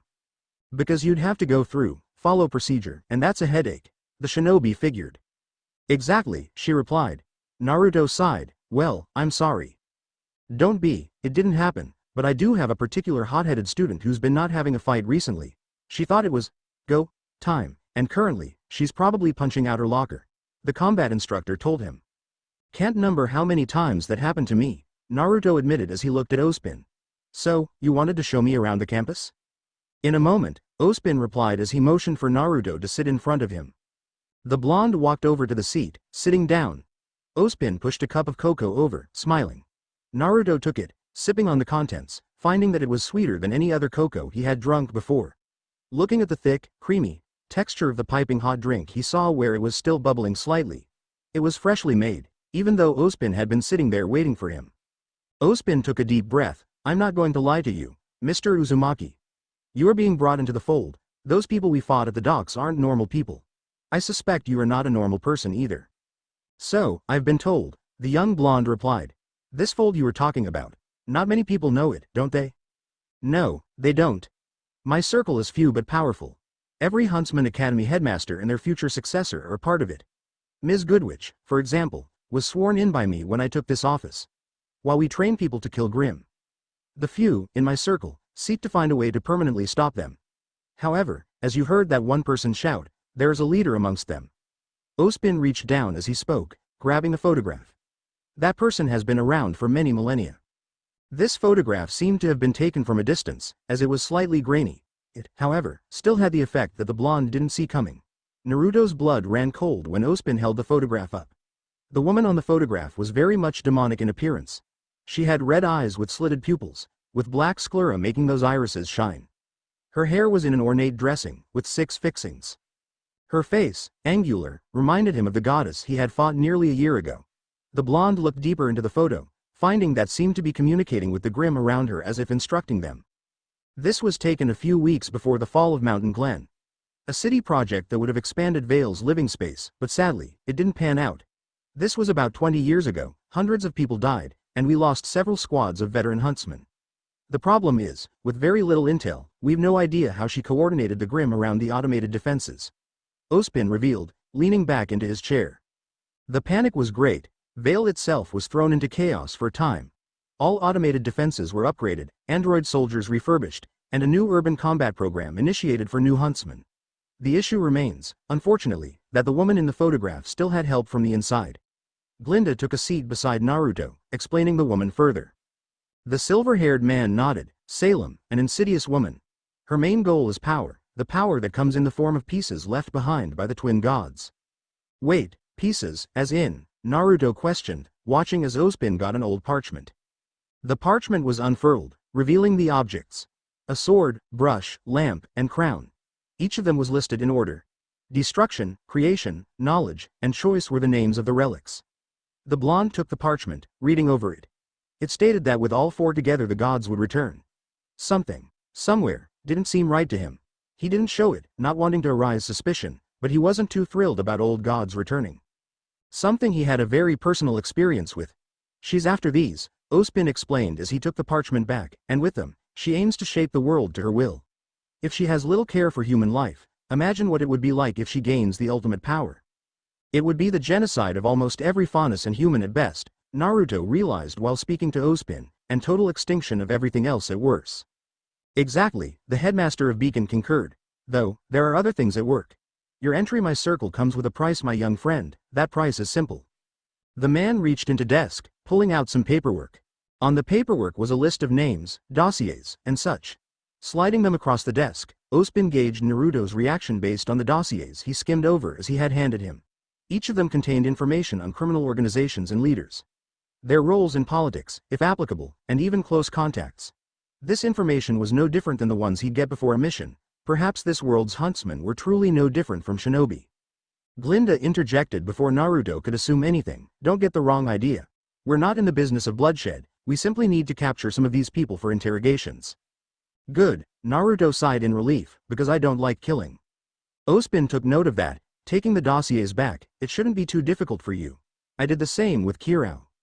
Wait, Naruto crossed his arms as he interrupted him. Kirao is a part of this little circle? The silver-haired man nodded. Yes. Interesting, the young blonde murmured as he looked at Ospin. What do you want to know about me? Magic. Were you born with it? The headmaster inquired, still believing that Naruto's jutsu was magic.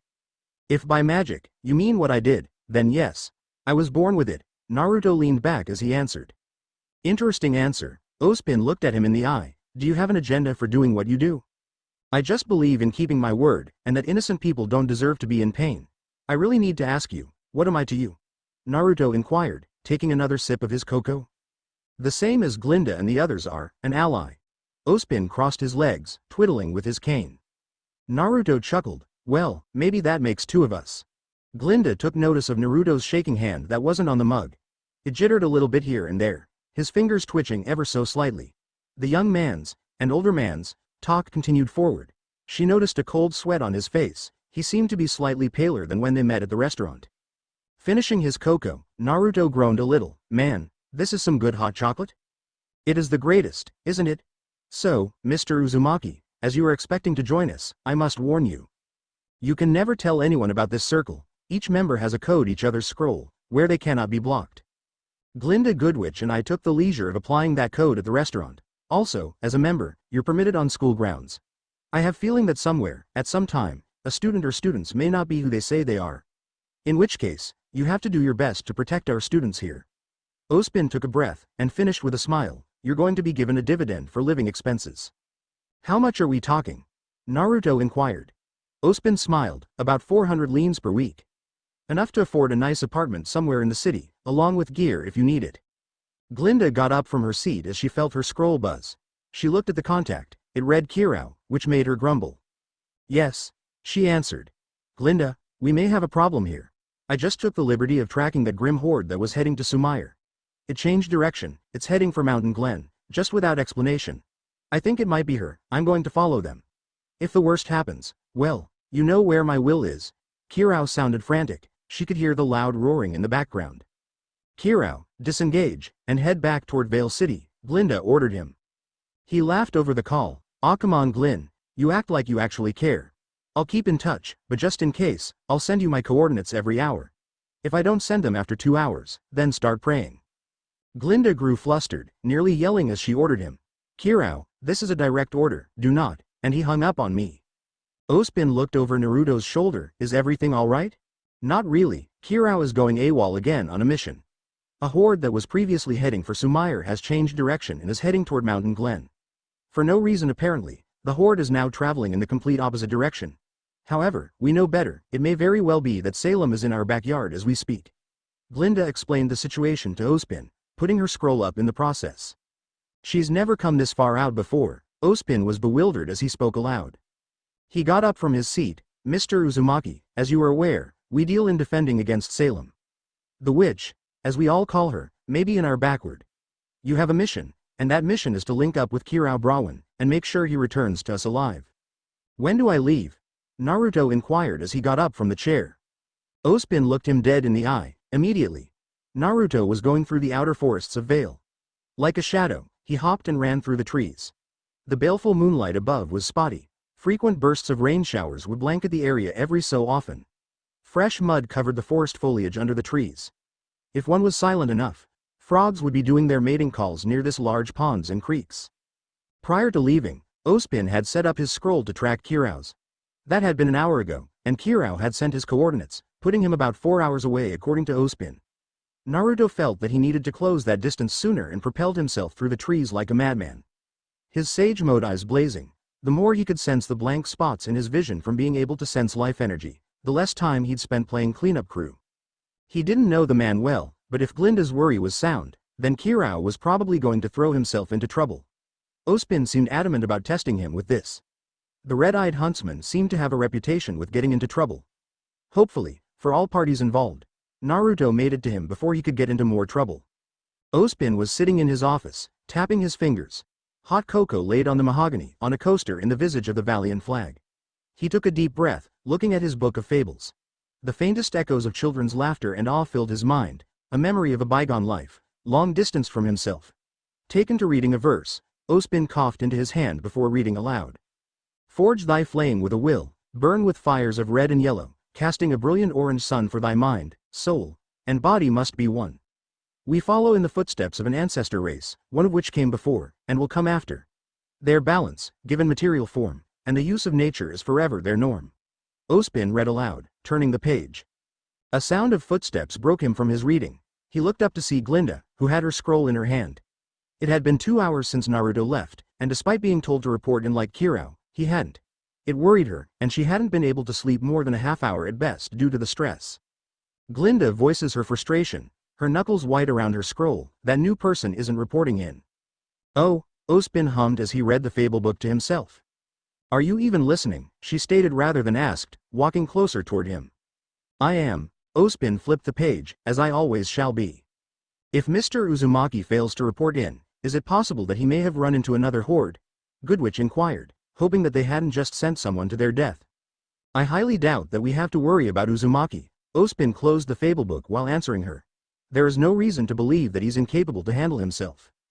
Mr. Uzumaki may have magic, Ospin, but that doesn't make it you invincible. Amber is the best example of that, Glinda bitterly retorted, sour over the loss of her prized student. Ospin nodded, sighing. While that is true, I feel as though I'm missing some context when it comes to Uzumaki's abilities. Meaning? The blonde woman huffed. Meaning that it may not be magical, as he claims, which deepens his mystery. However, as far as being a plant by Salem, I highly doubt it. Ospin got up from his chair while talking to Glinda. Trust me, I thought that at first as well. Then why allow him in? Glinda inquired, concerned. Ospin sighed. I felt compelled to trust him. He looked at the sporadic storm building outside. Tell me, Glinda, what do you know of the old world? Kirao stalked through the forest. In his bird form, he blended perfectly with the local fauna of crows and other aves. The red-eyed Kirao, fluttering his small wings, dashed through the various dead trees. Night, often a reprise for many in the city, was the time that the veteran huntsman knew would be most dangerous.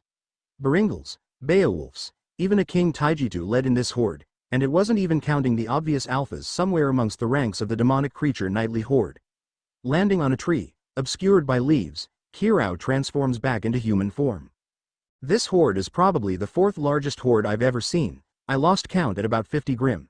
Shit, if this is heading toward Vale City, there might other hordes moving as well. Mountain Glen is definitely the place. It has tons of Grim inside of it, and with them heading to the place, she must be there as well. Kirao observed, watching as a Nevermore flew over him. The beast flew high into the sky, dodging a bolt of lightning as it flew higher and higher. Rain began to fall as the clouds gave way to thunder and lightning. Kirao pulled out his scroll. He was about 50 miles outside of Mountain Glen now, and he tapped in his coordinates. Leaning against the tree, sliding down, the man watched as the rain continued to fall. He remembered this type of weather in Mistral, 12 years ago. The day the world stopped, their world stopped. His partner at the time, his best friend, went on a mission with him. Years prior they had been on the same team, learned together, and fought together. They were brother and sister, and the thought of her made him pull out his flask. He took a swig of it. Inside of his left coat pocket was a photograph of a family. A rosette woman was holding a bundle in a red blanket. A younger blonde girl stood in front of a blonde man. He had taken a photo, a year before it all went to hell. Taiyang, the blonde man, didn't have a taste for alcohol until that day. It took him a while to get off the bottle, but Kirao couldn't stop blaming himself for it. It all had happened so fast, spiraling out of control, with no recourse. The same kind of weather, nearly the same sized horde, and him thinking about family.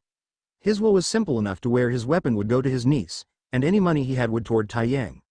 Raising 2 beautiful young women was hard, mentally and financially. At least in the end he could something to help. Then again, another side to the story remained. One where a swing and prayer may fell the head of the snake. Finishing the contents of the flasks, Kirao got up, transforming into his bird form. Fluttering his wings, he began to fly, only for the winds to suddenly pick up. He squawked curses under his breath, floating down toward another nearby tree, transforming back into his human form. Cursing under his breath, he began to stay in the trees, and behind the horde. Leaping over small gaps in the canopy, the red-eyed huntsman hurtled over a large branch. He kept his hand on the handle of Harbinger. Somersaulting over a falling behind Beowulf, in one swift motion, he cuts its head off. Intent to keep himself hidden, Kirao transformed into his bird form to hide in some bushes as several Beowulf came to investigate. The raven-haired huntsman in bird form flew out of the bushes and toward the trees. This horde was going to be tricky to track, but he kept his coordinates on an open channel. The warning would at least let people know if they were in the path of this massive horde. However, when he least needed it too, his semblance kicked in. Transforming into human form, his sudden weight on a branch made it snap. This attracted the attention of the Beowulfs, which howled. That howling drew the horde. Kirau grimaced. Aw fuck. He hopped down, making Harbinger transform into gun mode. He started firing randomly into approaching, all the while backing up. Keeping them at least 50 feet away, the huntsman made short work of the basic types that came for him. This was going south as he saw the other forces of the horde slowly doubling back. Blasting the last Beowulf near him, he turned on his heel and began to run away as fast possible. Fuck, fuck, fuck, goddamn stupid semblance. Kirau spat aloud, hopping over a downed tree. He tackled the ground as Baringal slung itself over him, barely missing him.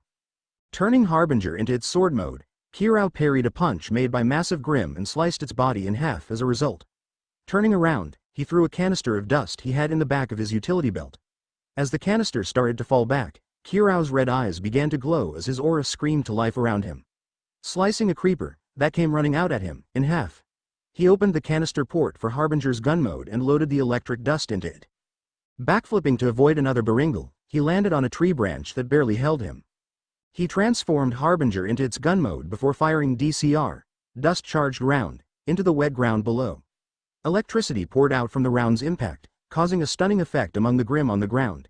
It allowed Kirau to start taking headshots wherever he could, so long as they kept stunned. A Baringal broke free of the electricity, leaping straight at him, to which he replied with a bullet in between its eyes. Jumping off the branch as the electricity died down, Kirau backstepped out an Alpha Beowulf's lunge. He transformed Harbinger into its scythe mode, its blade crackling with electricity. The man spun on his heel and turned his whole body into delivering an upward slice that cut the Alpha in half vertically. He breathed hard, gazing upon his blind spots whenever he could as he moved back. Easy, easy, Kirau calmed himself, putting Harbinger up as he turned around to run. The other parts of the horde were probably too far away to directly engage him. They kept moving, while the lesser elements stayed behind. He thought for sure they all were coming, but he breathed a sigh of relief when they didn't. It seemed like Kirau Brawen would keep his head today. Taking stock, down a canister, the veteran huntsman rested the staff of Harbinger on his shoulder. He looked over toward a rose bush, surprised to see something bloom here.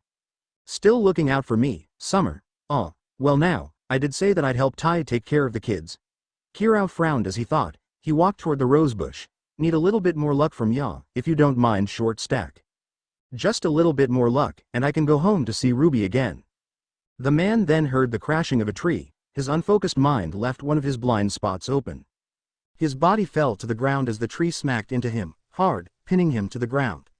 He saw a large Grim, with bone armor all over it, with 4 red eyes glaring down at him. It stepped its foot onto him, standing at least 15 feet tall. It dwarfed the man below. Hero struggled, reaching for Harbinger, which had been knocked out of his grip. He looked up at the ogre Grim as it raised its foot up above his head. He wouldn't scream, not giving it whatever satisfaction it could gain out of this. However, just before it stumped down, the man watched as a tri-bladed knife flew right under its foot. A sudden flash of yellow blinds him, but in the process, he felt someone grip his arm. Then, almost instantly, he felt the weight of the tree lifted off him as he ended appearing out of another flash as the kunai impacted the tree with a loud thunk. The flash in his eyes starting to go away, he looked up to see a blonde clad in a black and orange tracksuit. It dawned upon him who it was when the person looked down to check on him. The teen in front of him gave a 2-finger salute, pulling his kunai out of the tree. Kirau watched him as the blonde adjusted his gloves. The golden irises of the teen shined in the darkness. Orange pigment around his eyes seemingly glowed in the night. The ogre Grim roared, thrashing about with its 4 arms, but the teen was undeterred as he continued walking forward. Flipping the kunai up, the ogre grabbed the tree, slamming it toward the golden-eyed shinobi who just disappeared into a yellow flash. Appearing just above the tree from where the kunai was, he formed a blue sphere in his free hand that he then exploded outward. The force of the shockwave sent a beam-like blast into the giant Grim. It collapsed to its knees, holding the hole in its chest, allowing the blonde to run up it. Cocking his fist back, giving a mighty roar, the teen slammed the punch forward. Amplified by natural energy, the punch was strong enough to tear the head of the beast. A wet, squelching noise sounded over the rain as the head of the Grim flew off. It turned into a black dust cloud soon afterward, allowing Kirau's savior to take a deep breath. "Oh man, I really owe you a drink," the veteran huntsman stated, laying his head on the ground. "Hey," the teen walked over and helped him up. "Sup?" "Nothing much, Naruto, killing Grim, miles away civilization, you know, the fun stuff," he replied with a yawn afterward, rubbing his injured arm in the process. He walked over to Harbinger, picking up his weapon, and setting it to gun mode. He checked his ammo, the canister inside of it full of dust still. He nodded to himself, readying, just in case the other parts of the horde came along their way. Naruto for his part kept sage mode up, standing still long enough to keep refilling the natural chakra he needed. Red eyes moved in the forest in front of them, the shattered moon shining baleful light upon creatures of the night. Naruto stood side by side with Kirao and took a deep breath. They're coming. Seriously, Kirao sighed as he readied himself. You can handle this, right? Definitely. Can you keep up, old man? Naruto inquired, jokingly as he tossed a kunai over to him. Keep that on you, it'll allow me to teleport to you. Right, Kirao pocketed the blade. There might be a Grim in the air above us or two, I was kind of hoping to follow them back to Mountain Glen. Screw that, Naruto spat as he tossed the kunai into his left hand. You're not gonna go on a suicide march. I just came from that general direction. Another Grim horde was in front of this one. Was? Kirao questioned, surprised by past tense. Clicking his tongue, the shinobi saw red eyes in the tree line dart in front of them. They might be a little bit pissed off. Fuck him, we're gonna rip and tear. Kirao readied Harbinger's scythe mode, until either they or we fall. Hell yeah, Naruto got another kunai out, get ready Kirao. The first packs of Beowulf crashed through the trees, with Naruto and Kirao charging forward. The veteran huntsman sliced the first Beowulf to reach them in half. Naruto sliced through two of them using wind chakra coming from his blade. Jumping up, meeting an alpha midair, Naruto crashed the back of his foot against the beast's head. The beast's head exploded on impact, turning it into black dust. Landing in the mud, hands first, he spun on his palm to angle himself so he could deliver a kick into an incoming Beowulf. The Beowulf crashed into the mud, sliding across it before Naruto landed on top of it.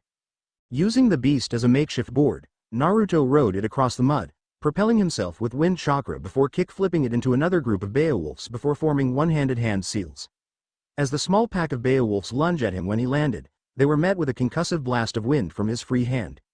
Easily deflecting a claw slash from another Beowulf, Naruto jumped up and kicked it in the side. Getting sent over toward Kirao, the man slashes the beast in half as he killed another in the same swing. He jumped forward, gripping his scythe staff with both hands, giving out a loud war cry. Slashing downward, aura flowing off the weapon and himself, the Baringal fell in two pieces bursting into black dust. Turning his body, Kirao then bats one toward Naruto. The blonde slashed it in half as they continued to walk forward. Naruto jumped back to avoid a Baringal before countering with a leaping punch. His fist smashed right through the head of the Baringal. Its black matter flew into pieces across the area before turning into black dust. The dust was used as a cover for a creeper that leapt out, mouth wide open to take Naruto's head. As its teeth closed, they shattered across Naruto's nature energy-enhanced skin. Prying the beast's jaw apart, Naruto ripped it in half before throwing parts away with a war cry. Kicking upward, the natural energy force of the kick sent a couple of Baringals into the air. Kirao turned toward Naruto, stunned at the power the younger man was displaying. He saw the golden irises, much different than his ocean blues, shining in the darkness. Like a beacon of hope they gleamed. He smirked, jumping up and slashing the beasts in half before switching Harbinger into gun mode and landing behind him. He shoots at several creeps as they ran along the tree line. He managed to nail several in the head, but his injured arm made him wince between each firing. Naruto blocked a claw slash from Beowulf by putting himself between Kirao and it. The claws ripped through his clothing, exposing his mid-drift. Kirao turned on his heel, shoving the barrel of the gun mode Harbinger into its mouth and squeezed the trigger. Its head exploded into droplets of red and black matter before it turned into black dust. Naruto growled while stripping his compromised upper clothing off. Damn it, that was my last tracksuit. Deathstalker on your 3 o'clock, Kirao called out, making Naruto turn around as he finished taking off his upper clothing. The Deathstalker's stinger slammed forward, but Naruto caught it. Jumping up, Naruto twisted his body to use the Deathstalker as an oversized mace, slamming it into smaller Grim below. The red-eyed huntsman felt the ground shake from the impact. Watching as Grim started to focus more and more on Naruto. The blonde slung the Deathstalker into more and more Grim before tossing it up. He spun around once, sending a sharp wave air up that sliced the beast in half. Elbowing a Baringal that tried to tackle him, the added force of nature chakra caved the beast's face in. Naruto launched the beast back, killing it instantly as it slammed into several trees, knocking them over. Roaring out, the blonde lunged forward, smashing a kick into another Baringal, caving its chest in. Landing on the ground, the blonde backflipped just enough to dodge a few barbed feathers that had been launched toward him. A Nevermore flew down from the clouds, nearly grabbing Naruto. The shinobi dodged out of the way in the last second, slashing the air in front of him, trying to cut the beast down. It was nimble, smart enough as well, to dodge the shifting blades of wind. Naruto gritted his teeth, feeling something bite into his thigh. He looked down to see a Beowulf trying to bite his leg off, but its teeth shattered against his thigh due to the natural energy coursing through him. Turning around, Naruto smashed his fist down into its body, splitting it in half. The veteran saw Naruto breathing hard, moving toward him while switching Harbinger back into scythe mode. He cut down several charging creeps, dodging around the blonde, and even transforming in and out of his bird form to dodge around the young man. Kirao transformed one last time, appearing behind Naruto and slashing upward, cutting up a Beowulf Alpha as it tried to leap on the exhausted blonde, who stood perfectly still. "You good?" he yelled at the shinobi. Naruto's eyes flared with power, "Never better." Kirao slashed the head off another Beowulf, looking up as two Nevermore circled above them. He turned Harbinger into gun mode before launching a volley of fire upward. Naruto appeared behind him, both dancing around each other and killing Grim left and right. They were in perfect sync, with Kiro jumping up in time for Naruto to kick him higher into the air. Firing round after round downward, spraying a load of destruction across his view, Kiro switched Harbinger back in scythe mode and deflected several feathers that had been heading toward them. Breathing hard, Naruto slammed a punch into another Beowulf before stabbing it through the throat. Slicing its head off, he stumbled forward but used the moment to sink a kunai into the creep's skull, killing it instantly as it charged into him. Getting knocked down into the mud, Naruto launched a kick backward, catching another creep by surprise as the force kicked its skull in. Kirao launched himself toward Naruto, slicing another creep in half, letting the blonde get up. "Getting tired, shorty?" "That was a lucky shot and you know it. Stay close to me," Naruto shouted as he stood up, weaving hand seals. Slamming his hand into the mud, the winds suddenly started to swirl around them. The huntsman's eyes widened as the clouds started to form a funnel above them. The funnel hung directly over them, forming a vortex around them both. Kirao was grabbed by Naruto, keeping him from getting blown away. He watched as the Nevermore got sucked into the vortex as well. Time to end this, Naruto clapped his hands together. Futon. Tatsumaki no Jutsu. His Sage mode ran out, making his eyes turn blue. Collapsing down, he watched as the Nevermore fell to the ground. Their wings twisted and broken, sliced apart from the rapid winds above. Kirao ran over to them, slicing their heads off with ease. All around them, any tree within 300 yards was stripped bare of greenery. Breathing hard, he turned to see Naruto, who was struggling to stand up. The teen's bare chest and abdomen exposed, glistening with rain that slowly stopped falling. Collapsing to a knee in the mud, the blonde looked at the red-eyed huntsman with a smirk. Kirao, himself, was breathing hard as shuffled over to Naruto. He formed Harbinger back into its normal form, placing it on a magnetic part of his utility mode. "What the hell was that?" Kirao breathed out as he stood above Naruto. "That," Naruto replied with a cocky smirk, "is a long story. TCH, dumbass, you nearly got yourself killed coming after me. I'm old, you're young, shit man." The veteran huntsman helped the blonde up. "I'm not seeing any more Grim, killed them all I guess." "You better be lucky I'm so fast," the blonde stated as he got up on his feet. "If not, you'd been a cooked bird." Patting the blonde's shoulder, Kirao rolled his eyes. "Guess you're in then?" "You think?" Naruto questioned with a laugh. "Still though, Grim hordes just don't turn around for anything." The older man spoke to the shinobi. "We need to figure out why, and the only way I can figure out why is Mountain Glen."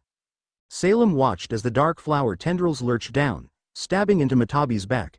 They began to pump into her the black sludge from the lake above. She thrashed about, restrained by the chakra-absorbing tendrils. Her eyes started to turn red. She looked over at Chome. He was struggling to maintain himself as demonic wings began to form on his back to replace the ones he had lost. Over half his body had turned black, with his shell turning white in the process. "What are you doing to us?" Matabi yelled out in pain. She stood there, watching the Biju struggle. "Please, don't take it so personally. Honestly, if I knew you'd join my side willingly there would be no need for this." "Liar," Matabi struggled through the pain. "I am many things, but a liar. That is something I've yet to be. I'm just not foolish enough to take your words into consideration because your loyalties will always lay within Uzumaki Naruto." Salem replied curtly and walked up to the great beast of blue flames that were turning black. Matabi responded by bathing her in blue flames, surprising Salem. The woman was engulfed in the flames, her shadow disappearing from the light. Matabi smirked. Triumph turned to shock as the flames died down, and slowly a light emerged. That light began to reform Salem, who merely flexed her right palm. The Biju was stunned silent. This was impossible to comprehend. Very few people she knew had complete immortality. The Queen of the Dark Lands sighed, "Do not think I enforce this upon my own will. I am forever punished for the sins that I supposedly committed. Uncaring gods, with no concept of love, punished me long ago for not wanting to give up my precious thing in the world. They torment with this, every day, and the dark god hath mocked me further with this appearance. I am a demoness, as my mother was before me. Her fairy tales were truth and reality was a lie." Salem turned her back to Matabi, who was stunned silent still. The queen took a deep breath. "I pity you, and I pity the boy that you follow. We're all toys in a grand game without end. The cycle shall continue to tick onward, despite our sadness." "Your mother, it couldn't be, there's no way." Matabi realized something but didn't want to say it aloud. "Do you want to know why I must do this to you? This immortal body is a double-edged sword for the gods. They may use it to mock me, to make sure I know I could never have my children back, to become the monster in this little tale. However, it is the perfect vessel for power equal to theirs, and that is what they forgot." Salem began to walk away. Matabi struggled more. "Why do you tell me this?" "Because," Salem hid her face from Matabi, "I find it only right. As I said before, I'm not a liar. You may take this information as you will. Granted, you probably won't last as long as Chome over there." Matabi knew she was right. Her will was fading quickly. "I pity you." The Queen of the Dark Lands sighed, walking away. "For that kindness, I ask that you understand. My rage is never ending, not until the gods pay for they've wrought." The grand doors to the Dark Flowers room closed behind Salem. Matabi looked toward Chome, who was struggling all the same. She felt her power to fight to begin fading fast. She knew what this flower belonged to, and it would only be a matter of time before they both succumbed to this. The dark sludge traveled more and more into her body, her flames becoming jet black along her forelimbs and tails. Ospin watched as the storm raged outside of his office, his arms behind his back, staring into the swirling rage of nature. Rain pelted the stained glass windows in his office. He noted that he felt some kind of pressure from the storm. Something was different with this one, it felt like unnatural. He glanced back at his desk. New reports from his local contacts within the Weather Survey office reported that Mountain Glen's neighboring mountains had a moving heat signature inside of them. The only explanation that they could come up with was a massive horde Grim. None dared to think it is only one Grim, otherwise it would have been of titanic proportions. However, titanic would have been best the usage of the third possibility. He knew of Titan Grim so powerful that cities could fall if it wasn't for massive armies keeping them in check. He named the Grims after demons, and two resided in Mountain Glen's mountain range. The fire demon, Rodin, a large nevermore with flames hugging its entire body. Then there was also Kong, a large Baringal Grim that fought its own kind. "Any word on Kirao?" Glinda inquired. "Mr. Uzumaki managed to rescue him from a horde, but he's banged up. The hordes are on the move, but I have a feeling that our newest member will make quick of them." Ospin took a deep breath. "However, the Titan Grim are stirring due to the heat signature." "I see. Should I inform the council on your behalf?" Glinda asked, concerned over Vale being close to the edge of battle. "Not yet," Ospin replied as he turned back toward the window. "I have a feeling we're not going to need it." "Okay." Kirao sighed as he looked at his scrolls map. The hordes seemed to be all heading here. Naruto, crouched beside Kirao in a cave, frowned. The hordes were all converging on a mountain just outside of where Mountain Glen was. Faulty intel almost threw them off the trail, but luckily his clones had managed to set them back on course. Morning would be coming in an hour. With the rain still going strong, the blonde had decided to set up shop in a nearby cave from where they had their battle. Kirao's jacket and shirt were off to the side. The man was shirtless, with bruising on his midsection from the tree falling on him.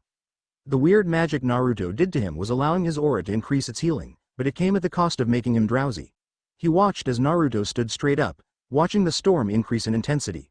At least there wouldn't be any Nevermore to worry about in these conditions. Kirao knew that they'd prefer to hunt in much clearer weather. Sighing, the red-eyed man looked at the teen. "This storm is getting worse."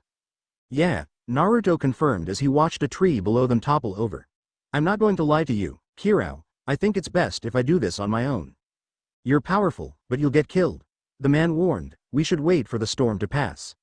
"No," Naruto rebuked with a frown. "This storm isn't natural, something is causing it. Now that you mentioned it, I kind of feel it too. Man, this entire thing is fucked," Kirao complained, taking a swig from his flask, holding it out toward Naruto. "You might want some of this." "I'm fine," Naruto declined. "I'm trying to stay away from it." "Ah, yeah, I can tell," Your arm has been shaking non-stop. Kirao pointed out, watching as Naruto looked his right hand that had been shaking. Biting his lip, the blonde thought about all the symptoms he had been feeling lately. Having suppressed them with chakra, the symptoms only got worse. He threw up just an hour ago during cold chills and shook violently while taking a nap. Reluctantly, Naruto walked over and took the flask, throwing back his head while swallowing some of its contents. Handing it back to Kirao, the heat of the alcohol flooded his body. Naruto took a deep breath, going over toward the small fire he had made when the man was asleep. Holding his hand out, focusing chakra into and changing its nature, he creates a small sphere of water. Dipping his to the side, the sphere of water flows and extinguishes the fire. The Brahmin looked at the boy. Since you're a part of our circle now, mind telling me how you do that? Like you said before, magic, poof. Naruto cheekily made a small fire appear in his hand. Smartass blondes, Kirao grumbled as he got up. Still, we need to get to that mountain.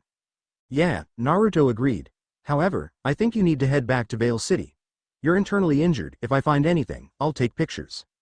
Kirao rolled his eyes and mailed them in a postcard? More like, Naruto yawns mid-sentence, hand delivered. Alright kid, Kirao relented. I'll head back and report Oz on what we found. Don't get killed out there, capiche? Capiche? Naruto inquired, confused. It's a phrase, Kirao answered. I got a long walk ahead of me, throw me my jacket. Naruto reached down, grabbing Kirao's clothing, tossing it over to him. The huntsman quickly put his shirt on, throwing his jacket on himself soon afterward. Grabbing Harbinger, checking over it, he noted a strange rune on the hilt. He looked at Naruto, who gave him a small smile. It's a seal for one of my techniques, the same my kunai had. It allows me to sense you, and if need be, teleport to you. Naruto answered as he walks toward the cave entrance. Taking a deep breath, the shinobi looked to the huntsman. Take care Kirao-san. San, hey, see you around, kid. Hey, by the way, if you ever want to tell me a secret or two, I'm good at keeping them. Kirao offers as he laid against the cave entrance. Naruto thought about it. He sighed. Maybe. You should wait for the storm to stop, so that way you fly back. That's the plan, genius. Now get moving before I change my mind, Kirao said before resting his head on a rock. Without much hesitation, Naruto bolted out of the cave, using his chakra to increase his speed and glide on the water puddles in his path. The forests grew thicker nearer to Mountain Glen and another mountain that Grim was converging onto. Preparing for a fight, Naruto had gathered nearly enough nature chakra to enter Sage mode on the fly if he needed to. Without Kirao being near him, he could cut loose, a rare golden opportunity to flex his power. Sliding to a stop, Naruto felt that something was off. He looked around the forest, his senses alerting him to something. Almost out of nowhere a barrage black needles launched themselves from a tree line. Naruto saw Gecko like Grim with a split jaw like a snake opened wide, revealing the source of the needles. It launched itself at the blonde. A spiked club on its tail clashed with his kunai. Its hiss signaled another of its kind to fire several its needles toward Naruto from behind. Jumping up, Naruto sunk a kunai into the original's head by kicking it, and backflipped while twisting his body to avoid other needles. He saw a greenish liquid drip off one of them, an indication that they were poisoned. Landing in the mud, Naruto formed a couple of hand seals to manipulate his chakra into earth chakra and slammed his right palm into the ground. Almost immediately afterward a large spike of earth impaled the second gecko like Grim, killing it instantly. Standing up, Naruto heard a loud crash of thunder as something shook the ground. Feeling the burning on his right palm, he looked at his now pulsing sun mark. Moving to where it pulsed quicken, the blonde noted that it pulsed more frequently when pointing at the nearby Mountain Glen mountain range. Sighing, gathering himself, Naruto took a few steps forward before sprinting. Dashing through trees, Naruto stopped on occasion to take out Grim in his path. Falling on top of Beowulf, Naruto noted the shaking got worse as he neared the mountain. Suddenly, from below, cracks began to form. Entering Sage mode, Naruto noted a huge dark spot under him. Jumping up, the ground caved into as a cavern opened.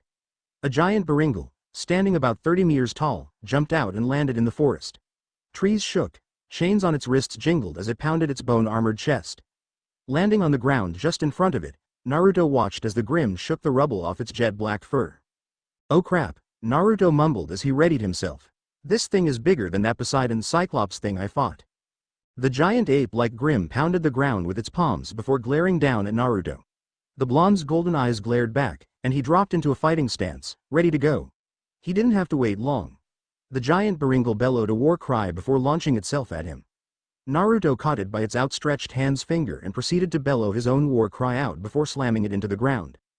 It rolled, flinging the blonde of his hand. Naruto twirled in the air, landing onto the side of a nearby rocky plateau.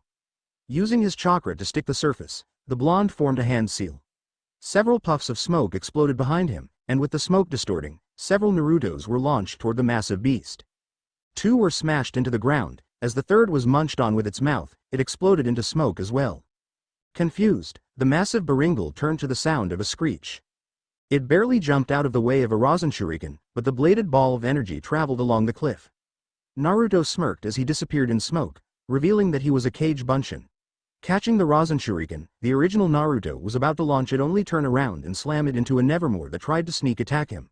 The Nevermore screeched as it was torn asunder, but as Naruto dropped, he used the sliced-off wing to kick off and launch himself toward the giant Baringal. Stumping down on its head, Naruto felt the creature absorb the impact through its bone armor.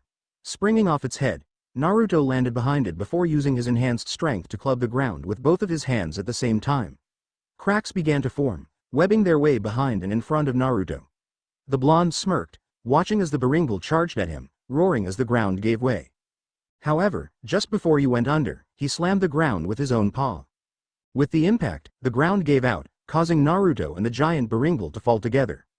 As pieces of rubble floated by him, Naruto's heightened reflexes seemed to slow down time, allowing him to jump from one piece to another. He was about to reach the exit, but he felt his senses scream at him to dodge. Listening to his instinct, Naruto twisted his body to avoid a sharp piece of rock being flung at him. His eyes widened as Kong, the giant Baringal, launched itself upward. Its maw wide open to swallow him, and Naruto had no chance to dodge as it closed its mouth around him. Landing on the ground above, on a more solid piece, the giant Baringal suddenly screeched in pain as Naruto pushed its mouth open. Holding it up with one hand, Naruto used his right hand to form a Rasengan and slam it upward. It blasted part of the beast's face off and allowed him to escape. Twirling through the air as he landed on the ground, he brushed his jacket off. The beast roared, thrashing about, in pain. With his victory secured, Naruto took a deep breath and held his right hand above his head. Gathering chakra from nature, Naruto's eyes changed to a more fox-like slit instead of the toad-like bars. Shining with golden power, briefly entering his six paths form. Naruto swayed with the wind as he finished gathering energy. This may be overkill, but I need to give this a trial run anyway, Naruto stated as he watched the beast quit thrashing and face him. Holding his fists up, Naruto watched as the pounded its chest. It got ready to charge at Naruto, who merely cocked his right fist back, opening it to form a highly condensed Rasengan with nature chakra. As the giant Baringal charged at him, Naruto dodged to the left before jumping up above it. It turned around as its red eyes widened as a little blue ball of light suddenly grew huge. It screeched with energy as it quickly expands to the size of a small house. Twisting his body to deliver the attack, Naruto screamed out his attack. Senpo. Chakradama Rasengan. The supermassive ball of energy collided with Kong. Its screams silenced for eternity as its body disintegrated underneath. However, Naruto didn't gauge his power properly and ended up creating a huge explosion. The ground caved in under the force, revealing a huge cavern system. With no way to manipulate his landing, Naruto landed on a pile of rubble inside of the cavern. However, it wasn't all that it appeared to be. Instead of just being the underside of a mountain, it appeared to be a temple of sorts. Feeling around for any more grim, Naruto found none and deactivated his six paths sage mode. Huffing as he fell to one knee, he still needed to practice it, or find a way to gather Biju chakra. He needed his friends to maintain the form more effectively, otherwise it was just a quick burst of power for a finishing blow. However, with the drawbacks of six paths without the tailed beasts being extreme drainage of normal chakra to offset any true negative effects, his chakra was basically cut in half. It was his glass cannon, for now. However, before him was workings of mankind thought lost. The crumbling above, where he had breached into it, sent small chunks down toward him. Jumping away as a large boulder smashed into the ground where he had been. Rolling forward, he noted that the giant Baringal was the only Grim he felt around this area. He knew that some Grim were territorial, but they still worked together to kill a powerful enemy. The Nevermore that tried to kill him was happenstance, it just happened to be in the area. The fact that this giant Baringal was all alone, by itself, meant that something was unusual here. Man, my back hurts. Not used to taking such a fall, Naruto complained as he rubbed his sore back. He noted a cold chill emanating from the man-made structure. Slowly, he walked toward it. Approaching the corridor, Naruto's eyes widened tremendously at the presence of something he thought none would know. Walking toward, he saw it, kanji. He looked at the kanji, and what it displayed. Placing his hand on it, he moved back as it glowed a bright golden color. It seemed to trail along the wall as if pointing him somewhere.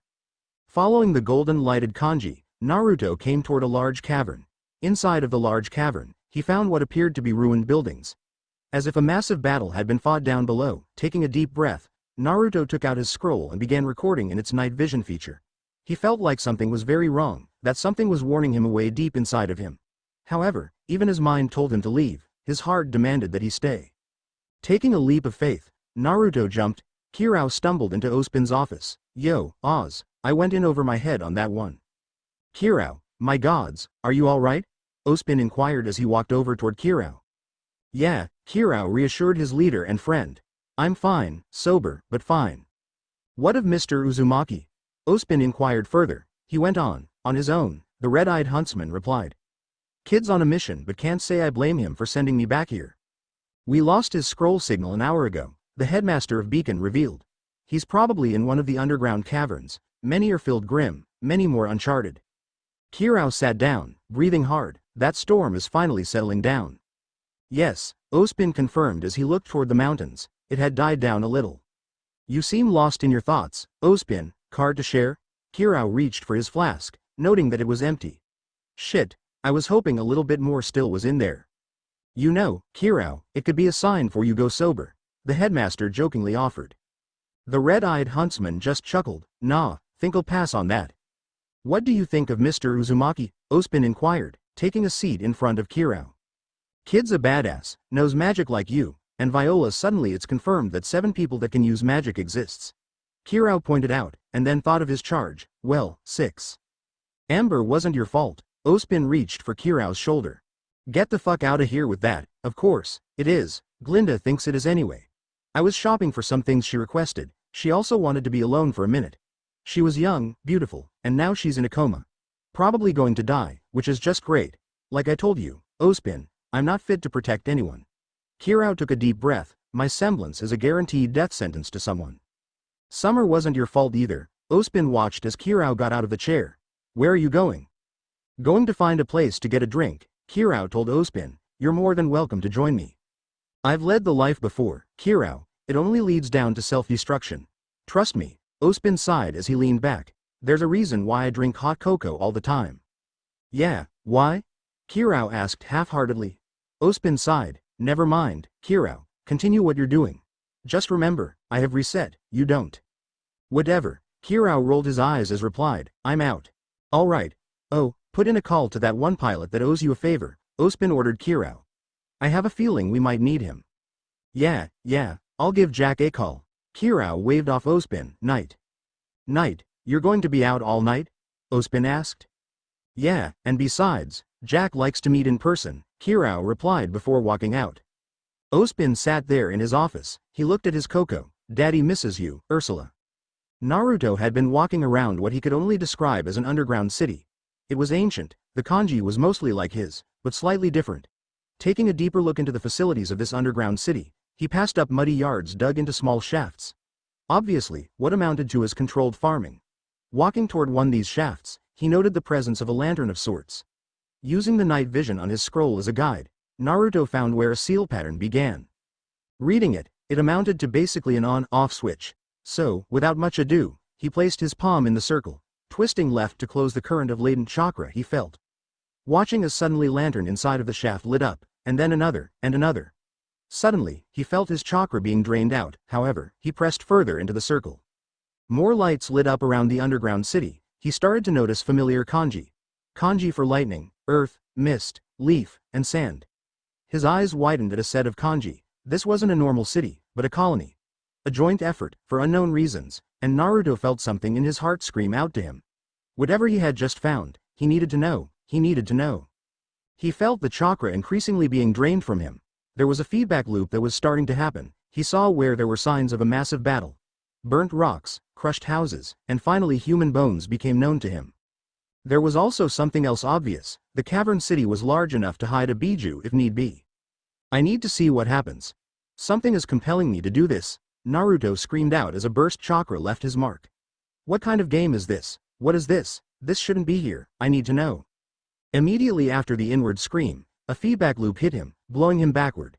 He slammed into several stone houses, the rubble collapsing around him. His eyes grew heavy, and soon, they closed. Slowly, he started to breathe calmly and fell asleep under the rubble. Calmly, his mind repeated the phrase that had started with the feedback loop. I need to know. Waking up, Naruto shot out of a hospital bed, collapsing on the floor as soon as his legs touched it. Atrophy took hold of him and found himself pulling off plugs, and pulling an IV out of his arm. A nurse rushed in, exclaiming profanities before joyously screaming to heavens before helping him up. Dusting him off, the nurse used light to check his eyesight. Sakura-san, the nurse called.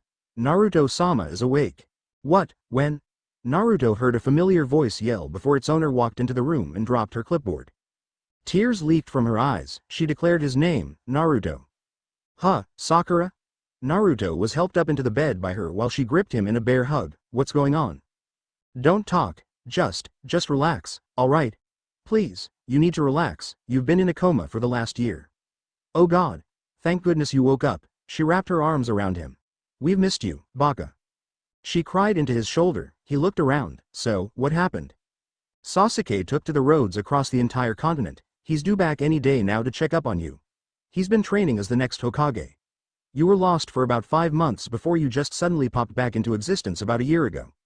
Naruto, we thought you were dead, every bone in your body was broken when we got you.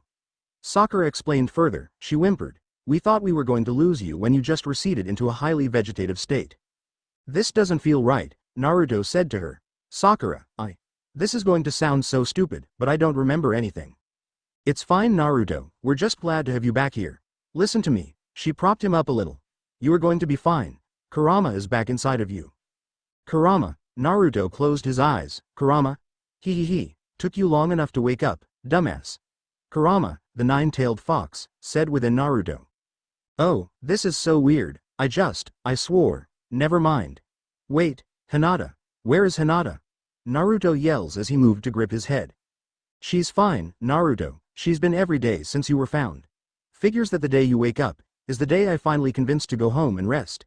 It's going to take a while for the atrophy to wear off, but sooner or later, you'll up and walking around like nothing ever happened. Sakura told him as she pulled away. Naruto noticed something on her finger, a ring. She smiled, walking out of the room. She had other patients to attend to. The blonde shinobi just laid back in his bed, taking a deep breath. Looking around, he took a big whiff of the air, smiling. It smelled of tall oaks, honeysuckle, cherry blossom, and roses. Yes, this was Konoha, this was home. He felt his stomach grumble. Oh man, I'm hungry. Hokage-sama, he heard someone call out from outside of his room. Sorry, but Sakura-san asked for no one to visit him yet. No, he's fine, let her in, Naruto called out, expecting Tsunade to walk through the door. When Kakashi walked in wearing Hokage robes, Naruto blanched slightly. The man smiled under his mask, looking at Naruto with both his brown eyes, one with an old scar under it. Kakashi sat at the end of his bed, his mirth was very apparent. Good morning sleepyhead, Kakashi said while looking at him in the eye. Naruto, do you remember anything at all? Not since the explosion, no, I don't, Naruto admitted, trying to scramble his brain for information. Sorry, Kakashi-sensei, I ain't got nothing. Tell us something we didn't know, he laughed. Screw you, Naruto chuckled out. Where's Teme, and Neji? Ah, you just now remembered, didn't you? Kakashi inquired. Why yeah, is Hinata alright? Sakura said she's been coming here every day. Naruto inquired, trying to move his legs. Brat, your legs are going to be out of commission for the moment. No kidding, didn't figure that out even when I couldn't feel them. Man, Naruto grimaced as he felt his shoulder pop. I've got really bad timing on things. Yeah, you do, but looks like someone else here to see you. Kakashi faced the door. You can come in. I was sure Sakura would have let know of all people. Hinata walked through the door. Her hair was unkempt slightly. She had bags under her eyes. Those beautiful lavenders were slightly bloodshot from lack of sleep. She walked over to the bed. Stunned silent, looking at Naruto's blue eyes. She whimpered out, reaching for his hand. Are really awake, Naruto-kun? She asked, believing it was a dream. Naruto responded by grinning his signature smile. Of course I am, just took a nap. Hinata wrapped her arms around, sobbing into his shoulder. The shinobi brought his arms around her, comforting her by slowly rubbing her back. I'm not going anywhere, Hinata-chan, I promise, he stated while returning her hug. Still though, somewhere deep in his mind, something felt very off.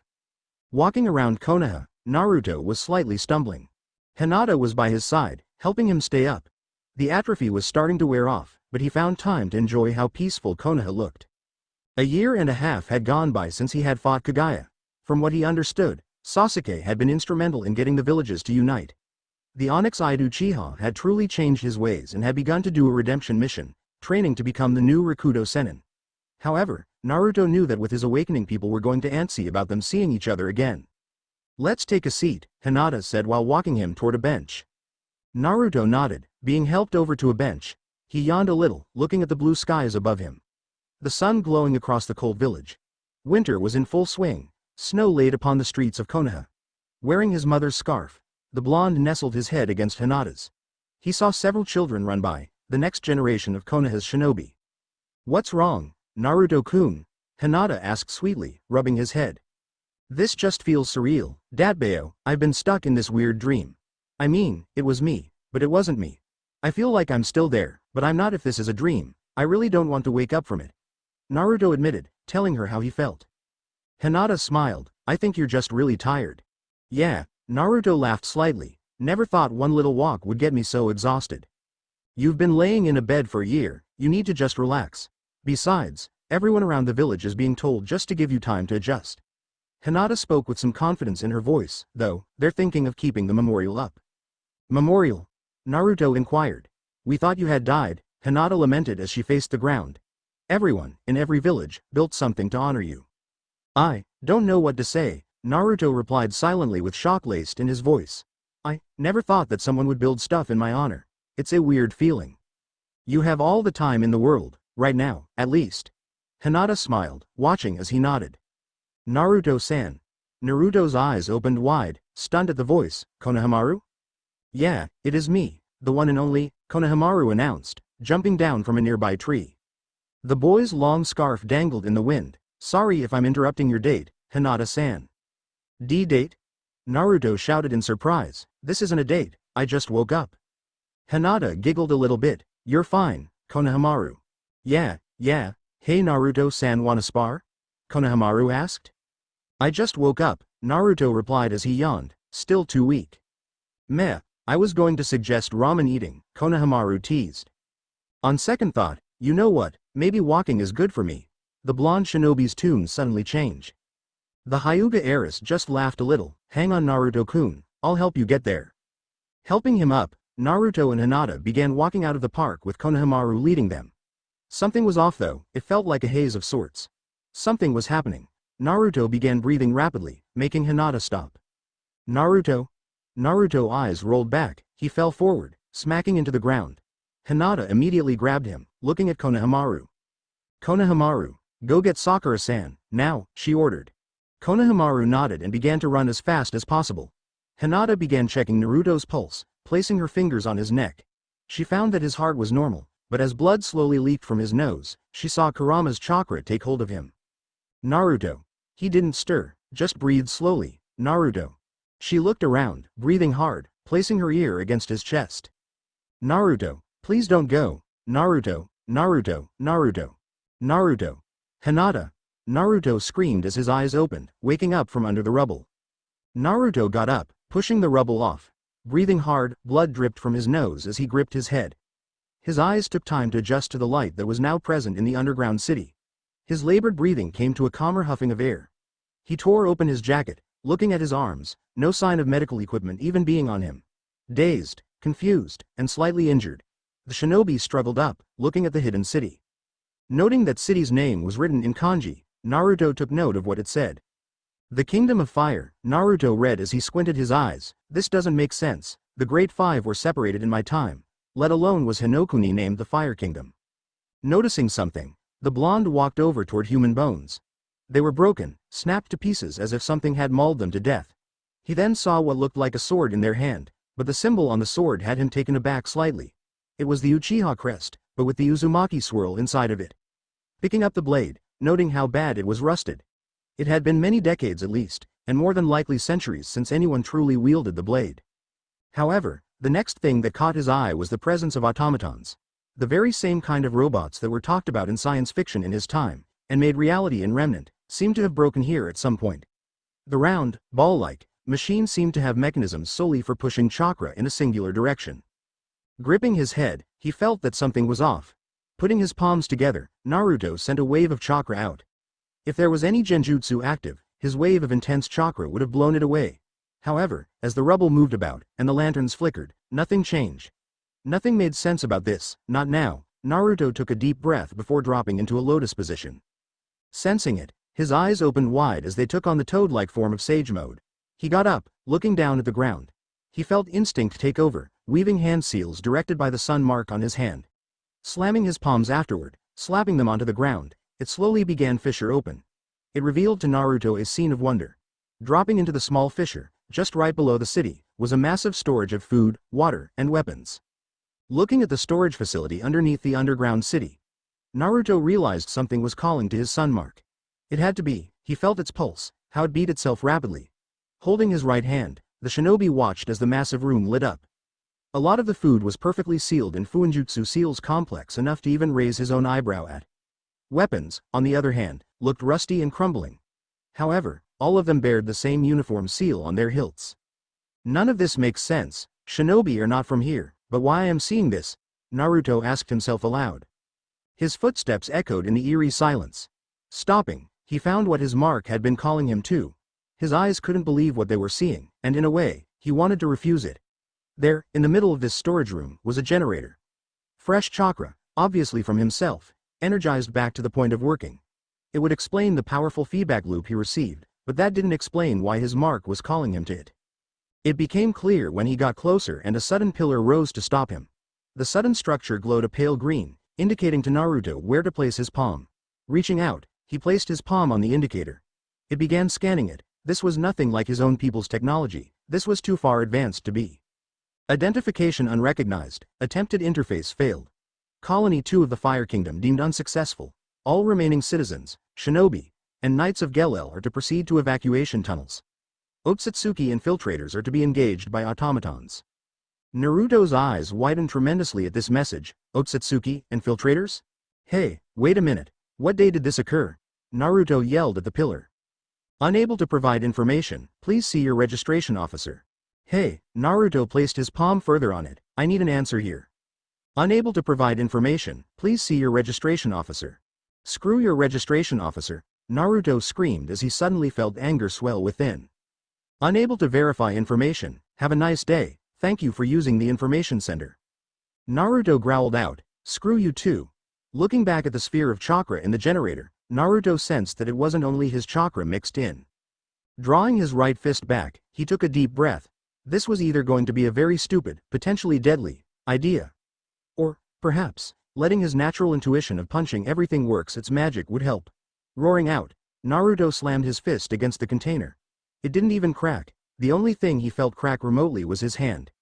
His eyes widened, like giant white balls of pain. He began jumping, shaking his right hand. Ow, ow, Naruto yelped over and over, damn it, Datbeo. The blonde felt his hand throb in pain. Looking at it, it has a purple bruise already began forming. Growling, he held his left hand, forming a sage-enhanced Rasengan. He roared, slamming it into the casing, but once again, there was no dice and the force rebounded onto him, sending him careening into some of the weapon caches, knocking them all down. Gah, what the hell? Naruto roared, gripping his head, that's not normal. His eyes got a glint of something inside of the sphere.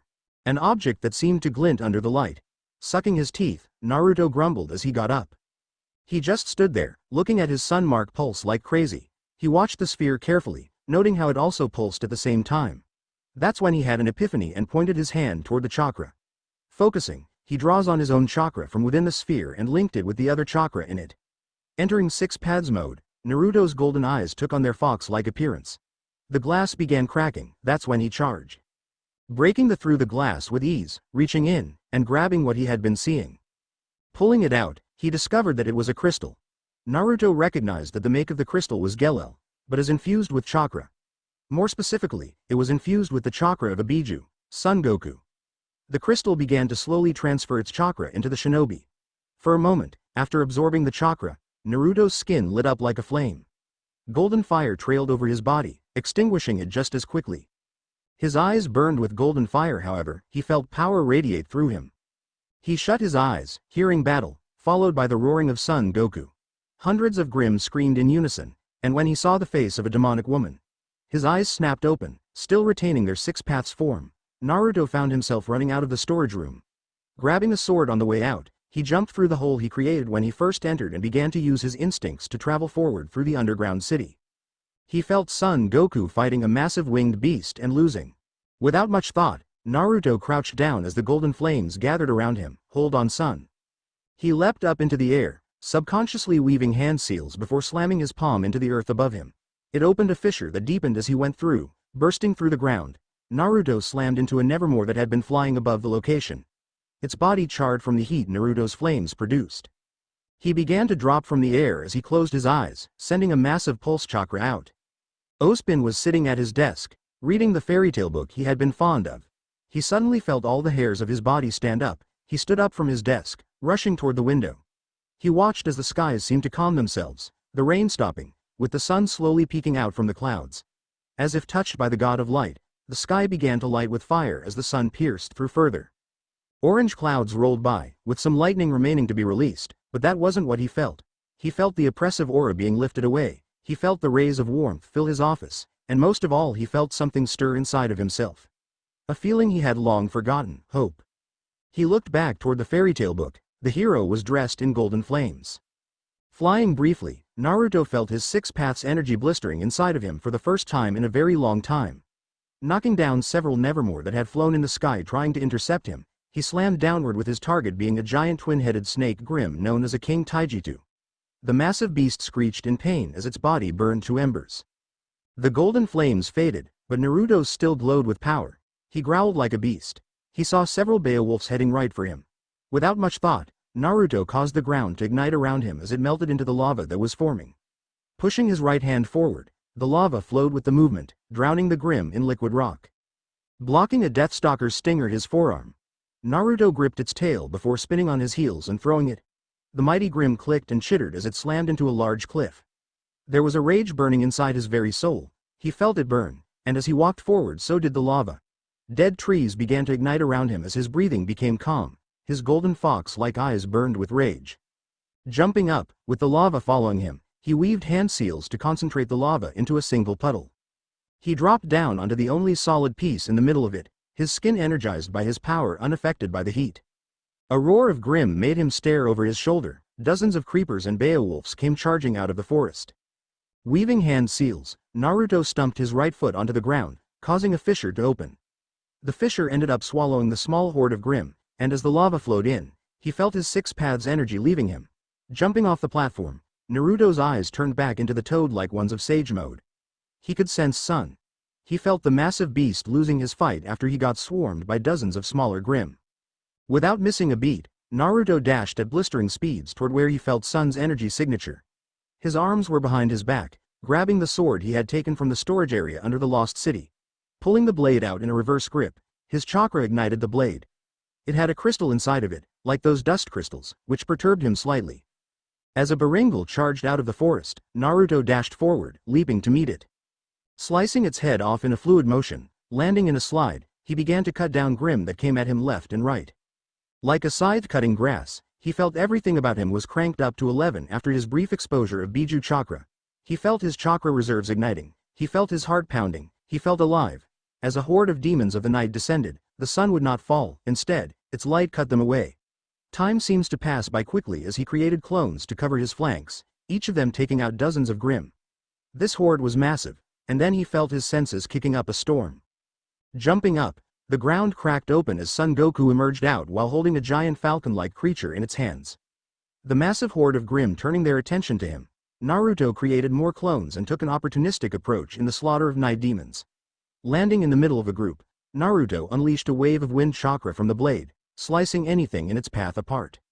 Sun ripped the massive phoenix-like Grimm in half, roaring in victory. He turned his attention to fighting below him. He smiled with mirth as Naruto tossed a group of smaller Grimm up toward him. He blew hot flames from his mouth to incarnate them. Son, Naruto took a moment to let his clones do the work. Are you alright? About time you arrived. I was starting to think I'd have to get myself out of this jam. Why'd I detect my chakra inside of you already? Sun inquired while casually stomping on smaller Grim. Not a very good time right now, don't you think? Naruto yelled as he blasted several more Grim away. He felt his natural chakra reserves slowly diminishing, though it didn't much matter as Sun swatted everything around them. Naruto smirked, holding his right fist out. Sun returned the smirk and placed his knuckle against the much smaller one of Naruto. Both of their eyes widened as their chakra flowed into each other's, and Sun slowly found himself being pulled into Naruto's seal. The seal he was given at birth glowed orange until turning back to its normal black. Let's finish this, kid. Don't have to tell me twice, Sun. Naruto roared out as a red chakra cloak formed over his body. Sprouting 4 tails made of energy, he hunched over slightly as lava began to form around him. The chakra cloak took the form of a monkey with octopi tails. Smirking, Naruto watched as the Grim began to back off. He took a step forward, his eyes turning red from Biju chakra flowing and mixing with his remaining natural energy. When a Beowulf tried to be brave and attack, Naruto made a third hand with the cloak, snatching it midair. He crushed it into black dust, watching as it flowed away in the wind. The Grim began to scatter, running away, but not feeling merciful. Naruto held his right hand above his head. A massive amount of fire began to gather into a ball of energy, becoming bladed. Naruto readied to launch the attack but smirked when he turned around and launched at a group guarding a jellyfish-looking Grim. Yoden. Rasen Shuriken. The attack impacted, obliterating everything in its path with hellfire and rage. Taking deep breaths, Naruto calmed down as he saw the embers of a burning forest flow past him. Setting things right, he weaved hand seals and conjured a massive torrent of water into his mouth. I see that you've been mastering the elements, not bad for a human kid. How did you come about my chakra earlier, when I felt it coming toward me? I latched on and managed to draw a lot of it out of you. Sun explained why Naruto's earlier power seemed so brief. Naruto closed his eyes. I saw visions of you fighting that massive beast of a Grim and losing. Your vision must be really lacking. I was clearly winning. Sun laughed it off. Rolling his eyes while they were close, Naruto smirked. Ain't no shame in admitting you needed help. If you keep this up, I'm cutting off my generous tithe of chakra. Besides, it has been a very long time, I'm sure you've been filled in by now. Son Goku argued and sensed for any other Biju chakra inside of Naruto. Filled in? You mean about the gods and stuff like that? Naruto inquired. No, I assumed you were already aware of that. Father must have told you by now, about what happened, you know? Son asked, trying to pry. No, all he told me was to be wary of the gods. I'm assuming they're just having a little fun game, but I'm not playing by their rules, I think. Anyway, have any of you seen Kagaya? Naruto inquired, dropping into a lotus. The last embers of the burning fires fade as the rain returns. Naruto took a deep breath, feeling the blank signatures of the Grim leaving as they fled. Their mission failed, there was no reason to stick around and fight him. Even Grim sometimes knew when to retreat, although from what Naruto experienced it took a lot. What game? Naruto, Sun sounded confused. Do you not know what happened? Okay, Sun, you're starting to worry me here. Joke's over, I found you, you're safe. With your power, I'm gonna work on gathering everyone else back up, and we're gonna go home. Naruto replied mentally, laying against the charred ground. The sword lying next to him. Naruto, you're right. Let's gather everyone and find a way home. Hey, we'll need to talk to father sometime soon, Sun said through their mental link. I think I'm going to take a nap. Don't go turning into another Kurama. Speak of Kurama, I need to find him. Have you seen him? Naruto inquired further, watching as the skies part, feeling the warmth of the sun. Come to think of it, I did have this weird dream when I got knocked out in an underground city not far from here. Naruto watched as tree leaves began to fall around them, hearing a jet engine approaching. Naruto, I'm taking a nap, please. Let's talk some other time. I'm cutting the link, for now, forgive me, Sun replied, yawning afterward. Right, you must be very tired, Sun, sorry. Naruto apologized, watching as an aircraft landed nearby. Oi! A man called out as the bay door to a bullhead opened up. Are you Naruto Uzumaki? Yeah, Naruto raised his hand up. That's me, who are you? The man stepping out of the aircraft was an older man. He had blonde hair and green eyes. He wore a green flight suit. His hair had a fade inside of the middle. He yawned, scratching his backside a little. Looking at the shinobi, he smirked. Reaching for his pistol, Naruto got ready to act, but instead, he shot past him, hitting a small tentacle Grim with a skull-like body dead on. Gotcha, the man stated. Sorry, that thing would have made you an obedient slave to its whims. Fusers tend to that, and combine Grim together, it's not pretty sight. Oh, thanks, Naruto thanked the man. No need for it kid, looks you've been busy. Kirao knows how to pick him, drunk owes me a good shot of whiskey for this job. My name's Jack, by the way. Jack. Ace. Green, now get on my bird, and let's bounce out of this kettlepot. Jack stated, pointing toward his bullhead with his thumb. Naruto nodded, slightly limping over toward the aircraft. No sooner than he sat down and strapped himself in he passed out. Jack rolled his eyes, closing the bay door. He went over to the pilot seat, starting the machine up. He noted that something was moving away from them on the radar, a group of 3 signatures. Ah, probably just some Grim, better arm my cannons, Jack said aloud, activating his guns. He then got his scroll out. Kirao, this is Jack. Puppy dog is in the crate, in the pipe. I'm Oscar Mike to Beta Echo Alpha Charlie Oscar November. Tell Headmaster Ospin that he owes me a paycheck for this job, and you owe me a glass of whiskey with some gosh darn coke. Right. Rain check that whiskey, and I'm sure Oz will cut a big check for this one. Remember the old rule, if you saw something that's not normal, you didn't see it all, capiche? Kirao replied to Jack's call. Hey.